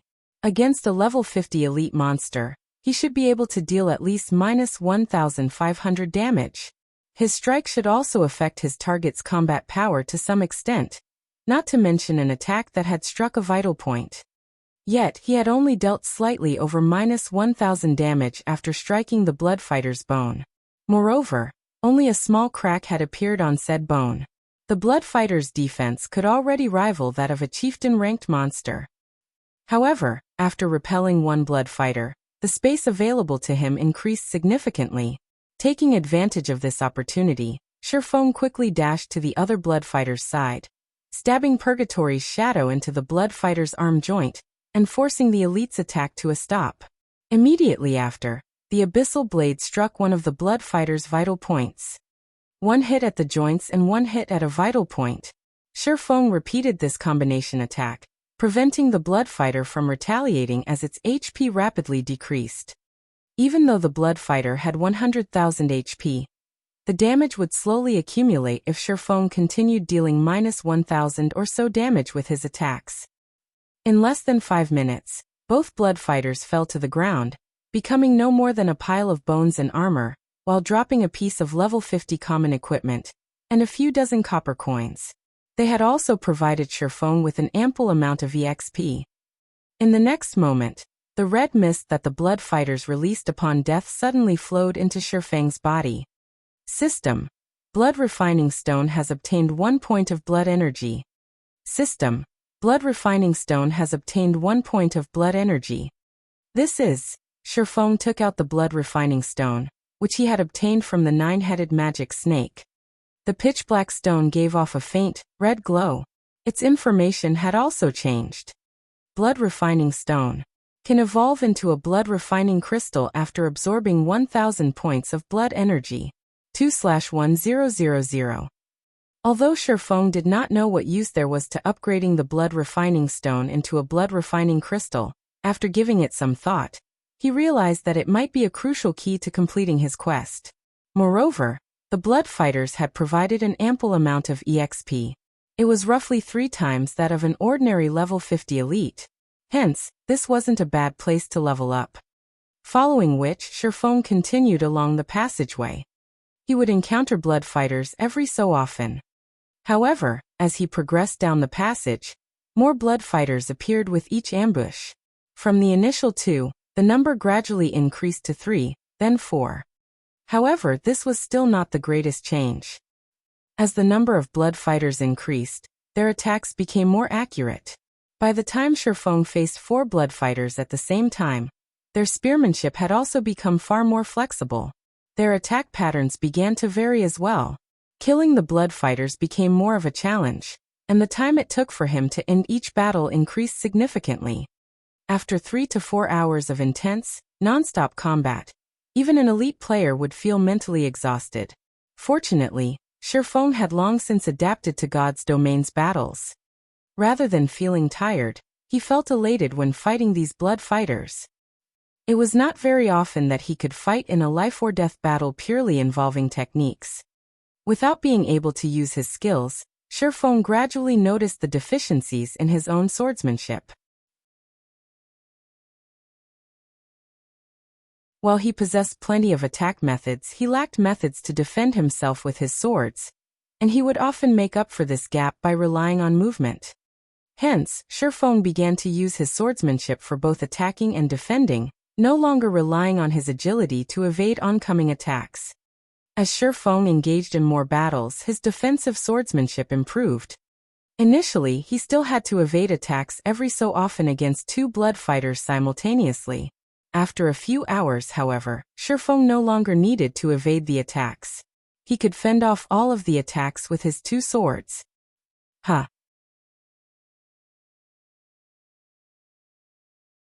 Another change has occurred? Just as Shifeng prepared to deal with the next batch of blood fighters, the elites stopped appearing. Instead, a skeleton wielding a 2-handed saber and wearing exquisite armor pulled away from one of the walls. Life filled the skeleton's flashing red eyes. It was completely different from the robotic blood fighters.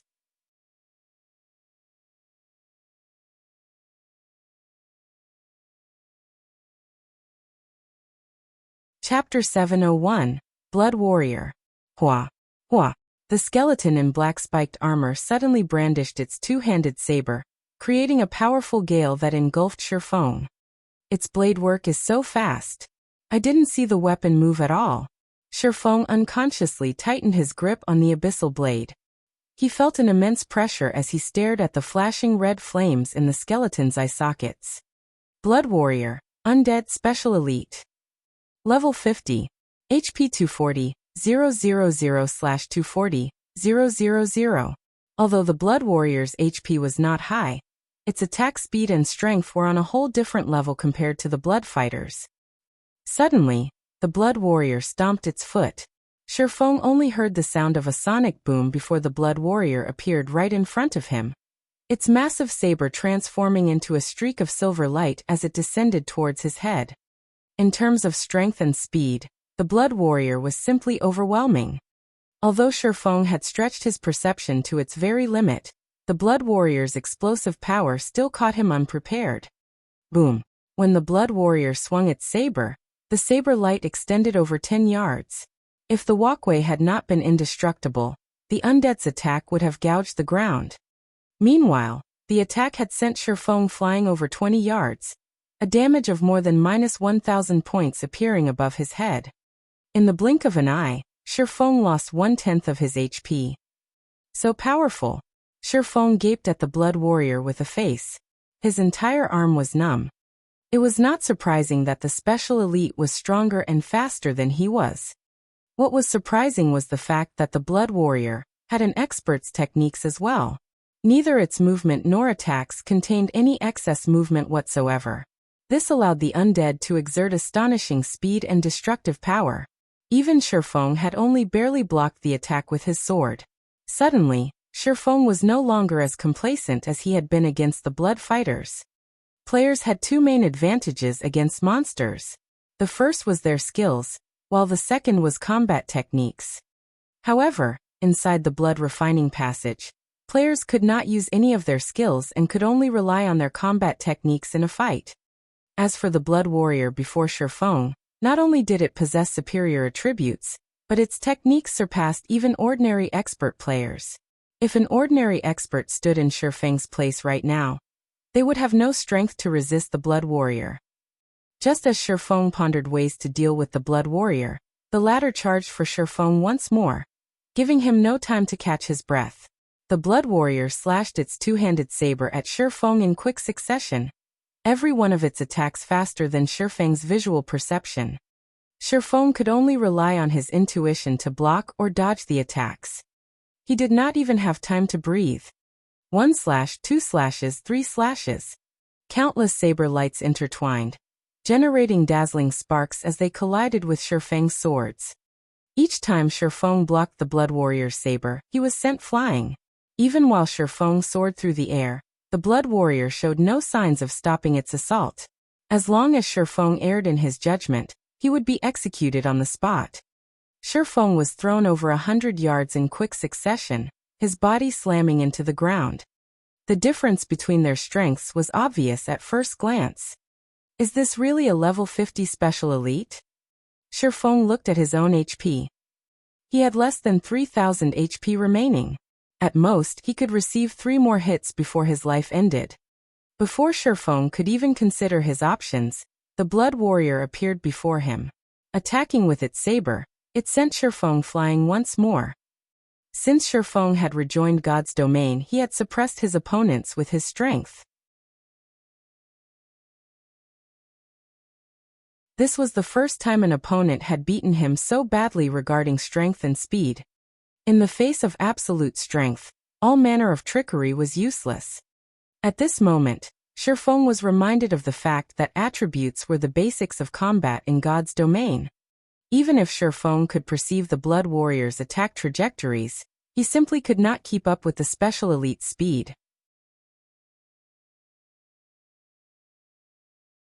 If he could not even dodge the Blood Warrior's attacks, there was no point in considering a counterattack. If Shifeng received the Blood Warrior's saber a few more times, Shifeng's HP would be no more.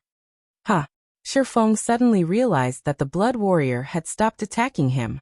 Instead, it turned around and walked back to where it came from, no longer interested in Shifeng. What's going on here? Despite needing only 2 more hits to end the battle, the Blood Warrior had stopped attacking him. Did I move out of its field of activity? Shifeng accepted this conclusion after giving it some thought. Otherwise, the Blood Warrior had no reason to spare him. It seems that I need to defeat the Blood Warrior if I wish to continue forward. However, with his current strength, it was utterly impossible to defeat the Blood Warrior. It would be easier without the Divine Might's suppression, Shifeng thought as he glared at the passage walls. The Divine Might radiating from the walls had limited his strength significantly. Otherwise, he would not have been so helpless against the Blood Warrior's attacks. If I wish to pass the Blood Warrior, I only have 3 options. I can reduce the Divine Might suppression, improve my combat techniques, or improve my attributes. Without any of my skills, weakening the Divine Might will be impossible. As for techniques, that is not something I can improve significantly in a short time. It seems that my only choice is to raise my attributes. Shifeng then looked at his current level. At this point he was at 61% of level 34. He was very close to reaching level 35. He currently wore a Tier 1 set equipment. As his level increased, the set's attributes would improve as well. Level 35 was considered a small milestone for equipment. Moreover, he also possessed epic and fragmented legendary ranked items. Once he reached level 35, those attributes would also increase. Let's level up then. Shifeng halted his advance. Instead, he retraced his steps. Shifeng had mostly grasped the blood-refining passage's rules. He would encounter different monsters depending on where he was. Since he had entered the field belonging to the Blood Warrior, if he retreated to the previous field, his would return to the 4 blood fighters. Fortunately, the blood fighters provided a lot of EXP, so Shifeng did not level slowly. Moreover, he could also improve his techniques by facing the elite monsters. In such a way, Shifeng began an endless journey of grinding, his level rising little by little. Star Moon City, inside a VIP room of one of Star Moon's high-class restaurants. Currently, 3 people, 2 women and 1 man, occupied the luxurious and spacious room. All 3 were at least level 32.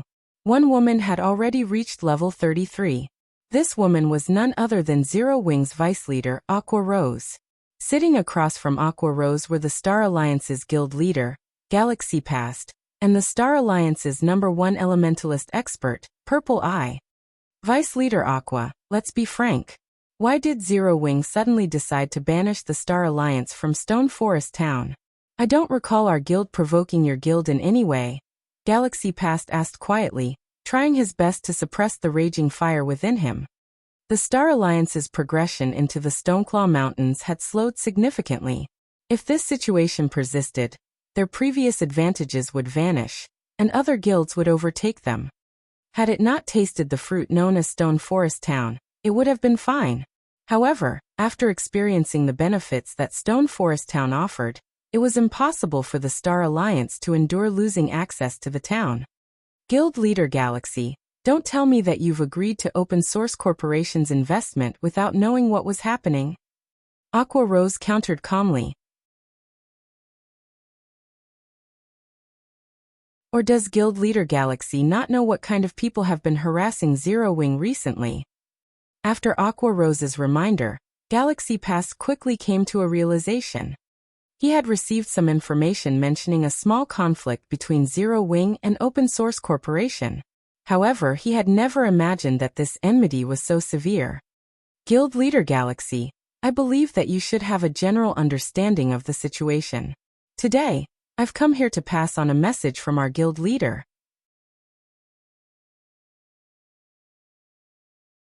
Narrowing her eyes, Aqua Rose coldly declared, if the Star Alliance doesn't enter an alliance with Zero Wing now, then it will be our enemy.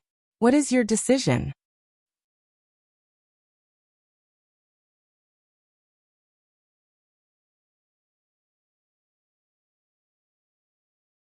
Chapter 702 Swift and Ruthless. Become your enemy? Galaxy Pass let out a laugh as he raised an eyebrow, a flame of anger igniting in his eyes. However, he quickly suppressed the emotion. Chuckling softly, he said, Guild Leader Black Flame really hasn't changed. Although he had known about Black Flame's arrogance, he could not help his anger when it turned on him. However, he had to admit that, up until this point, not one guild had managed to do anything to Zero Wing.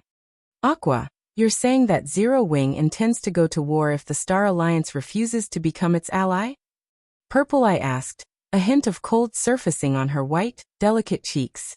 The killing intent she radiated even dropped the surrounding temperature by several degrees. The Star Alliance was a first-rate guild. Its survival until now spoke volumes to its strength. Why would it possibly cower due to an upstart guild? Besides, the Star Alliance currently had OSC's support. Star Moon City was the Star Alliance's home ground. If an all-out war broke out between their 2 guilds, Zero Wing would suffer tremendous losses. If not for Stone Forest Town, the Star Alliance would have lashed out against Zero Wing in the Stoneclaw Mountains long ago. You can interpret it as such. Aqua Rose nodded in acknowledgement. Shifeng's method was indeed crazy. Dealing with Open Source Corporation was already a huge headache. Now he planned to tear away all pretenses with the Star Alliance. This decision would only place Zero Wing in even greater danger. Currently, Zero Wing was not in particularly advantageous position. Aside from Overwhelming Smile, Heaven's Burial, and the other White River City guilds eyeing Zero Wing covetously, now they needed to deal with Open Source Corporation and the Star Alliance. If Zero Wing declared war on the Star Alliance, it went without saying that Overwhelming Smile and Heaven's Burial would also take action. At that time, Zero Wing would be exposed to attacks from the front and the rear. However, when dealing with a problem, one must be both swift and ruthless. Since they already knew that the Star Alliance had fallen under OSC's control, there was no doubt that the first-rate guild would become Zero Wing's enemy in the future. If they maintained the current peace, they would only prolong the inevitable. Zero Wing would eventually be at risk. Moreover, by declaring war on the Star Alliance, it would deter the other guilds. They would have to think twice before plotting against Zero Wing. Currently, as the Star Alliance had the home ground advantage, even without Stone Forest Town, the guild could continue their development in the Stoneclaw Mountains. However, the other guilds did not have that advantage. So what if we don't become allies? Galaxy Pass sneered. In a low growl, he asked, "Do you think the Star Alliance needs a rest stop like Stone Forest Town? Once the 15-day protection period is over and Zero Wing loses their NPC guards, the Star Alliance will be able to occupy the town at any given moment. Moreover, I believe that the other large guilds will also be very interested in the town." Guild Leader Galaxy is correct. However, might I remind you that Zero Wing has not yet started a war with the Star Alliance. Our guilds have not had any conflicts with each other in the Stoneclaw Mountains. If we go to war, however, Zero Wing cannot guarantee the safety of the Star Alliance members in the Stoneclaw Mountains. Guild Leader Galaxy, you know that Starmoon City doesn't have only one first-rate guild. Aqua Rose paid no attention whatsoever to Galaxy Pass's threat. Zero Wing had the support of Stone Forest Town. Even if its members died, they could simply revive in the town. Ouroboros' members, Zero Wing's allies, could also revive in Stone Forest Town. Hence, Ouroboros could quickly send reinforcements into the Stoneclaw Mountains. Aside from Stone Forest Town, the nearest town players could revive and was over 10 hours away. If a fight broke out in the Stoneclaw Mountains, the Star Alliance's members would have to waste a lot of time to return. Aqua Rose refused to think about the resources and manpower that would go to waste. If the war persisted, it would definitely wear down the Star Alliance. Galaxy Past and Purple Eye's expressions grew serious upon hearing Aqua Rose's words. Yet, if they allied with Zero Wing, Open Source Corporation would not be pleased. How could the guild elders ever agree to an alliance that would anger a god of fortune like Open Source Corporation?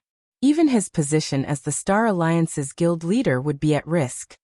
However, Galaxy Pass did not wish to start a full-blown war with Zero Wing right now. Seeing Galaxy Pass's troubled expression, Aqua Rose stifled a sigh heavy with emotion.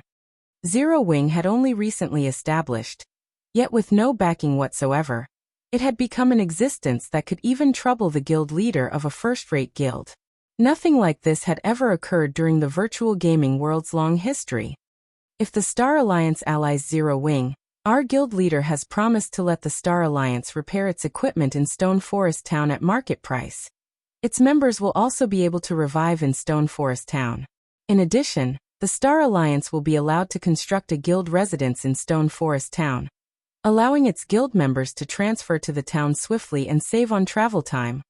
Aqua Rose said, her bright, charming lips curling into an alluring smile. What did you say? Galaxy Pass's composure shattered. For a moment, he wondered if he had heard wrong. If Aqua Rose's words were true, then the Star Alliance's development speed in the Stoneclaw Mountains would rise by multiple times. Purple Eye was similarly shocked. She had never imagined that Zero Wing would be so generous. I've said all that needed to be said. I look forward to Guild Leader Galaxy's decision. We will only wait one day. After saying so, Aqua Rose turned and left the VIP room. Zero Wing's biggest problem right now was not the Star Alliance, but the Flower of Seven Sins. Hence, the guild's upper echelons needed to improve their strength quickly and prepare. Aqua Rose would not waste her time with the Star Alliance. Right now, she needed to challenge the Divine Colosseum's trial tower. Shifeng was going all out to provide the upper echelons with the 100-berry wine. They would be fools not to use it. Hence, both Fire Dance and Aqua Rose fully immersed themselves in the trial tower. As for the Stoneclaw Mountains, they could leave that to the guild's core members. After Aqua Rose left, Galaxy passed and Purple Eye remained within the luxurious room. Guild leader, what should we do? Purple Eye asked, a hesitant expression on her face. Both the OSC's funding and Stone Forest Town's resources were sorely tempting. However, both organizations were just as threatening. No matter which side they chose, the consequences would not be light. If it were up to me, I would agree to Zero Wing's offer. However, the guild's main purpose when it established was to earn money for the company. The investment of a god of fortune like OSC is something all guilds strive for. Galaxy Pass laughed bitterly. However, now that I think about it, this was all due to Zero Wing. OSC only chose to invest in the Star Alliance to deal with Zero Wing. Purple, gather the guild elders for a meeting immediately. They must all be present. I don't care if they're busy. I'll contact them right away. Suddenly, the Star Alliance's elders received a message. All of the elders, regardless of where they were required to attend the meeting in Starmoon Kingdom. This situation shocked the Star Alliance's members. As a first-rate guild, their development was widespread.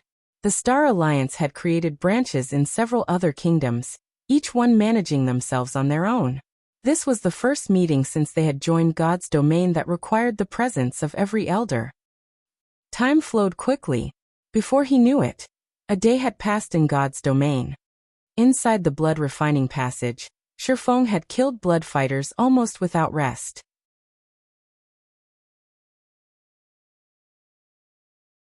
He only took small breaks to recover his exhausted stamina, before returning to grinding blood fighters.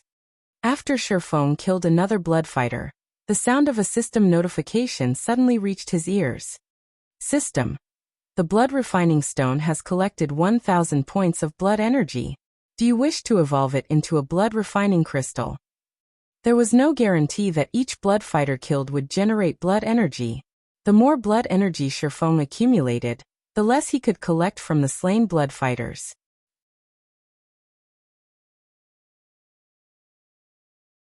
Who knew how many blood fighters he had slaughtered throughout the day to collect the 1,000 points of blood energy?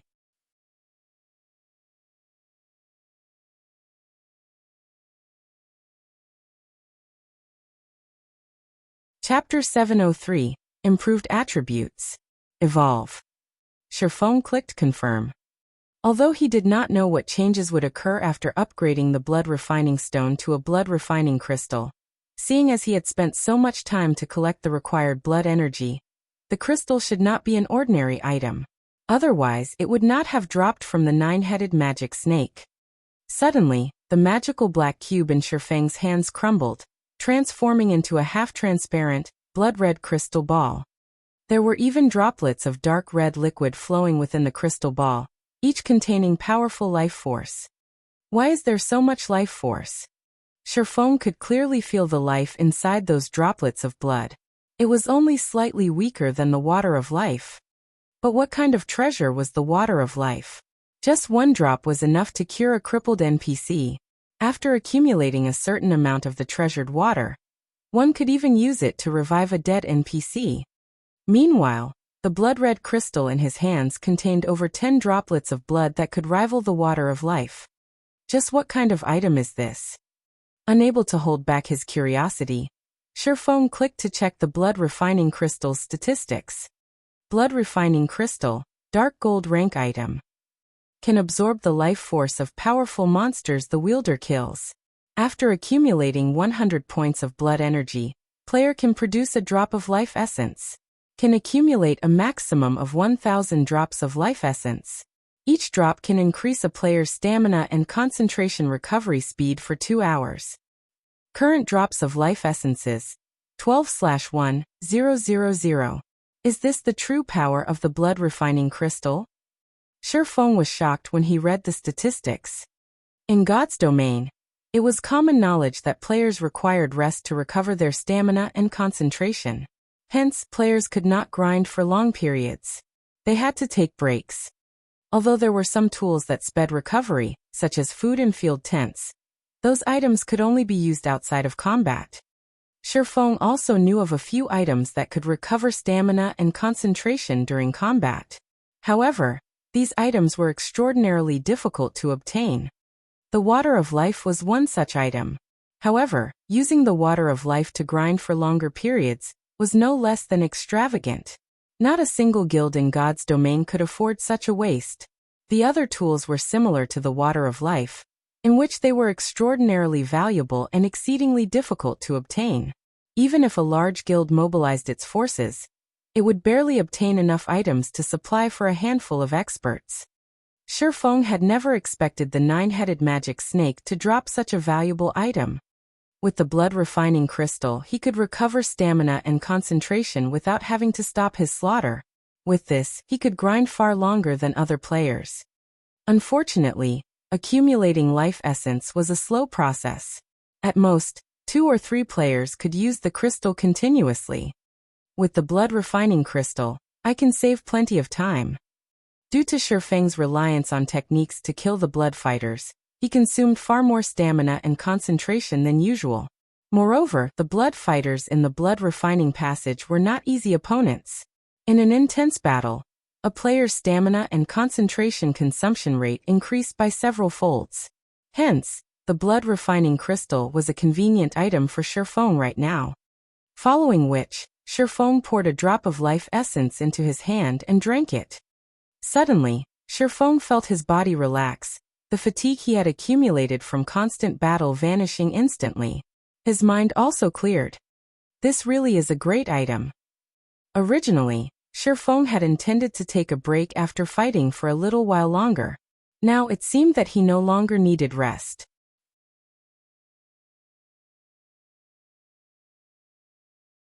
After fighting the blood fighters for over a day, Shifeng was very familiar with their attack patterns. His swordsmanship had also become far more precise. During battle, Shifeng would try to discard extra attacks, pursuing efficiency. As a result, his swordplay became much faster, and he could now defeat the blood fighters with minimal effort. Shifeng had never considered these techniques before. He had only focused on ending the monsters he fought regardless of how much power he had to expend.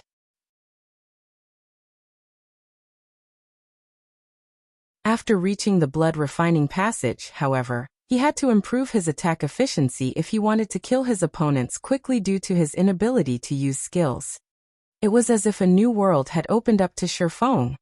Initially, when facing 4 blood fighters simultaneously, Shifeng had needed over 150 moves to finish off just one of the undead.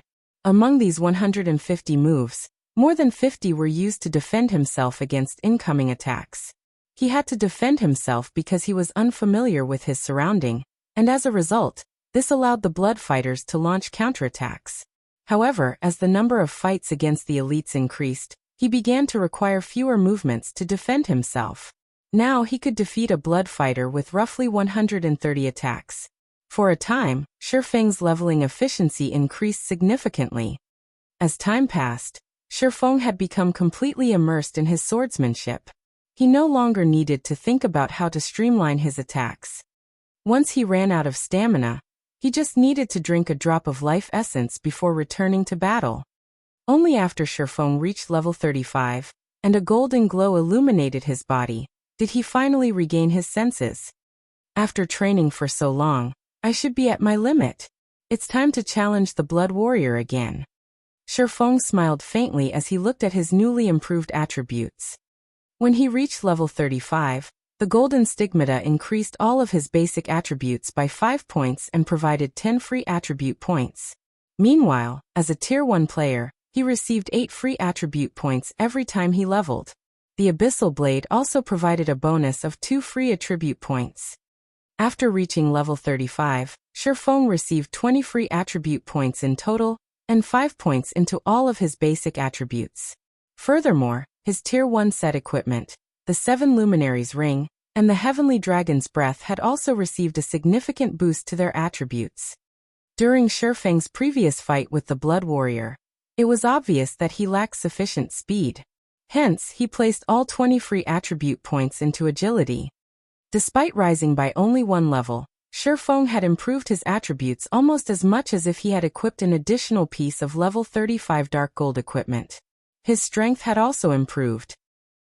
Blood Refining Passage, Blood Warrior's Combat Area.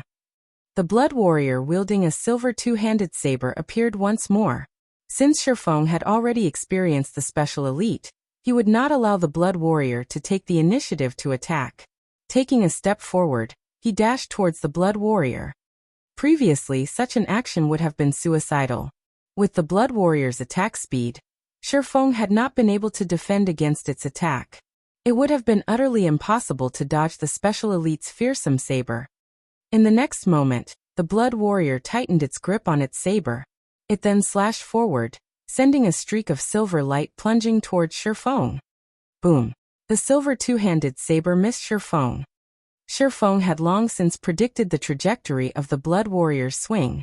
Even before the Blood Warrior prepared to strike, Shifeng had prepared to dodge. If he had only begun dodging after the Blood Warrior launched its attack, with his current attributes, he would never have evaded it. Even blocking it would have been a challenge. Shifeng did not immediately launch a counterattack after evading the first slash. Instead, he abruptly fell backward. Hua! Another streak of silver light cut across the crown of Shifeng's head. Only after Shifeng evaded 5 strikes did he send a slash of his own at the Blood Warrior's side, causing a critical damage of -2,174. Although the strike had forced the special elite to retreat by half a step, it had not affected its combat power in the slightest.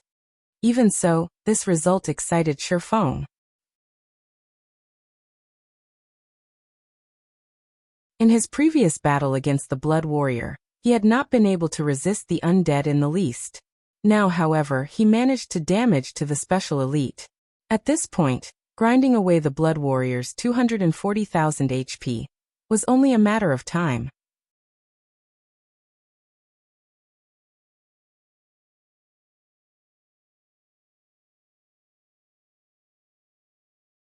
Chapter 704, Final Trump Card. The Blood Warrior launched one violent attack after the other, whereas Shifeng desperately dodged and blocked the special elite's attacks. As they exchanged more attacks, Shifeng refined his own actions, thinking of ways to deal faster damage. -1,042. -2,108. -1,071. One damage after another appeared above the Blood Warrior's head, its HP decreasing at a rate visible to the naked eye. Initially, Shifeng had to dodge 5 attacks before finding the opportunity to strike. However, as he refined his movements and gained a firmer grasp on his situation, he was soon able to attack after dodging every 4 attacks. In less than 5 minutes, the Blood Warrior's HP fell to 30%. In contrast, Shifeng had yet to receive any damage. Just as the Blood Warrior's HP fell below the 30% threshold, the crimson flames burning inside the skeleton's eye sockets turned dark green. The two-handed saber in its hands disappeared, and in its place, 2 longswords appeared in each hand. Damn it! Shifeng scowled at the change. There was a qualitative difference between avoiding a two-handed weapon and 2 one-handed weapons. While the Blood Warrior had used a two-handed weapon, it signified that its attacks carried absolute power. A single strike was capable of sending him flying. However, as long as he managed to evade its attacks, victory would be within his grasp. Now that the Blood Warrior used 2 one-handed weapons, however, the situation had changed. Although the power of attacks would lessen, it could double the number of attacks it dished out. To Shifeng, who had relied on evasion to survive until now, this was an extremely disadvantageous situation. The Blood Warrior's sudden transformation had caught Shifeng off guard. When the Blood Warrior launched its first attack, its blade moved as fast as the two-handed sword had, as fast as lightning. If he had not predicted the attack by the movements of the Blood Warrior's joints, it would have struck him. Against this first strike, Shifeng abruptly turned sideways, allowing the silver longsword to brush past his chest. Just as Shifeng thought of taking a step backward, the Blood Warrior's other sword arrived before him. Dang! Sparks scattered. The abyssal blade in Shifeng's hand barely blocked the Blood Warrior's fatal strike in time. As a result, however, Shifeng was forced to retreat by 4 steps before he could stabilize his body. Meanwhile, a damage of over -400 points appeared above his head. The Blood Warrior's destructive power with a one-handed sword was much weaker than with a two-handed saber. If Shifeng had a choice, however, he would very much prefer the saber-wielding Blood Warrior. I can only try my best. Shifeng quickly adjusted his footwork, using void steps as he saw the Blood Warrior coming in for a second wave of attacks. Suddenly, Shifeng vanished from the Blood Warrior's sight. Shifeng had no intentions of giving up this fight. Currently, the Blood Warrior had less than 70,000 HP remaining. If he strived for a little longer, he could defeat the special elite. Whether it was against players, monsters, or NPCs, Void Steps was a very effective technique. Only, Void Steps was not suitable against high-tiered monsters and NPCs as these individuals possessed domains. The owner of a domain could grasp every movement within their domain. They had greater perception than what their vision provided, rendering Void Steps useless. However, the Blood Warrior was merely a special elite. Moreover, it was neither a high-intellect NPC nor a high-tiered monster. It could not cope with Shifeng's Void Steps at all. After Shifeng used Void Steps, he frequently disappeared and reappeared. Each time he appeared, he would inflict a significant amount of damage to the Blood Warrior.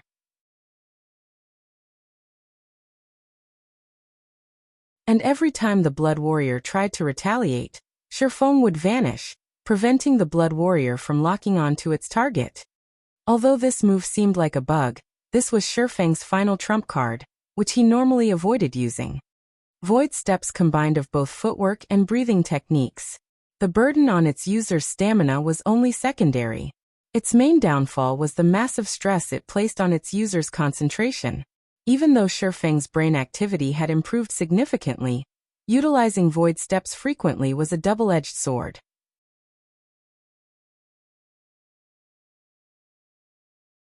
He did not know when the technique would backfire and hurt him. Shifeng used Void Steps more than 40 times in a row, breaking his previous record. Meanwhile, the Blood Warrior's HP fell rapidly. Now it had less than 40,000 HP remaining. Shifeng was also dizzy after using the advanced footwork so many times. He felt indescribable fatigue. However, if that were all, he could force himself through it. Fortunately, before the battle began, Shifeng had drunk a drop of life essence. Hence, both his stamina and concentration recovered rapidly right now. Otherwise, he would not have been able to stay conscious. 1 hit, 2 hits, 3 hits. The Blood Warrior could not resist in the least. It could only endure Shifeng's assault silently, its HP decreasing by the thousands. Very quickly, the special elite's remaining HP plunged from 40,000 to 30,000, from 30,000 to 20,000, and then finally falling to a critical state. In the end, Shifeng suddenly appeared behind the Blood Warrior and thrust his sword through its back, destroying its final strand of HP. I've really pushed myself to the limit this time.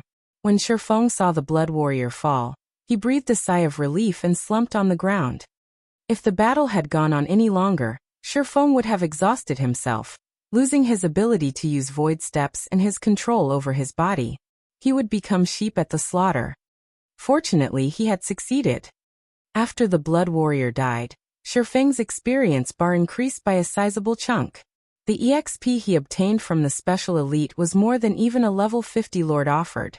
Immediately, he reached 9% of level 35. Aside from providing Shifeng with a large sum of EXP, the Blood Warrior also dropped a level 50 fine gold cape. Blood Refining Cape, fine gold rank. Level 50. Equipment requirement. Strength 400, Agility 800. Defense plus 571. Strength plus 68, Agility plus 54, Endurance plus 56. Movement speed plus 4. Evasion plus 15. Additional passive skill dash. Conceal. Increases the difficulty to perceive the wearer. Additional active skill dash. Lightning Flash. Appear behind a maximum of 4 targets. Damage increased by 20%. Duration of 5 seconds. Cooldown 2 minutes. What a good item. Shifeng's eyes shone as he examined the blood-refining cloak. Capes were extremely rare in God's domain. They were even rarer than rings and ornaments. Even now, the only other cape Shifeng had found since joining God's domain in this life, and still used, was the Dark Pursuer's cape. Although the Dark Pursuer's cape provided very minor buffs to his attributes, the skill Silent Steps that the cape offered was very powerful. It could even rival an assassin's Shadow Steps. Only, the skill's cooldown was somewhat long. However, if used appropriately, it could set one up for an instant kill. In combat, such a skill was far more valuable than attributes. However, now that he had the blood-refining cape, as soon as he fulfilled the equipment requirements, he would immediately replace the Dark Pursuer's cape. The requirement of level 50 was not a problem to Shifeng as he had the Heavenly Dragon's Breath, which reduced items' level requirements by 10 levels. In other words, he could equip the blood-refining cape once he reached level 40. Although the 7 Luminaries ring also decreased the level requirement of all items by 5 levels, in God's domain, this effect was not stackable. The highest effect would apply.